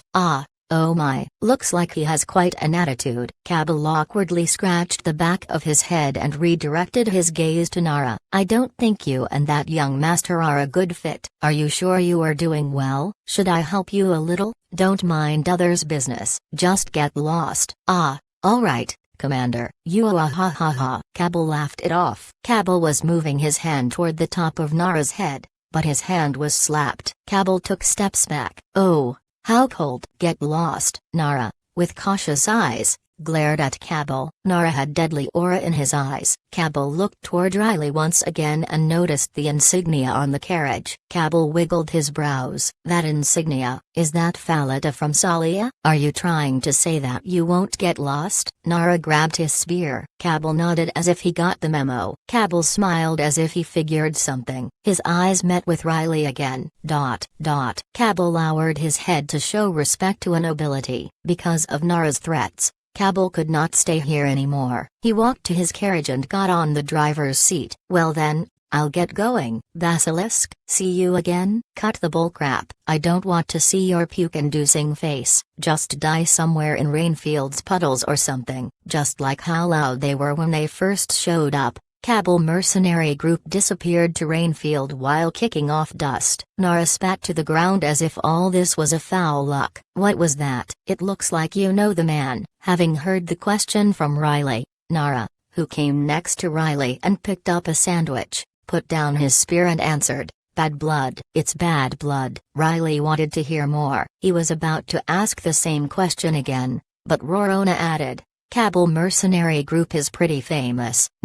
Right now, they are having a monopoly in almost all of the major exploits." "They are famous for that." "Famous?" Rorona nodded. Holding an empty dish, Rorona continued. "To explain how famous they are, some mercenaries think Cabell should be called the mercenary hero, following how Mr. Ian was called the mercenary hero. There's even rumors like that." Having heard Rorona's explanation, Nara was infuriated. In anger, he spoke with sandwich still in his mouth. He said as he spewed out spits and pieces of the sandwich, "Who is spreading bullcrap rumors like that? Ugh, disgusting. Swallow and then speak." "It's just a rumor." "A rumor. He might get a title, following after Ian." It was a pretty interesting story. Riley's gazes were saying they should tell him more. Rorona looked at her commander and continued, "Well, as our commander said, there is probably exaggerations. However, I have witnessed the monstrous strength of that man named Cabell. I don't think all of the rumor is a lie." HMP. "Ah." Displeased, Nara quickly turned his head away. Rorona smiled awkwardly. Eisen, who was leaning against the carriage, started to explain Cabell's monstrous power. "When I was working as a mercenary with him, one time, he lifted a house with his right hand and threw it. It was truly overwhelming." "Lifted a house and with one hand and threw it?" Nai, with a look of disbelief, tilted her head side to side. "By any chance, Is he a mage? Did he use something like the telekinesis? Aizen shook his head and answered number. He didn't use magic, it was using his raw physical strength. He is like a monster. Aizen couldn't exactly explain Kabbal's monstrous strength, so he decided to move on to the next story. He shrugged his shoulders and continued. Well, that's not the only reason why our commander hates him so much. Riley and Nanae both had question marks on their faces. Rorona said, he keeps on pestering. Pestering? Since a long time ago, he had been trying to hire our commander. It's because our commander's skill is well guaranteed. Besides the fact that Nara was not a human, certainly, the fact that Nara was as skilled as he was with spear at the age of 15 was an incredible feat. That piece of shit. I wouldn't be this infuriated if that was the end of it all. Nara glared at both Rorona and Aizen. Nara pouted and made his eyes sharp like snakes. His aura is purple. Ah, right. There is that too. He had such an appalling color when our commander saw him with his eyes. So there is the fact that Kabbal doesn't seem like a good man. Purple? Riley remembered that Nara said Rabathra was purple when Nara saw him at Rainfield. Riley narrowed his eyes. How should I put it? His inside is different from his outside? It feels like he is scheming something? People like that have purple color? Riley asked. Are people with purple color common? I'm not sure. Nara stared at the empty space. He counted all the people he met that had purple color. He answered finally. They are not common. So far, I met 4 of them. 4? Nara nodded. He started to explain each of them. In a nameless town, there was a homeless that had that color. There was that old fart archbishop that we met in Rainfield. There's that bastard Kabbal. And he paused for a moment and then said, that dark mage that you killed in Rainfield. The dark mage? Yes, that dark mage. Riley thought about all 4 people that Nara just mentioned. It looked like he was thinking hard for a moment. However, he picked up a sandwich with an uninterested face. What? Sound effect for rain. At Rainfield, a giant man was talking to an old man in white robe. He looked at a pouch full of ash and tilted his head side to side. This is Huriel? Yes. The old man nodded as he fiddled with his beard. Crazy. If he was going to die, he should have died peacefully. He died in a fire. Did he die this way because of his ability? Most likely. He had been overdoing things. I had a fishy feeling about it since he got listed in the bounty. I knew this was going to happen. Damn it. The giant scratched his head as if he was getting a headache. How long will it take, considering the condition? A very long time. I can't be certain when that would be exactly. This is just great.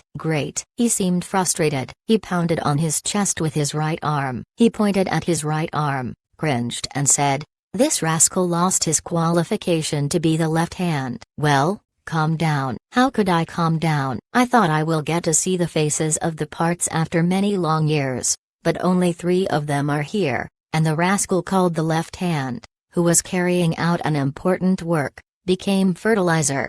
Crack. The giant, out of frustration rushing through his head, took out the hammer from his back and destroyed a street light. He was breathing hard. We can assume the left leg guy is as good as being absent. However, what about the other 2 rascals? The great Kabbal, came all the way here. How come? The giant, Kabbal, was breathing hard out of anger. The old man in white robe took the pouch back and mumbled, I'm not sure. By any chance, did they die somewhere? Kabbal did a neck slice gesture with his hand and asked the old man. The old man shrugged and said, you can hear the news about the head from anywhere, so you know well, right? Given her title, she is taking care of something very important, so she couldn't come. You need to be understanding of that for her. What about the right hand? I don't know about that. Shit. What a bunch of ungrateful rascals. He ground teeth hard. Kabbal crossed his arms and glared at the old man. So,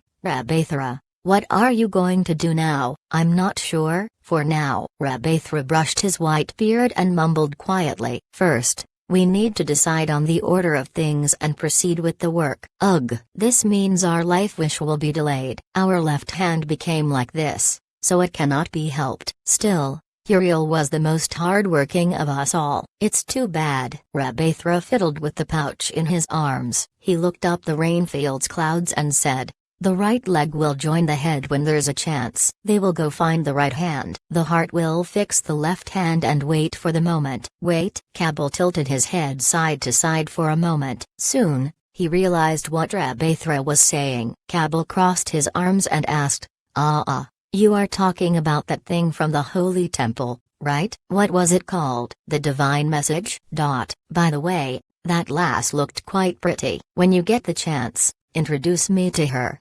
Alright. What do you think? I think I'm on her league. Rabathra glared at Kabul with a deadly look. It couldn't get any deadlier than this. Kabul clicked his tongue and pushed Rabathra's shoulder. Ugh. It's fine, fine. Don't forget our life swish, Kabul. I have not forgotten it. I haven't. Kabul and Rabathra, who were having a conversation, disappeared into the darkness of the rainfield with the pouch of black ashes. Phew. We are finally here. Riley seemed he was exhausted from a long ride on the carriage. He looked like he was sick of it. Looking at the scenery of the village on the side, he seemed like he was feeling better. We are almost at home. Home. It seemed like Nara heard what Riley was saying because he had the window open on the carriage. Nara, who was enjoying the scenery of the village, was mumbling Ian's name in pure excitement. Finally, Rorona, noticing the noise coming from the two men, casually turned her head and looked at Nanai. Nanai,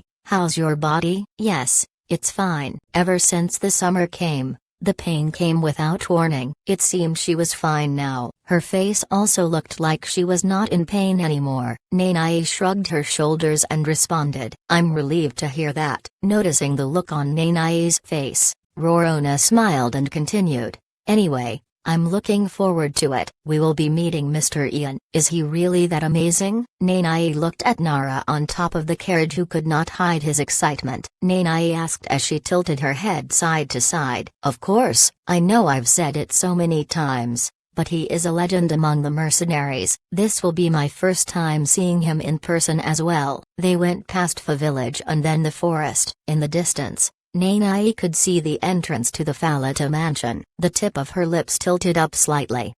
We are almost at home. Home. Without realizing it, just like Riley was mumbling inside, Nanai also mumbled. Chapter 94. Maybe it was obvious. Perhaps it wasn't. Regardless, the very first person to come and greet Riley and Nanai for their return from the trip to Rainfield was none other than Ian, the old butler. It seemed he was wandering around the garden all this time. His white hair headed toward Riley, who just stepped into the mansion's entrance. I'm here. We are back. Riley raised his hand to greet others lightly. Nanai lowered her head to greet others respectfully. At that moment, Ian's eyes were starting to fill with tears. Kuya up. Ian's reaction was exactly as expected. Riley peeked a smile and opened his arms. Young master. Riley was sick of hearing that during the summer. Maybe it was because Riley was away for so long. Riley opened his arms because it was so great to see Ian. Yes, I'm back home. Do you know how worried I was? When Riley opened his arms, Ian poured out tears like waterfall. He ran toward him and hugged him. I think it would be weirder if I didn't know it. Riley hugged Ian as if Ian was his own child. Riley casually turned his head and looked at the three members of the Lightning Boulder mercenary group who were walking toward the entrance of the mansion. That is, the mercenary hero? Really? In Riley's arms, Ian was crying like a little girl. However, his shoulder, his back, his arm, with his white hair, his hardened physique indirectly explained how many battlefields he fought in. Stop crying so much. Get a grip. Ian was pouring tears and runny nose. Having heard what Riley said, Ian barely got a hold of himself and cleaned up his face. Ian looked beyond Riley's shoulder. Who are they? They are guests. Guests? That's right. They are here to see you, young master. By any chance, a man, a woman, and a boy. They were each wielding a different weapon. Ian could tell with the first glance that they were mercenaries. The look on Ian's face became serious. That's right, they are mercenaries. With Riley's introduction, Nara brought out the pouch that contained the bone powder of his father's remain. Nara looked like he might be smiling. It could have been that he was crying. It was a strange look. Nara tilted his head side to side. "Mercenary hero, it's a great honor to meet you." The boy's emotion was running wild. His eyes suddenly changed to a sharp inhuman shape. Noticing this, Ian remembered seeing it before. Ian's eyes became wide. "Basilisk?" Ian said it as if he couldn't believe this. Nara nodded and answered, "Yes, I see." Ian asked Nanai to do his work for the moment. Ian mumbled in a bitter tone, "Garf." In the end, he was killed by that dark mage. In the garden, on a table for tea, Ian had the lightning boulder mercenaries and Riley sit with him for a tea. With his thumb, Ian fiddled with the cup's handle and said, "This is the reason why I hate mages. Mages took away people so easily. The people who were precious to me." Ian added that he doesn't hate Nanai. Ian put his hand toward the urn that had the bone remains of Garf Basilisk. "I don't know how Garf introduced me to you, but I think I should make certain for you to know this." Ian couldn't bring himself to touch the urn. He lowered his head and said, "I'm retired, but I'll put my title as the mercenary hero on the line to say this. A basilisk named Garf was definitely a great father." Nara tightened his grab on his hand that was laying on top of this thigh. It wrinkled his pants. "Nara, you should be proud of him." The mercenary hero that Nara admired was praising his father. Nara could not imagine a situation that was more touching than this. Despite that, Nara couldn't say anything. "When I saw you in the photo, you were just a child. Now, you have grown. You look magnificent like your father." Drop. On top of the table with white cloth, thick stream of tears, which fell along Nara's cheek, dropped and made stains. "You must have had it hard." "All by yourself." He nodded, and nodded again. He bit his lower lips hard. Nara was still grabbing hard onto his thigh. He couldn't wipe off his tears. He nodded repeatedly to respond to Ian. He was still a child. A 15-year-old boy was there. It seemed he was remembering all the hardships he endured. In Nara's face, there were not just tears, but also runny nose. "Thank you." Ian raised his right arm, which he couldn't bring himself to touch the urn that contained Garf's remains, to pat Nara's head. "For surviving," Ian said with a bitter smile. Nara strained himself to respond with a tearful voice. "Yes." Perhaps it had been about 10 minutes since Nara was in tears. Ian left Nara be so he could calm down. Ian turned to Riley, who was sitting next to him, and asked about the mercenaries. "About the lightning boulder mercenary. I'll tell the Count later that they are here as your guests," Ian said as he filled Riley's empty cup. Riley tilted his head side to side and mumbled, "Later?" "Not immediately." Yes, actually, 2 days ago, the Count received an urgent message from the Salia castle. He left the mansion with his sword." "He left the mansion?" "Yes, there was a story about the Salia's border being attacked. I think this might be about that." "What about my 2 big brothers?" "Young Master Ryan and Lloyd are here in the mansion. Because you were not present at the time, they couldn't all leave the mansion empty."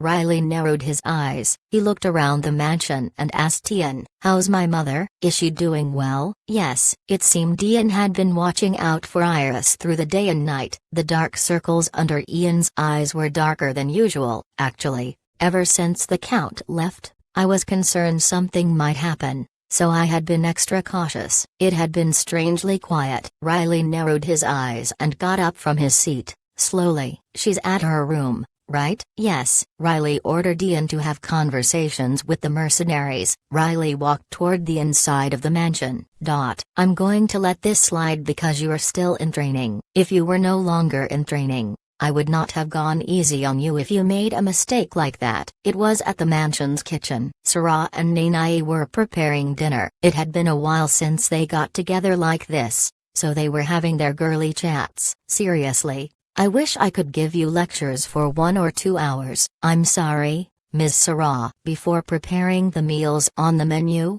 Nanai was doing the dishes. With a downed look on her face, Nanai said, "It won't happen again." If you look so gloomy like this, It makes me feel sorry for scolding you instead." It seemed Sarah felt it. Sarah broke cold sweat and said she was just joking as she picked up the dishes again. "Anyway, how was it? How was the rainfield?" "Ah, it was great." Nanai, who was washing dishes, stopped her hands for a moment. She smiled slowly and said it was great. Sarah had a mischievous smile on her face and asked, "It was great?" Nanai flinched without realizing. She strained her lips and froze. "That's strange. Serving the young master by yourself would have not been easy. What was so great about it? You even forgot to contact the mansion?" Sarah's mischievousness was getting activated. Not just her smile, but her laughter was like that as well. Sarah moved her legs and got right next to Nanai. Was she nervous because Sarah was standing right next to her? Nanai was still petrified. Nanai was still just holding the dish. She wasn't able to answer Sarah. "During the evenings, nothing strange happened, right?" "Ah, you said you had a separate room, so that probably didn't happen?" Sarah wiggled her brows and asked. Perhaps because Nanai was embarrassed, she started to shake her hands that were holding the dishes. "Come on." "Still, it is hard to believe that nothing happened." Sarah, with her mischievous look on her face, asked again. As a woman, perhaps it was only natural for her to be interested in things like this. "Excuse me, Nanai, nothing really happened." Before Sarah could finish her question again, Nanai's hands, as if they reached their limits, Crash. Dropped the dish she was holding. "Nanai?" The crashing sound interrupted Sarah's thoughts. Sarah vacantly stared at the broken pieces of dish on the floor for a moment and was about to redirect her gaze toward Nanai. However, Nanai. It seemed Nanai lost strength in her legs. She was faltering where she stood, right where the pieces of broken dish was. Sarah quickly supported Nanai. "Nanai, what's wrong?" Nanai's body was not just shaking, it was almost at the state of shock. Having realized this, Sarah, with a desperate look on her face, called Nanai's name. What's wrong? Are you hurting somewhere?" The pain that came all of a sudden had subsided a little. Her vision, which was filled with white for a moment, was gradually returning. Nanai desperately tried to open her lips.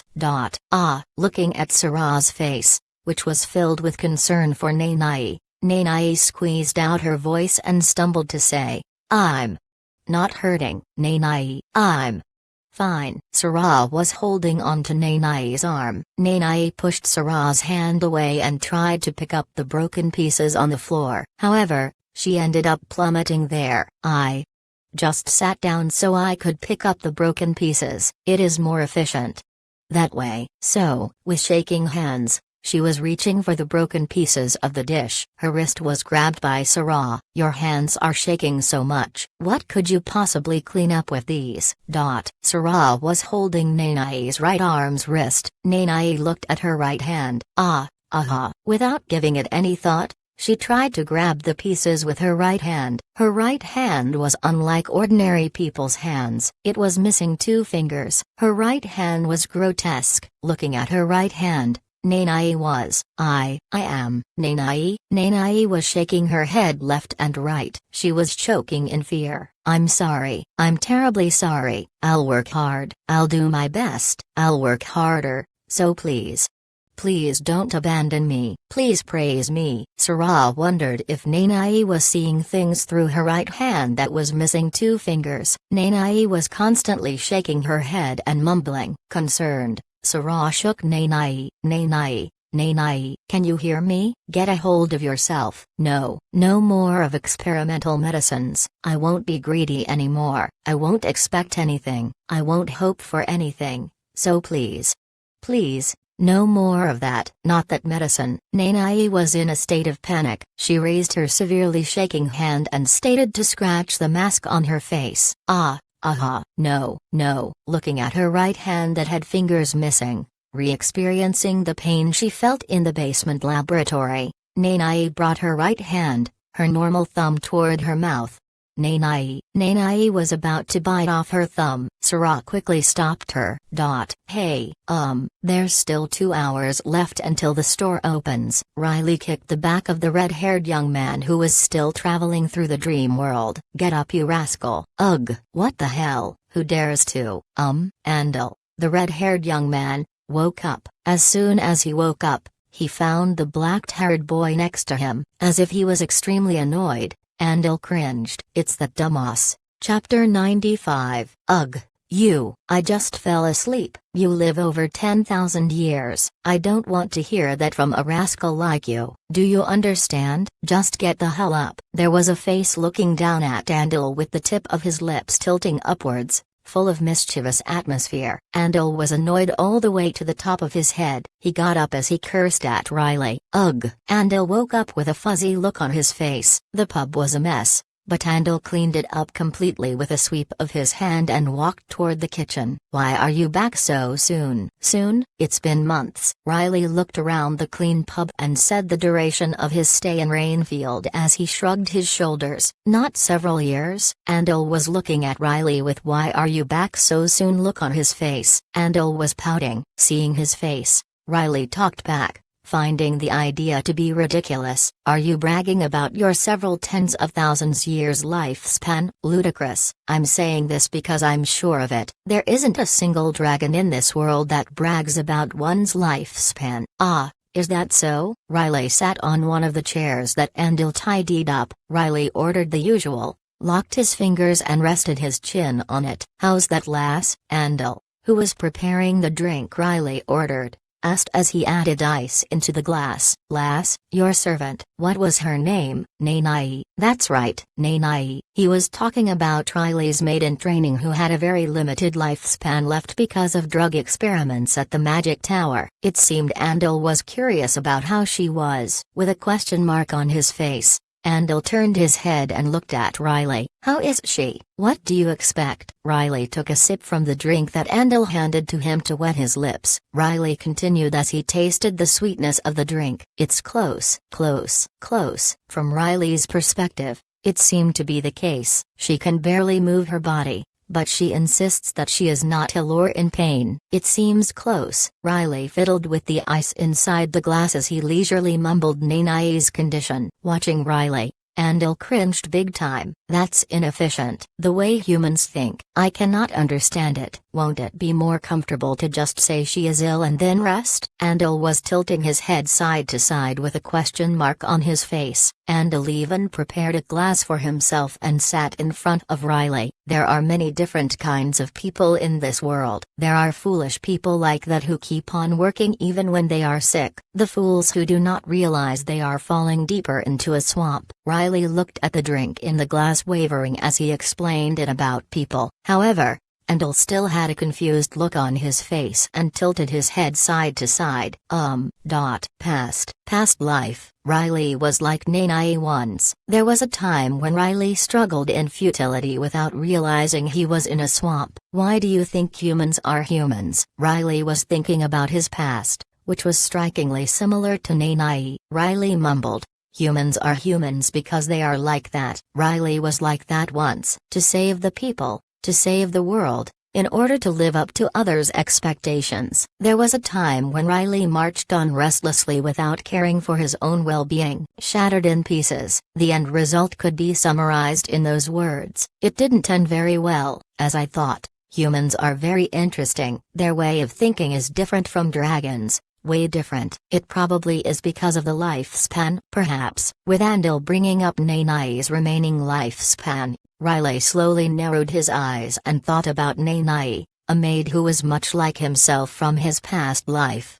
Young master, I wish you could feel this sense of having accomplished something too. Even if it lasted long, her life was going to last until the autumn. Because she used magic excessively in Rainfield, her lifespan was shortened even further. If nothing was done, she would have burned out and became dust by now. Lifespan. Her slightly extended time was from Riley patting her head. Riley thought of a different way to use the time magic that Nanai taught her. However, in the end, it was not possible for Riley to cure her illness. Hey, Andal. Riley, who was sitting there in silence, called Andal as if he made up his mind. "What, by the way, it's about the thing you mentioned before. Do you still want to try it? Thing I mentioned before?" "Ah, that?" When Riley asked, Andal wiggled his eyebrows as if he was waiting for this. Andal nodded and said, "Of course, I still want to try it." It was about the idea that Andal discussed with Riley when he teleported Riley and Nanai to Rainfield's nearby area.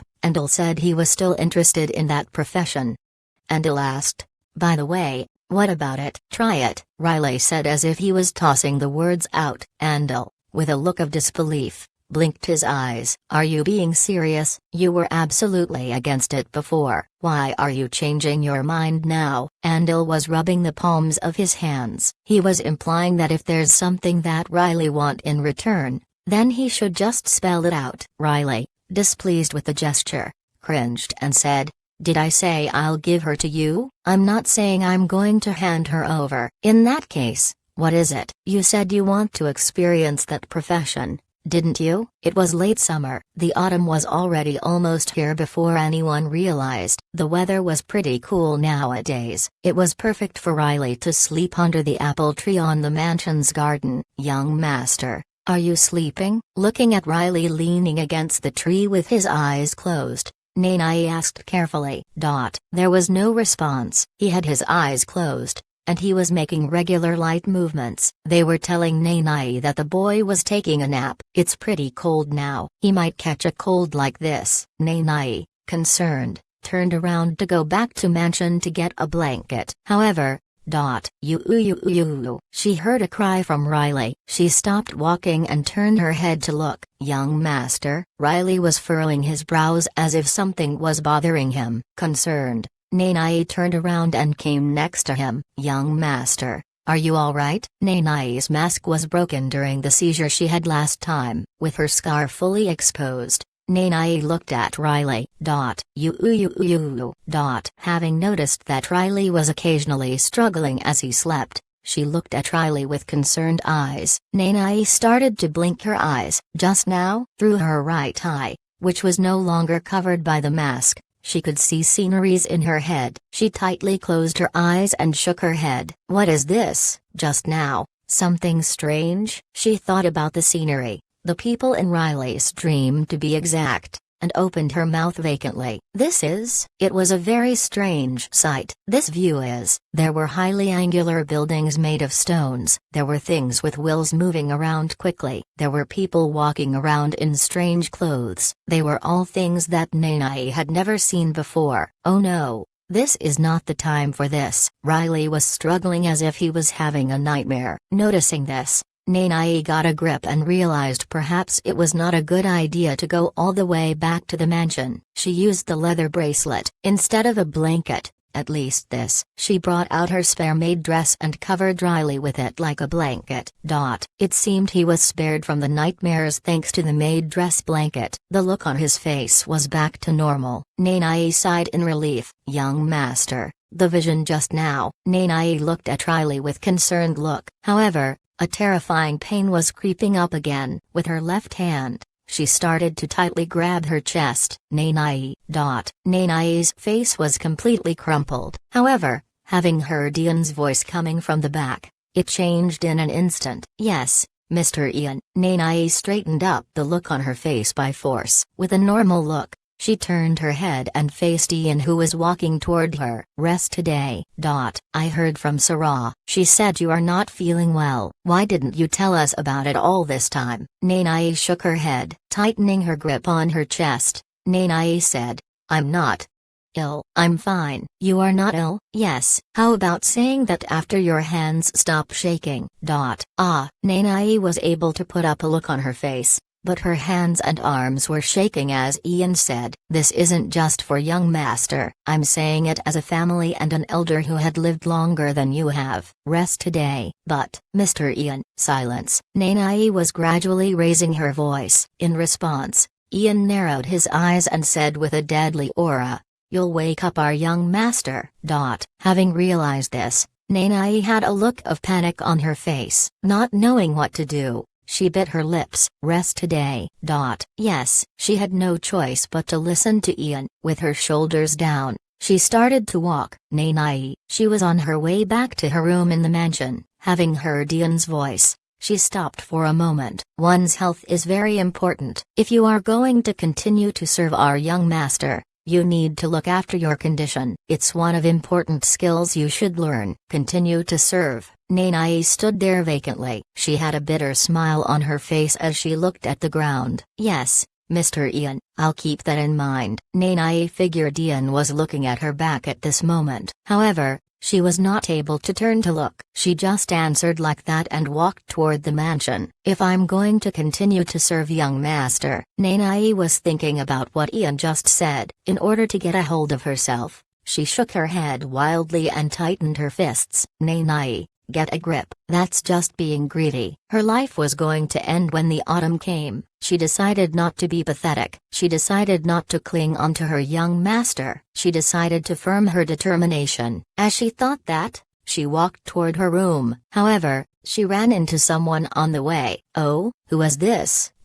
Our very own famous Six Circles mage. It was Lloyd, the second-born young master of Falata Mansion. What's going on? Shouldn't you be right next to Riley at this hour? To pay respect, Nay lightly lowered her head. She responded as respectfully as possible. Due to a personal circumstance, I was ordered to rest today. So Mr. Ian is serving young Master Riley at the moment. Having heard what Nay said, Lloyd opened his eyes wide. Soon, he put up a look on his face. It was saying that Nay was a fool. Huh? Rest? Wow, this is just. You're that young master's servant?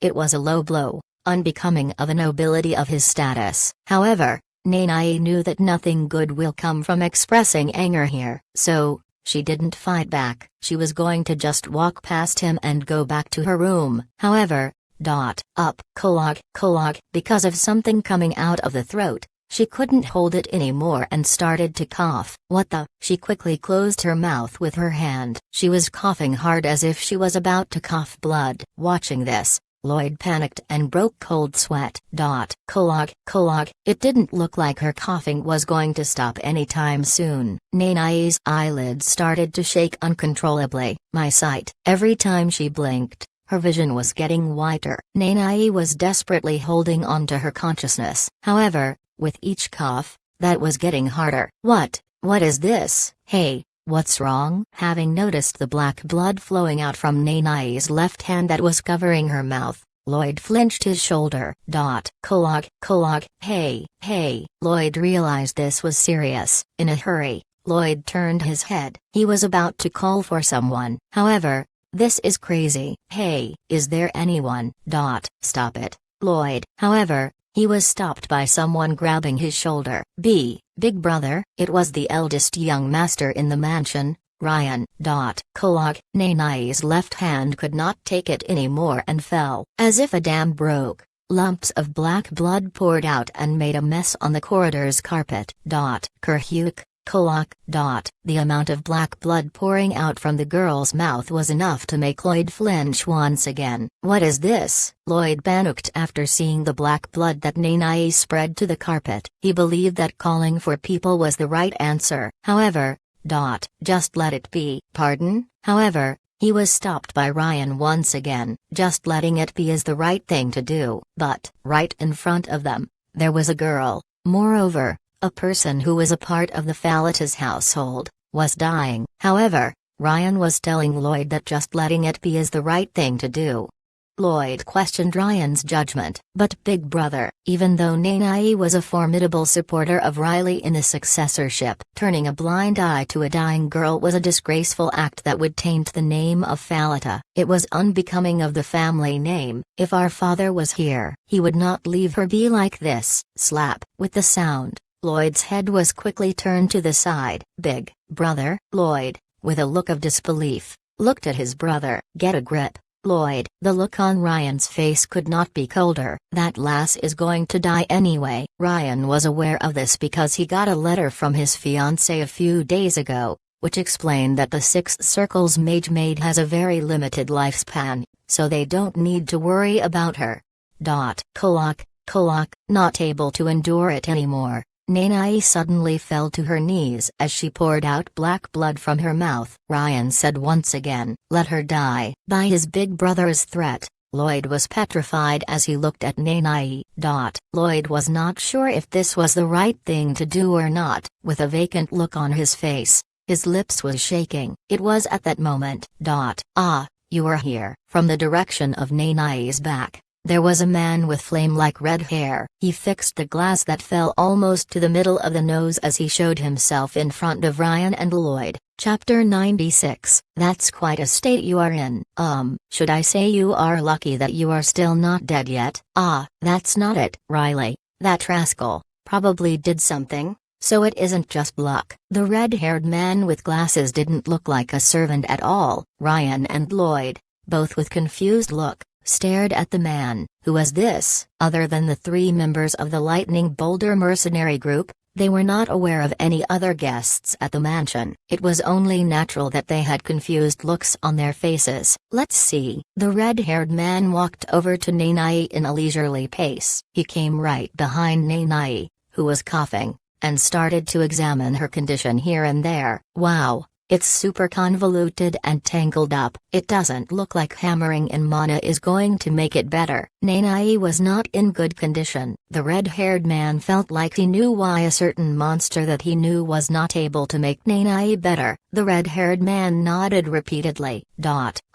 There was black blood on the floor that Nanai coughed out. The man touched it with the tip of his finger to check its color and characteristics and slowly narrowed his eyes. I think I'll have to examine this in detail. The red-haired man got on his knees to sit next to Nanai and mumbled. At that moment, Ryan took a step forward and said, "Who are you?" Like how a human being wouldn't care about what insects are up to. The red-haired man casually ignored Ryan's words in the same manner and mumbled, as I thought, this is quite something." Although that kind of magic was not fiddled with, the color was changed like that. Ignored. Ryan was not able to stand it. Ryan's hand was moving toward the sword's handle on his waist. "I asked who you are." Ryan was holding the handle of the sword. However, the red-haired man wasn't even glancing at Ryan. There is no innate type or opposing type at all. This is impossible even for us. With this, not just magic, but summoned spirits could be utilized skillfully. Interesting. It's very interesting. Toward Ryan, the response from the red-haired man was smaller than that of an ant passing by. Not able to stand the insult, Ryan took out the sword. "I asked who you are." The sharp sound from the unsheathing of the sword filled the corridor. The red-haired man finally responded, just like a certain young master in the mansion, with an annoyed look on his face. The man looked at Ryan. "Andal." "What, are you deaf?" I said it's Andal. Nanai, who was still coughing blood, heard the name, Andal, among the voices that sounded very distant to her. The name made her shoulders flinch. "Andal? Mr. Andal? Why is he here?" Was it because he did something? Nanai's inside felt significantly better than before. Her blurred white vision was gradually returning, and her coughing was slowly subsiding. "Andal?" In light of the red-haired man's response, Ryan furrowed his brows big time. With the sword still aimed at Andal, Ryan asked again, "You Runt, is that your name?" "Runt?" With his sword to the front, Ryan had a deadly look on his face. Watching this, Andal snorted, thinking how childish it looked. Andal said, "That's right, that's my name." "In that case, what are you?" "What am I?" Andal tilted his head side to side and mumbled. Ryan ground his teeth hard and poured mana into his sword. "If you ask back again instead of answering, you better be prepared to be off with your head." Watching the sword exuding steady light, Andal had the tip of his lips tilted up, finding it fun to watch. Andal straightened the leg he had bent from kneeling. Andal got up and said, "I'm a doctor." "Why?" Instead of choking in fear, the man was still smiling. With the man claiming to be a doctor, now Ryan tilted his head side to side. "A doctor?" Andal was full of confidence. He even had an air of, "What's your problem?" as he crossed his arms. Watching this, Ryan's face turned violent again. "Are you messing with me?" "Ah, doctor." There you were. There was another voice from far away in the corridor. Everyone other than Nanai turned their gazes toward the direction. "I'm sorry, Big brothers. The person that just spoke walked past the corner of the corridor toward them. He lowered his head in front of Ryan and Lloyd. This is a famous doctor from Rainfield that I went to vacation on. I asked him to come with us, along with Ian. Riley made an appearance in the corridor. He introduced Andal to Ryan, who was aiming a sword. A doctor? A doctor? Finding it to be suspicious, Ryan and Lloyd mumbled with strange looks on their faces. Andal also vacantly looked back at Riley. He had a "what the hell are you barking about?" look on his face as well. The thing is, I brought him here because I was worried about my mother's illness. It seems Ian forgot to tell you about him. Riley slowly moved his elbow to bump Ian's arm. Ian, who was nervous for some reason, flinched and responded right away. Yes, I'm sorry. I was supposed to report to you about the guests. After telling you about Nara and his group, I forgot to tell you about the doctor. Please forgive me. Ian lowered his head big time. You are saying you are a doctor? People who didn't know Ian would have thought that what he just said sounded like he was just acting. However, given the situation, the nervous look on Ian's face was that of someone who made a grave mistake. That's what Ryan thought. Rainfield doesn't have a holy temple. It's a city with advanced medical science. So I asked around to see if there was anyone who is an expert at the particular illness that my mother has, and this is the doctor who is fairly well known in Rainfield. Riley slowly tilted his head and looked at Andal. Isn't that right, doctor? This was different from what they talked about in the pub. With a confused look on his face, Andal was going to furrow his brows, but soon, as if he realized something, he straightened his brows. A dragon was a supreme being, yet Riley had no problem pouring out insults and crass language at Andal. However, now, all of a sudden, Riley was treating Andal with the uttermost respect. Why, I think I get it now. Having realized Riley was just acting and this was his scheme, Andal tilted the tip of his lips as if he understood. Moreover, it took a lot of effort to build what I have around me. It would be a waste to fold my amusement life here because of this. To Andal, it most certainly was going to be a waste. How, did you watch some stage acting? Riley smiled as he asked that with his gaze. Andal responded with his gaze. Of course I have. So you know what acting is, right? I'm counting on you to put up a good act on your own. Who do you think I am? After exchanging looks with Riley, Andal, with a confident look on his face, turned his head toward Ryan and Lloyd. You there? Andal pointed at Lloyd, and he tilted his head side to side, wondering why he was pointed at. How many times do you do it per day? What are you talking about? By yourself? Twice? Or 3 times? Having realized what Andal was talking about, Lloyd's face turned red. TSK, take it easy. It will make your bones brittle. Andal turned his gaze away, uninterested. This time, he looked at Ryan and said, do you have sleep deprivation lately? You should reduce training at night. Like this third young master here, it would be good for you to get some sleep. Otherwise, it will shorten your lifespan, Andal said as he narrowed his eyes, as if he was exactly right. The tip of Ryan's sword flinched slightly. Actually, everything Andal just said were accurate. Is he really a doctor? Ryan was not sure what he was talking about with Lloyd, however. In fact, Ryan was not getting good sleep at night, and he closed his eyes only after exhausting his body from training. Even if this runt is a doctor. The look on Ryan's face became sharp again. Even though this doctor came from Rainfield, which didn't have any nobilities, the man was definitely being rude to Ryan. This was the reason. What are you glaring at? Is there something you don't like? The man was talking so carelessly toward a young master in a count's family. There was a need for Ryan to teach him a lesson. However, you are a funny runt. Just be grateful that I won't charge you. However, Ryan couldn't talk back. It was because, when Ryan looked at Andal's eyes, it gave him the creeps. There was a sense of existence that could not be explained in words. There was an aura. Overwhelmed by Andal's red eyes, Ryan could not dare to speak.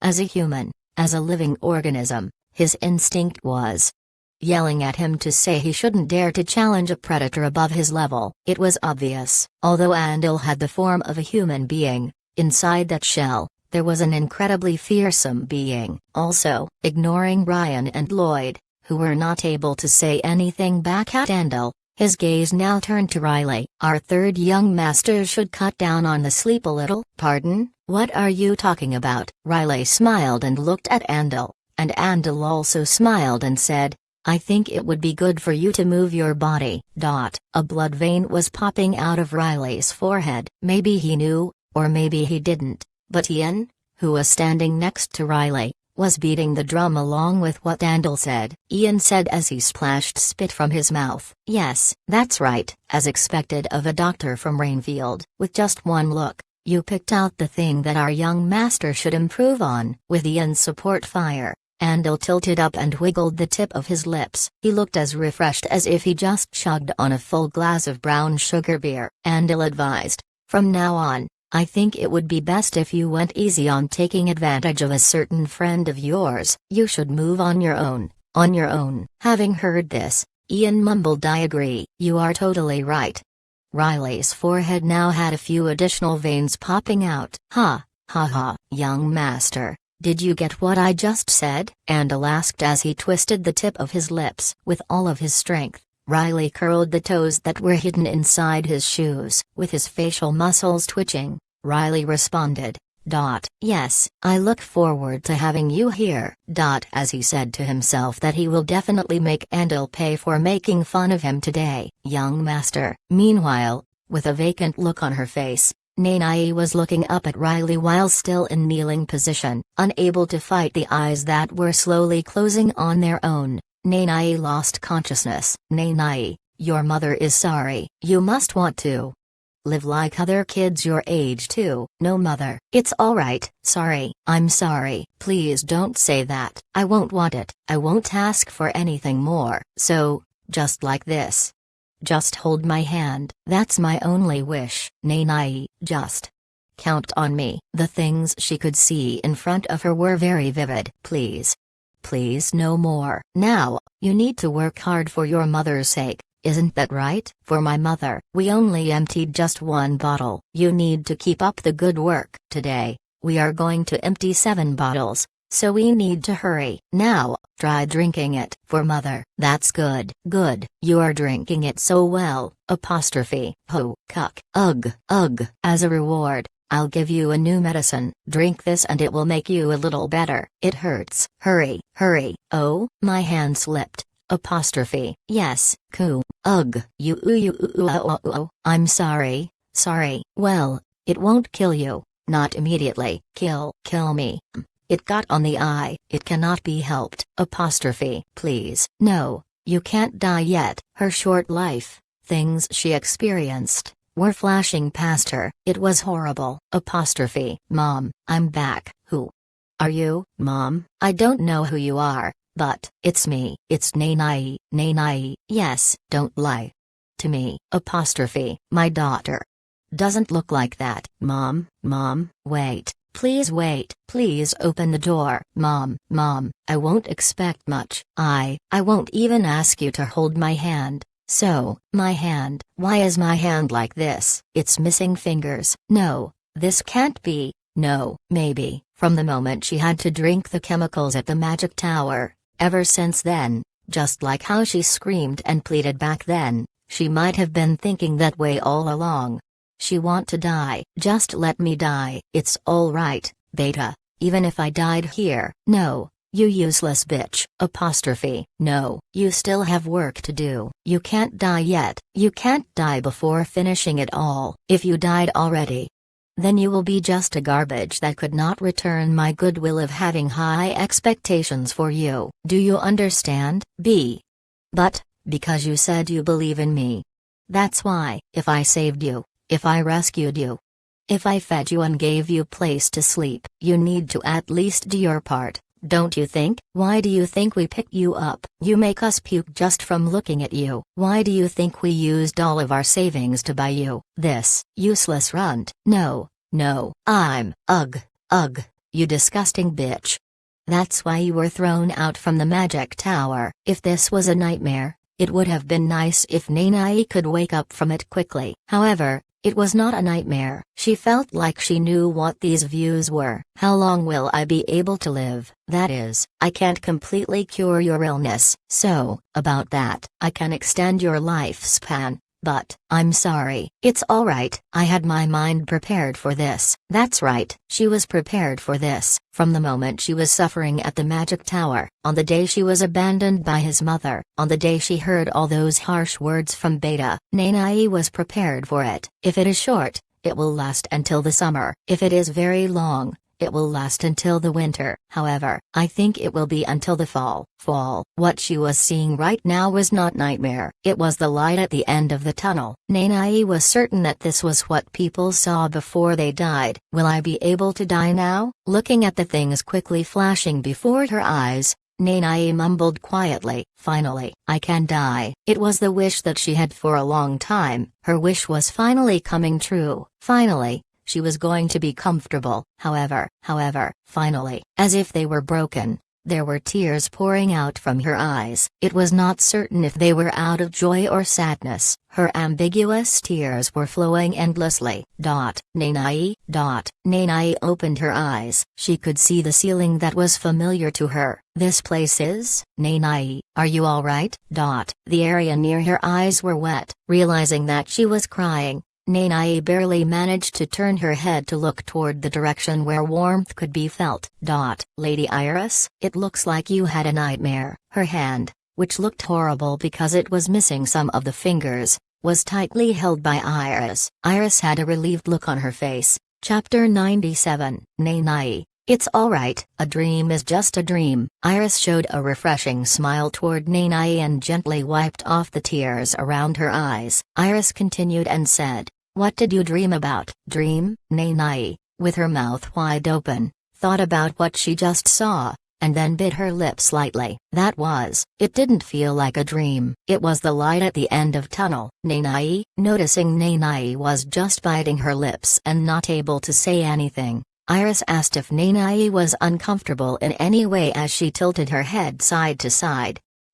It's nothing. It cannot be nothing. While Nanai was asleep, Iris heard what she was murmuring while shedding tears. Iris clearly remembered them. Tell me, I'll listen. Instead of keeping it to herself, perhaps it would be better for Nanai to spill it out. Perhaps that would make Nanai feel better. Really, it is nothing. Not able to look at Iris in the eyes, she directed her gaze toward the ceiling and shook her head. She couldn't tell her. There was no way she could. Nanai could not tell Iris that she was going to die soon, that what she saw was her life flashing before her eyes. Nanai could not tell Iris that she won't be here with her when the fall comes.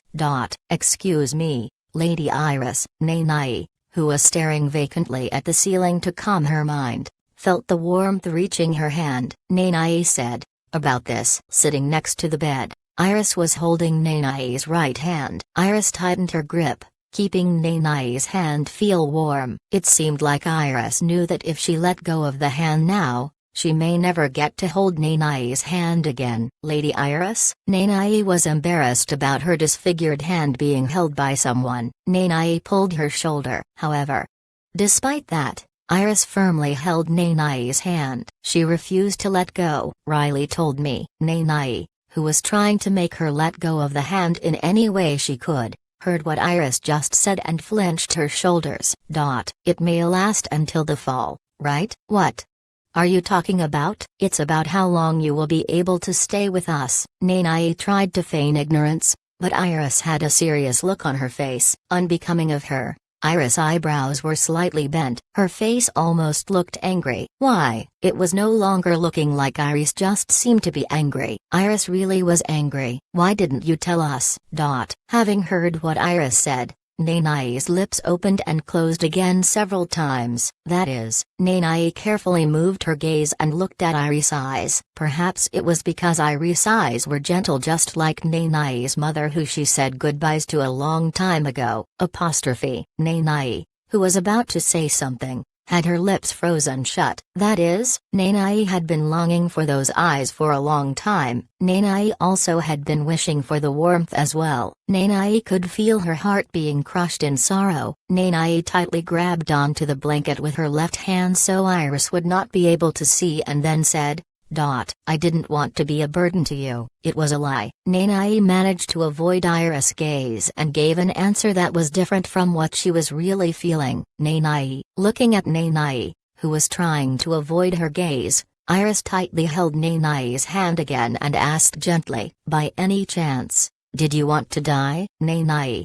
who had her true feeling found out, flinched her shoulder. How did she figure it out? Did I let it show on my face? Does Lady Iris have any special power? Nanai, petrified, was confused. Noticing this, Iris raised Nanai's right hand and said, your hand is shaking. It was something Nanai had not noticed. Having realized it late, she shook her head left and right and said, this is because of my condition. As I thought, you are not well, right? In the end, Iris got to the point. Nanai was petrified again. Nanai, yes, Lady Iris, you are curious about how I figured out what you were thinking, right? Honestly, Nanai was curious about that. However, she couldn't just say, yes, I am curious. Nanai just pulled her chin and waited for Iris to continue. It's sure Nanai, of many good qualities you have, one of them is that you do not avoid eye contact when having a conversation with someone. With her thumb, Iris gently brushed the top of Nanai's right hand. With boundlessly gentle and loving expression on her face, Iris continued, and Nanai had a vacant look on her face. Just now, Nanai, did you look at me in the eyes? I was. You weren't, were you? Nanai could not talk back. It was true. Why? Nanai felt that she might get greedy and dare to want to live longer if she looked into Iris' gentle eyes. So, Nanai could not look at her eyes. Lady Iris, how long have I been asleep? Nanai was still acting the same. Despite what Iris just said, Nanai was still not looking at Iris in the eyes. Moving her left hand that was tightly holding onto the blanket, Nanai lowered the hand to below the chest and uncovered the blanket. Looking at where the sun is, I think I slept through the whole day. It's way past the time I should be working. If I keep this up, I wouldn't be able to face Mr. Ian and Miss Sarah. Nanai used frictionless magic to free her hand from Iris' warm hand. Nanai got down from the bed immediately. I'll be going to work now. Nanai reached for the bracelet sitting next to the bed and opened a dimensional space. Nanai changed to the maid uniform and sighed and walked away as if she was running from something. Nanai was about to escape from the room. However, she stopped after hearing Iris' voice. I wish you could stay with us. It was a gentle tone like talking to her daughter. Nanai's lips were twisted. It was not certain if it was out of happiness or sadness. There were just Riley and Andal at the mansion's library. Riley sipped at the tea that Sarah prepared,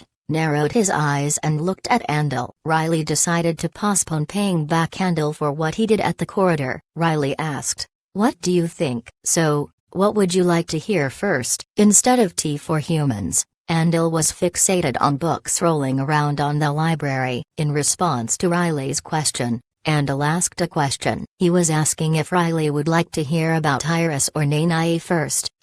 Riley was annoyed. Riley, who was drinking tea, mumbled the name. Noticing the look on Riley's eyes, Andal had an exaggerated look on his face. Laughing mischievously, Andal asked again, I suppose I don't need to act anymore? Ugh. As Andal said it like a fool, Riley had a vein popping up on his forehead. Riley started to click around the leg he had on top of the other leg. I'm the one who is pissed, you rascal. I thought you said you will let me experience being a teacher, so I came here, but you made me into a doctor? Unbelievable. You are working a dragon. You know that, right? You should be grateful that I'm going easy on you. Andal fixed the glasses that slid down the nose. He decided to answer the question before Riley exploded. That child, Nanai, her condition was not looking good. With your permission, I think it would be best if we brought her to my lair right away. Having realized Andal had a serious look on his face,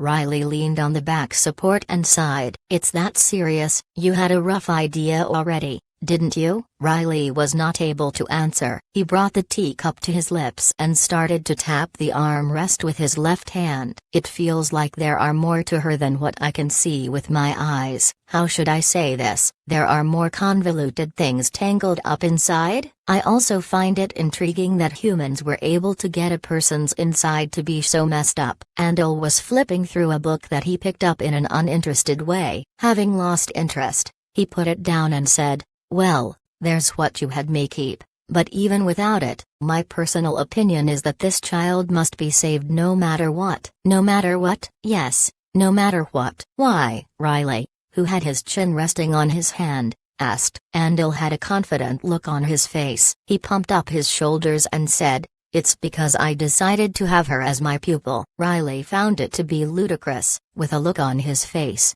Riley kept silent for a moment and then asked, "Are you still trying to play that role?" "Play?" Despite Riley's disapproving tone, Andal responded with a serious face. "This is not a pretentious play." Andal was the kind that just had to try what he wanted. He was a greedy and supreme being like that. "Oh, is that so? Oh, great being." "If I remember," Andal said, he found it intriguing when some of the customers introduced themselves as a teacher and a pupil. Before Riley went to Rainfield, Andal was asking Riley about the profession called teacher. Thinking about it, Riley peeked a smile. "So, what's the plan?" "Just say the word, and I'll take her to the lair and work on the tangled up things inside her body. Her lessons as my pupil will be after that." "How will the lessons be like?" "For now, I'll be starting with the basics. I'll hammer in the basics into her using my way. After that, I'll have her fight relatively weak guardian spirits to raise her skills." Andal answered thoroughly without pausing to think once. It made Riley realize that Andal was really eager to do this. Sickened by it,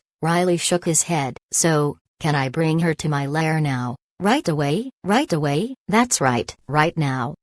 Riley took a moment to organize his thoughts. He shook his head and said, "No. Now is not a good time." Riley concluded that it would not be good for Nanai if she left too late. Riley said, "I think today evening would be good." "Today evening?" "We should give her time to say goodbyes to the people in the mansion at least. Not just to Iris, Ian and Sarah, but she was close to other people in the mansion as well. Telling them that she will be gone for a while with a doctor named Andal because of her illness was going to be enough." "What about you?" Riley pushed the chair to the back and got up. Andal tilted his head side to side and asked what Riley was going to do. "I'll be taking a nap for a moment." Riley said he will be taking a nap as if he didn't care at all. Andal, surprised, looked at Riley and mumbled, "Wow, sleep again? You're unbelievable. You rascal, you sleep longer than dragons." Having heard what Andal said, Riley, who was about to walk out of the library,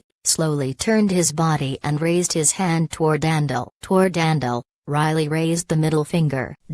"What's that?" Andal saw that gesture before, a fist with just the middle finger raised up. He tilted his head side to side and asked, "It's a compliment." "A compliment?" Riley peeked a smile. With the tip of his lips raised, Riley complimented Andal. "That's right. It's a compliment. You were very good at acting." The shape of Riley's hand gesture was something that Andal saw often in the pub that he owned. "Isn't that supposed to be an insult?" Andal saw customers swearing at each other and showing the middle finger. He saw it many times. Finding Riley's answer to be suspicious, Andal asked. Riley shrugged his shoulder and said, "Come on. How could that be?" "There are times when what people do and say do not match. You know that, don't you?" "This is one of them." Andal figured that Riley's explanation was plausible. Andal scratched his hair and asked back, "Is that so?" In fact, Andal did not have full understanding of people's hearts or emotions. "It's something like that. You should know things like these in detail if you want to enjoy your amusement trip." Riley continued like a pro. He winked and said with a leisurely face,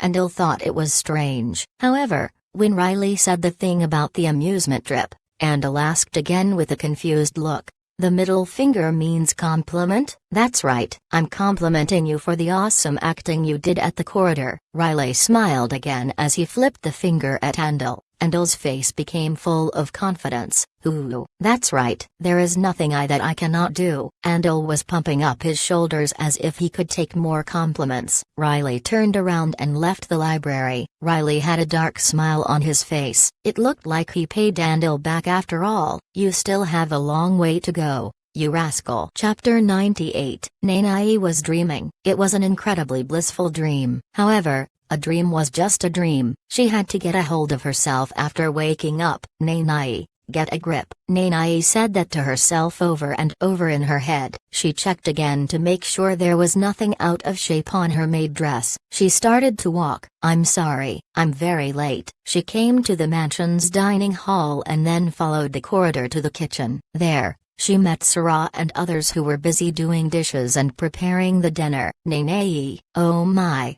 Nanae, I heard you collapsed. Are you alright? I heard young Master Lloyd was shocked. Let me see your face. You are alright now, right? As soon as she entered, everyone turned to look at her direction. They all had concerned looks on their faces. I'm all rig. The emotions were rushing at Nanae. She was about to have her eyes filled with tears. However, Nanae kept the expression on her face in check, maintaining a normal look. She lowered her head and responded, I'm alright. Although she said that, it didn't change the concerned looks on people's faces. I think I took too long of a break. I'll get back to work right away. Trying hard to ignore the people looking at her, Nanae walked toward the dishes that still needed to be washed. She reached for the dishes, but then Sarah snatched her wrist. Sarah looked angry. Nanae, Ms. Sarah. Sarah was biting her lips, just like how she was when she woke up in front of Iris. Nanae slowly avoided Sarah's eyes. I heard everything. Nanae's face crumpled. Was it Lady Iris? Was it young Master Riley? She was not sure who, but Nanae thought it was something they shouldn't have. Nanae thought nothing good would have come from it. I don't know what you have heard, but it must be very exaggerated. So, Nanae, I heard you are dying.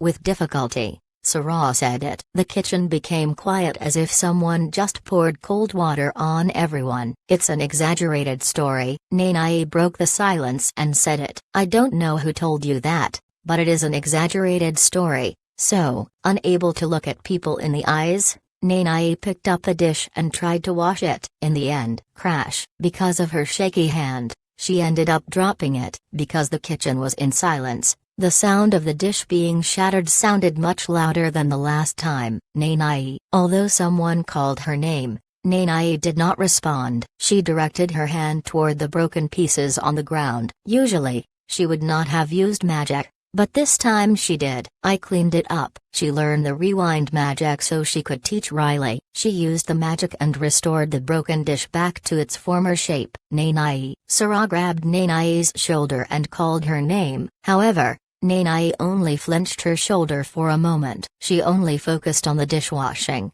ignoring Sarah. You should rest. The doctor from Rainfield said you absolutely need to rest. She was probably talking about Andal. It's alright, I'm completely fine. Crash. While Nanae said she was alright, she broke yet another dish. It's alright, I just need to use rewind again. Nanae.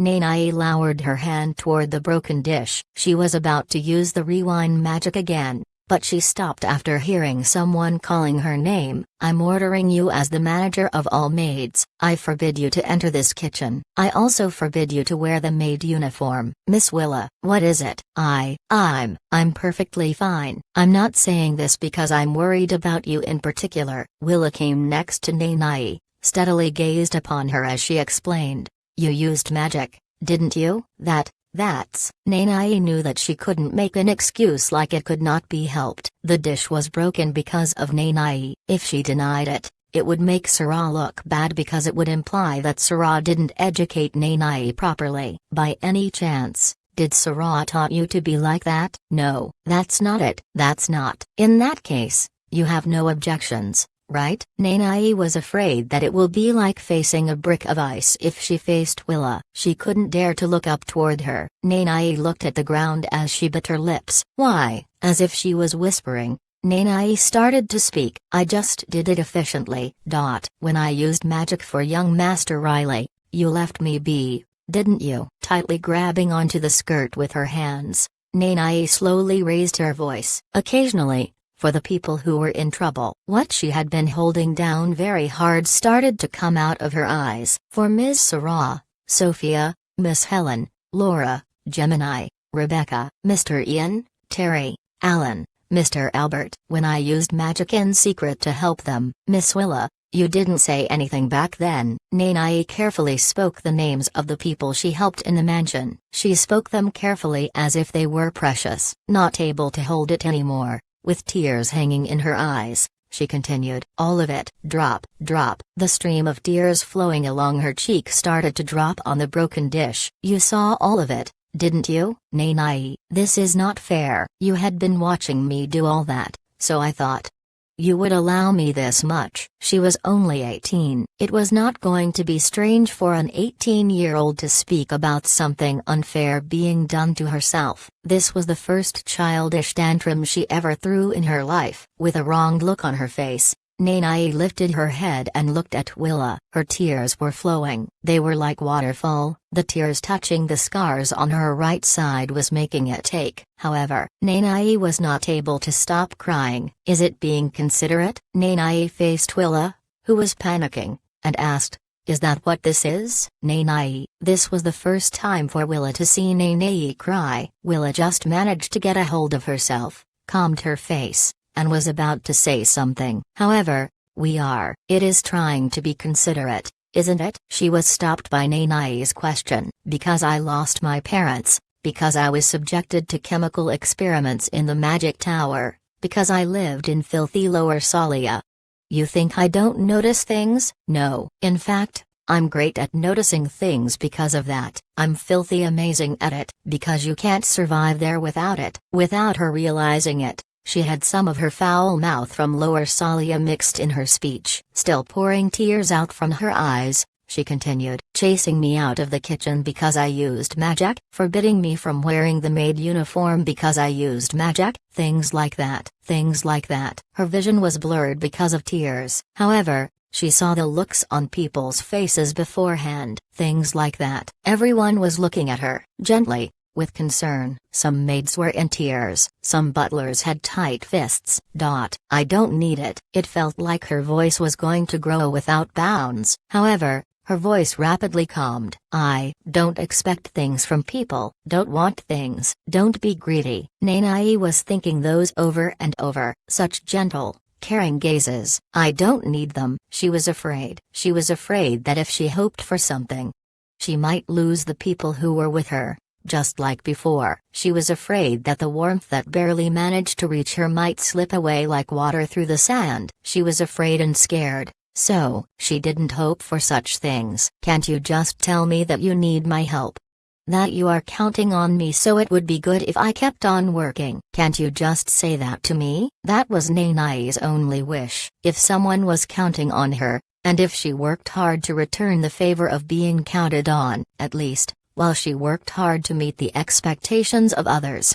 Negative thoughts did not reach her mind. "Nanai, please do not abandon me." While tightly grabbing onto her skirt, Nanai said with difficulty. She did not want to be thrown away. "Please count on me. I won't disappoint you." So, there was something else she wanted to say. It came up to the top of the neck. However, she swallowed it back down. To shake off the tears, she shook her head hard. She said something that was different from what she was wishing for in her heart. "Just let me die, Nanai." Nanai had her head lowered and was tightly grabbing onto the skirt with her hands. Her hands were shaking in sorrow. Her middle and ring fingers, which were gone because she bit them off while she was being experimented on at the magic tower, seemed to be more noticeable today. "Leave the kitchen."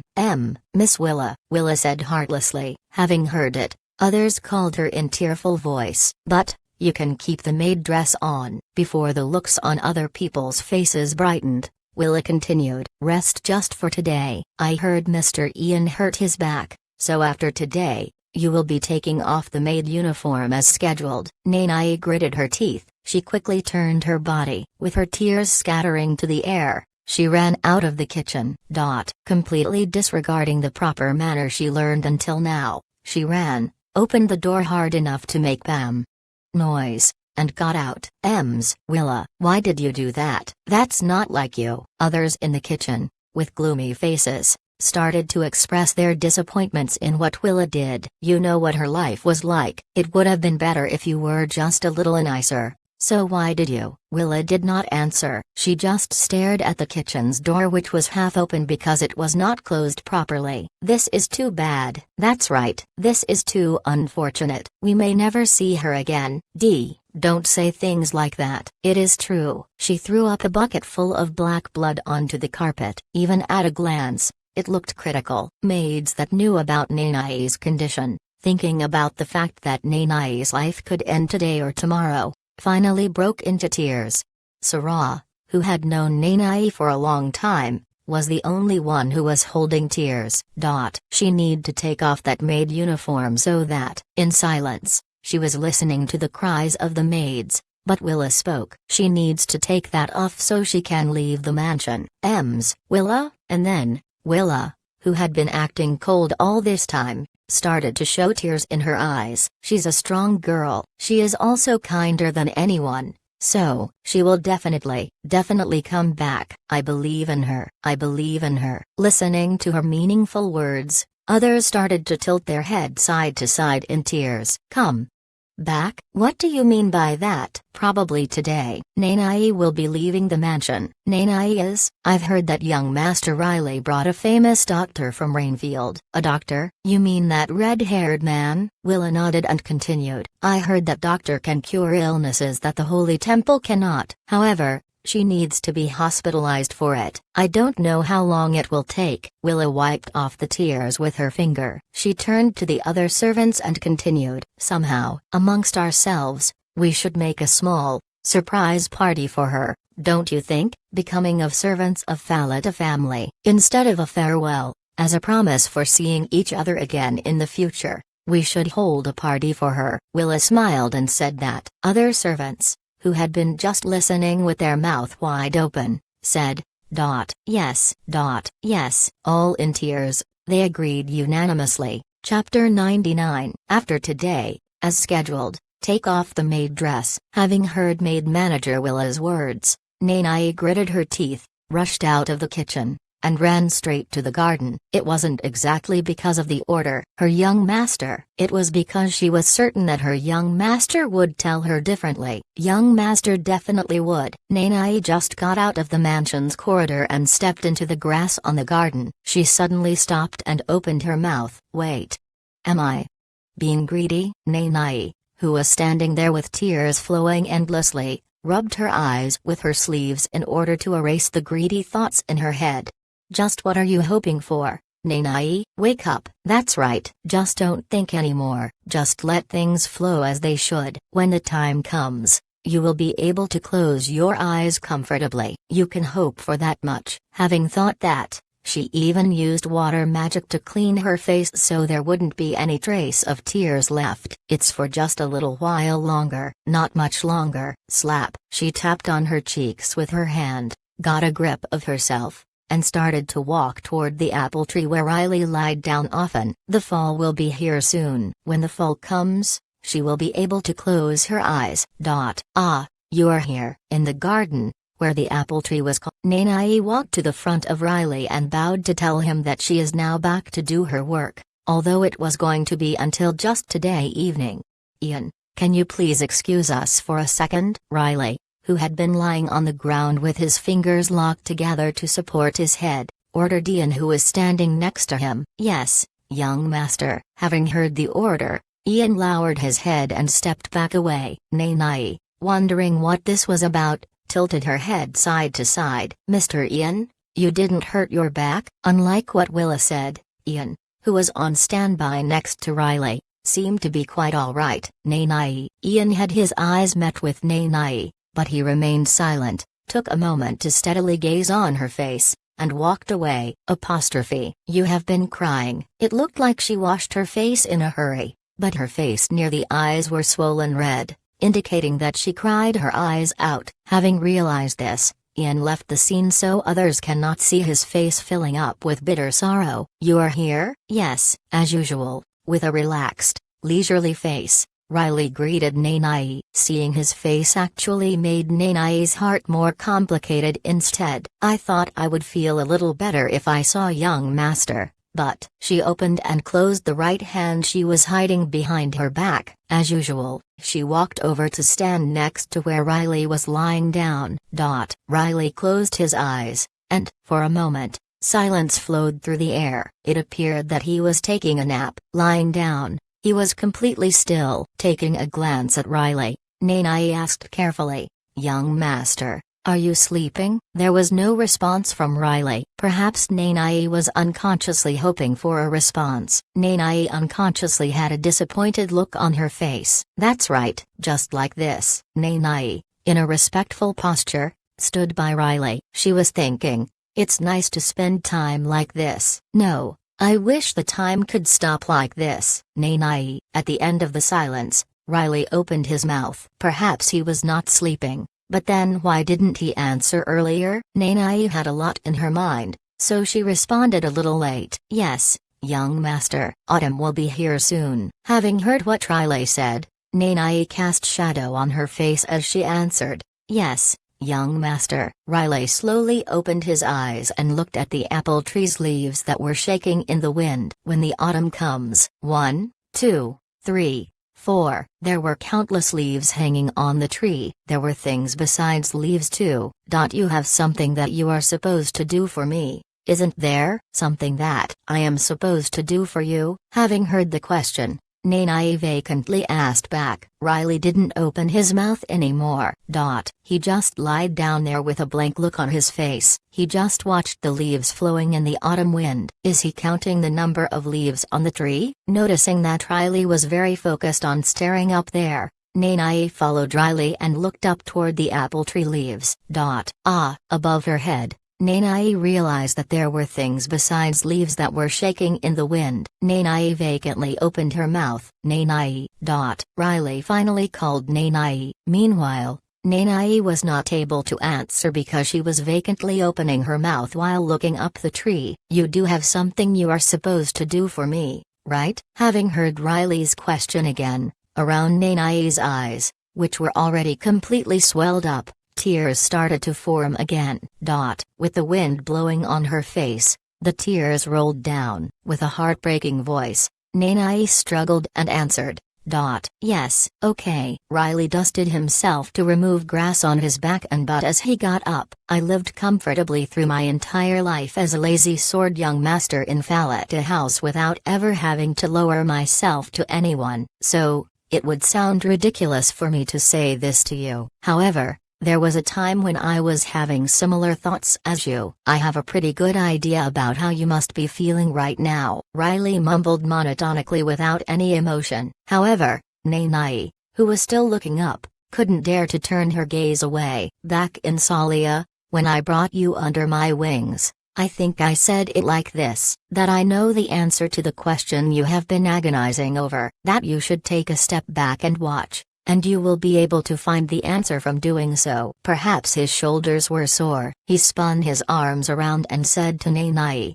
who was still keeping silence in tears, "So, have you found the answer?" He said, "Have you found the answer?" Having heard the question, Nanai, who had her mouth open vacantly, started to have her lips shake. She still couldn't find the answer. "No, perhaps." "No, not yet. I have not found it yet." Perhaps finding the answer to the question was no longer important. There was something else now, something besides the question that she had back in Salia. It was because she now had something else that she was wishing for more strongly than that. It was Nanai. Riley took a step toward Nanai and called her name. "Don't you have something you should tell me?"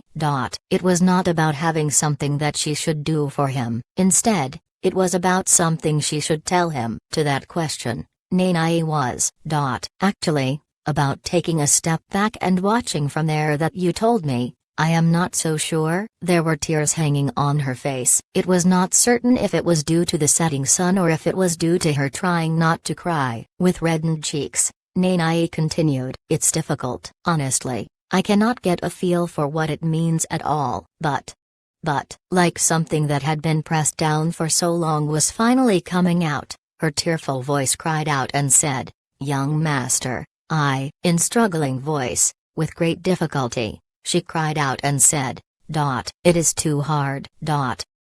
I am miserable. There are still pretty things I have not seen yet, delicious food I have not yet tasted. And there are so many of them, I have to say farewell forever to the kind people that I like. I'm so scared." Her tears, which rolled down along her cheek, hung on the chin before becoming falling droplets, wetting the garden grass. The warmth was, "It is too brief, it was too brief, it is so unfair." Nanae tightly shut her eyes, with more teardrops falling from her eyes. Nanae tightly grabbed onto her skirt, hard enough to almost tear it apart, and cried out, "Not yet, I don't want to die yet." Although she made up her mind to not expect more, although she had given up on her life, although that was the case, for just a little longer, crying her eyes out, she was even showing her disfigured right hand that she always hid. Nanae started to rub her face with both of her hands topside, for just a little longer, just for a little while longer. "I would like to be at your side." It must be because she didn't want to hide her tears more than her disfigured hand. Soon, during the fall,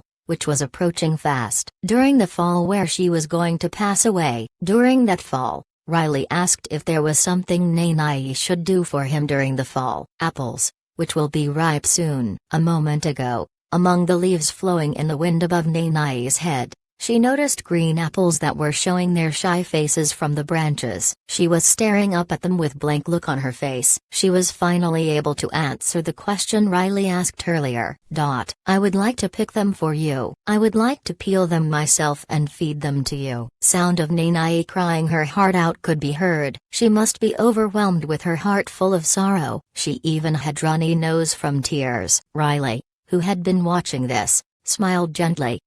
In tearful voice, Nanae told him her true wish. "I want to live." Actually, instead of the wish about wanting to die, her wish for wanting to live was desperately stronger. The scenery in Rainfield that she saw was so beautiful, and the daily lives in the mansion with the people were so happy. She wanted to see that scenery again, and even if it was going to be just a while longer, she wanted to stay with the people she cherished. She wanted to gather good memories. "Young master, is it all right for someone like me to dare to wish for something? Will I just get hurt again?" She finally poured out everything she had been holding on out of fear. Nanae's face was a mess, a face full of tears and runny nose. With her face toward Riley, Nanae asked carefully, "Will it be all right if I lived?" The sun was setting now. Nanae's face was red from having cried so much for so long. Maybe he found her reddened face to look too similar to an apple that Nanae mentioned earlier,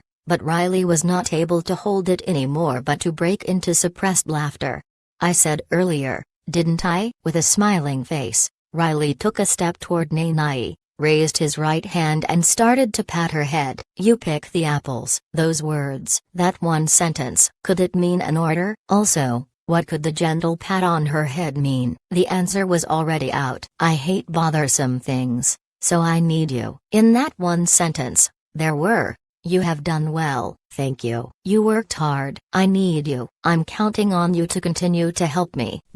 The sentence contained everything she had been longing to hear. Up. With her eyebrows pointed upward and her lips pursed, Nanae was desperately trying to hold her tears. Now, she started to pour out the leftover emotions that were inside. Huyuk, it can't be Ian. He makes me tired with his nagging. Huyuk.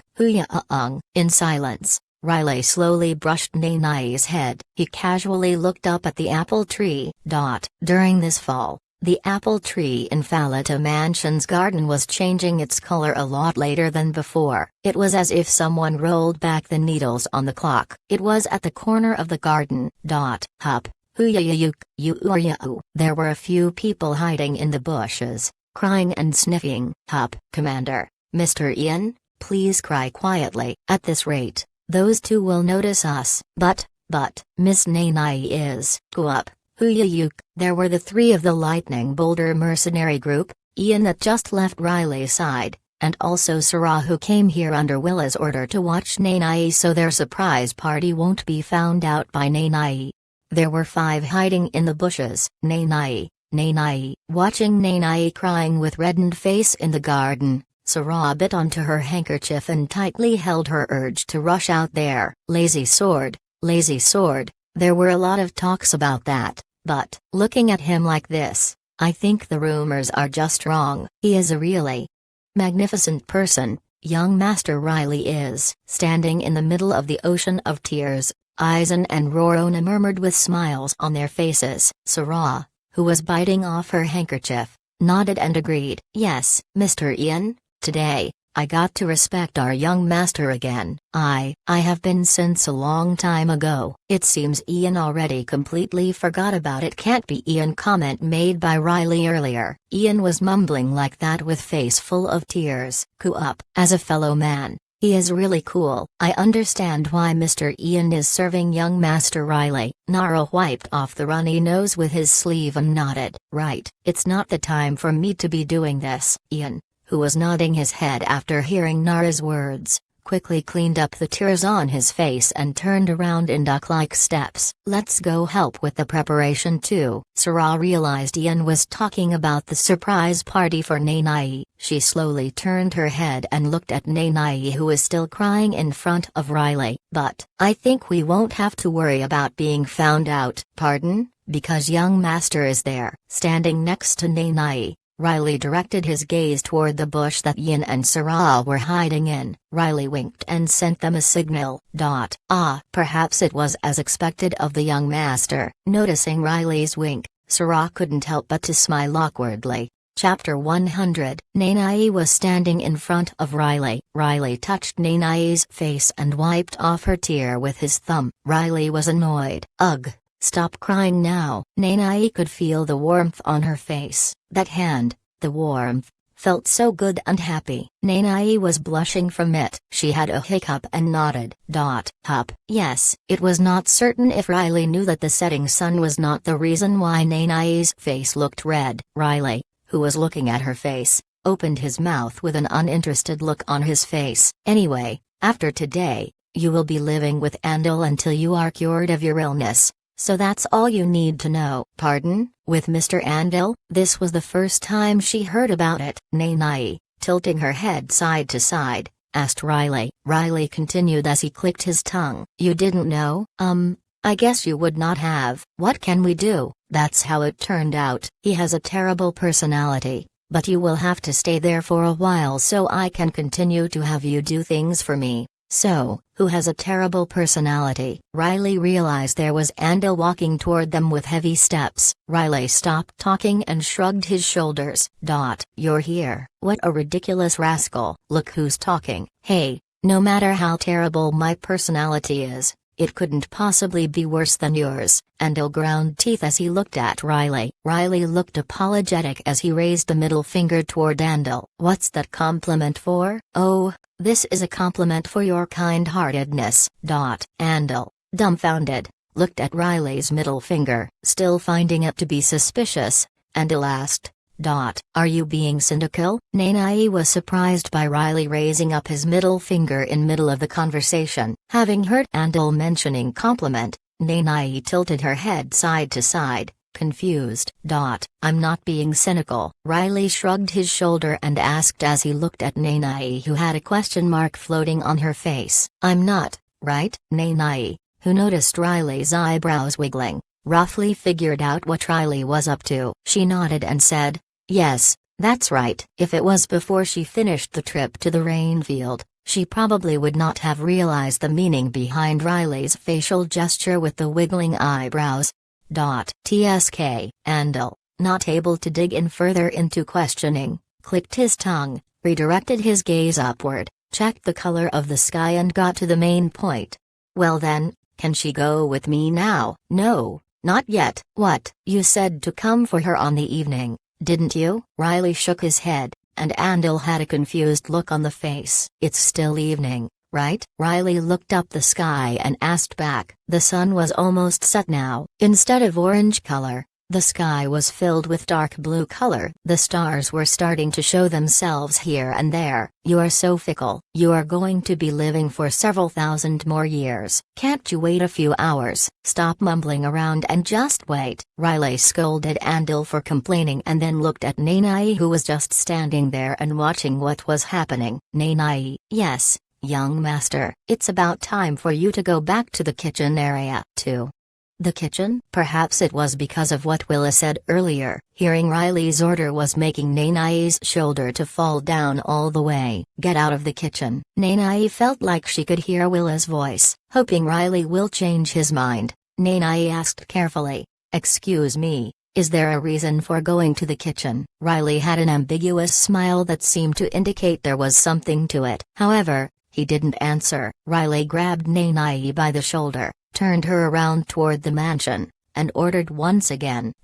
Get going. By Riley's order, Nanai ended up back at the kitchen. She was hesitating in front of the closed kitchen door. For no reason, she grabbed onto the tip of her skirt and checked her cloth's condition over and over, knowing already that it was completely fine.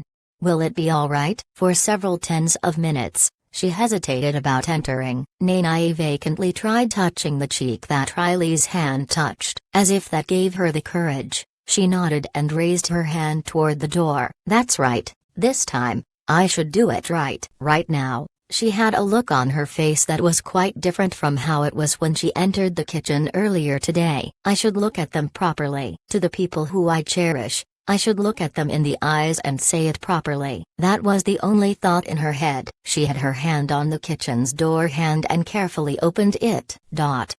She's here. I think she's here now. Mr. Ian, what are you hiding there for? You should give it to her first. Oh, the thing is, maybe it would be better for Sarah to go first. Ugh, this is so stupid. Mr. Ian, you should be the one to go first. Ugh, please act like the elder.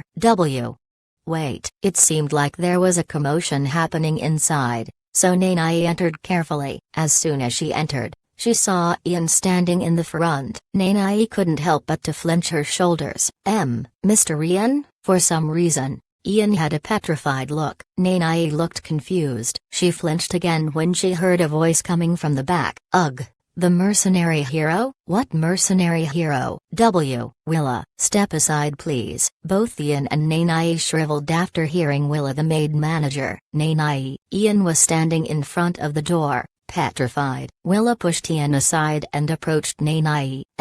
Miss Willa, try not to be afraid. Think about how young master patted me on the head. Look at the people in the eyes. Having reminded of herself of those things, Nanai, with courage, lifted her head. Excuse me, I'm sore. Nanai.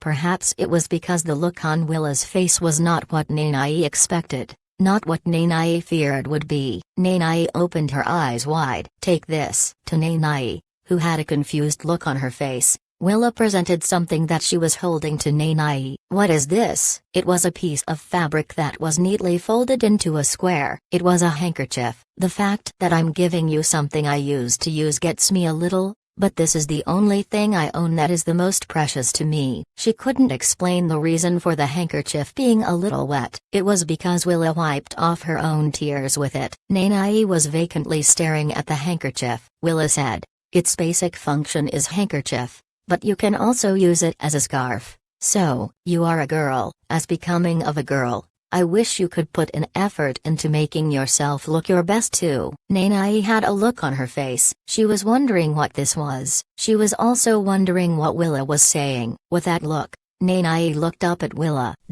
You are not like how you look. No, it's nothing. I was not talking about your scar. Perhaps she realized she didn't say it correctly. Embarrassed, Willa corrected herself in the middle and continued. You cry a lot. You did earlier too. So, I believe this handkerchief will be of use to you. Unlike the advice she was giving, Willa turned her head away because her eyes were tearing up. She quietly wiped it off with her finger and ended her sentence. You use it. It's a gift. A gift? Willa nodded and stepped aside, to front of Nanai, who still didn't quite figure out the situation yet. Ian tumbled forward. Mr. Ian, you need to understand what's happening here right now. Read the atmosphere, okay? You know what that means, right? Pushed by others to stand in front of Nanai again, Ian barked at the people behind him to say that they should just shut up. Ian put his hand toward the sword resting at his waist.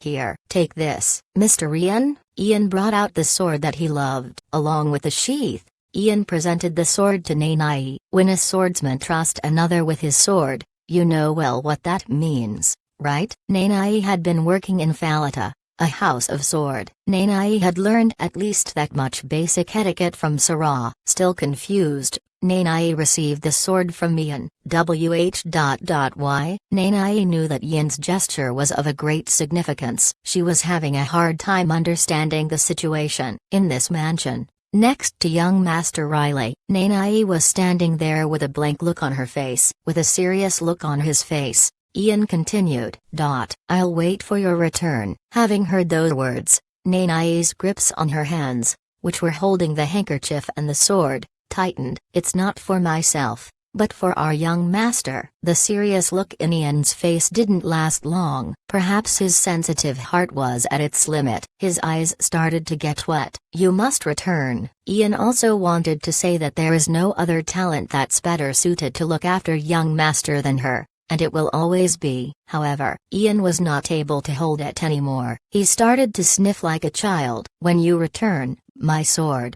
You can give it back to me then, Mr. Ian. Ugh, I told you not to, but again, you are ruining the mood. Nanai was vacantly staring at Ian, who was crying. His body was pushed aside by someone. Nanai blinked her eyes. Seriously, you are a man. So how come you are crying on a day that's a happy day? Nanai isn't going there to die. She is going there to be cured. Why are you acting like you are never going to see her again? With his crying, Ian was going to ruin the mood. Looking at the maid that pushed him aside, Nanai mumbled her name. Ms. Sarah. That is, I'm sorry, Nanai. I'll apologize first. I wanted to give you a present too. Unfortunately, I found out about this today. I didn't have enough time. Sarah smiled awkwardly in front of Nanai. It looked like she was scratching her hair. Along with a sound that seemed like something was untied, Sarah walked toward Nanai. Now that I think about it, I didn't get to give you a good ribbon on the day you arrived. The sound just now was Sarah pulling the ribbon that was holding her hair to the back. That day, because we were not close yet, I gave you a really old one on purpose.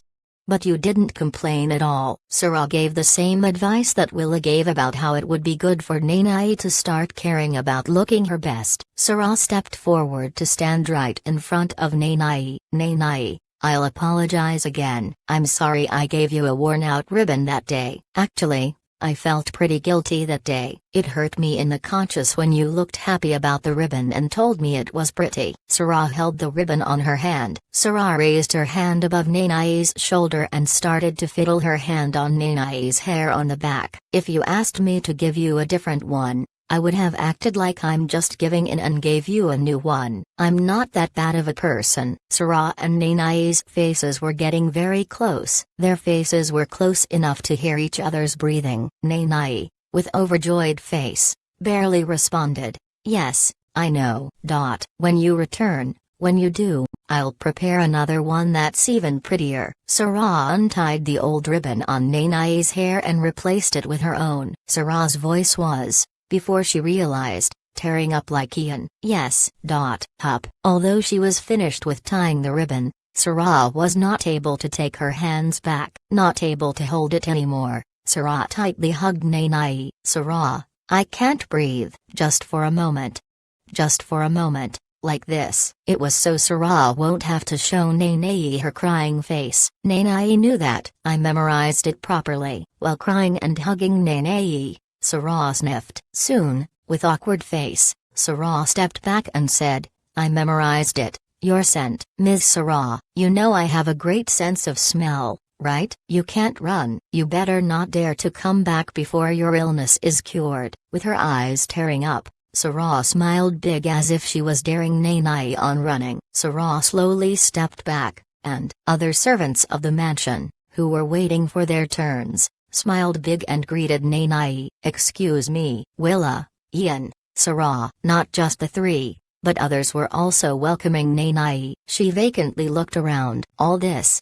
Just what is it for? Nanai was still confused. Looking at her like that, others started to tease Nanai. Nanai, I thought you said you learned some common sense while you were at Rainfield. What was that for? It seems like you are still lacking in the sense department. It looked like they were just made. There were foods exuding steam. They were making people's mouth to water from just looking at them. There was also a chair-size cake. It was making people's heart flutter. This is a surprise for you, Udamas. Before you go, you should have a full stomach, don't you think? A surprise party? A party? This was the first time for Nanai. A cake made just for her, and gazes full of warmth were all new to Nanai. Nanai realized that the people she cherished were also caring about her like this. This was also her first time to experience it. For me, Nanai, who had her mouth open vacantly, mumbled with shaky voice. It seemed like she was being overwhelmed with emotion. She cried her eyes out earlier in front of Riley, but it seemed she still had tears to shed.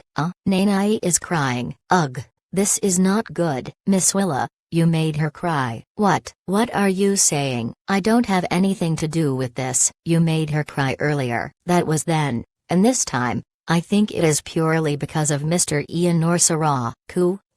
Up, Mr. Ian. Looks like you know what we are talking about. Listening to the people talking out loud to each other, Nanai, with her face full of all the happiness in the world, said without hiding her tears. Thank you. It was because she wanted to properly face the people that she cherished. Thank you, all of you, thank you so much.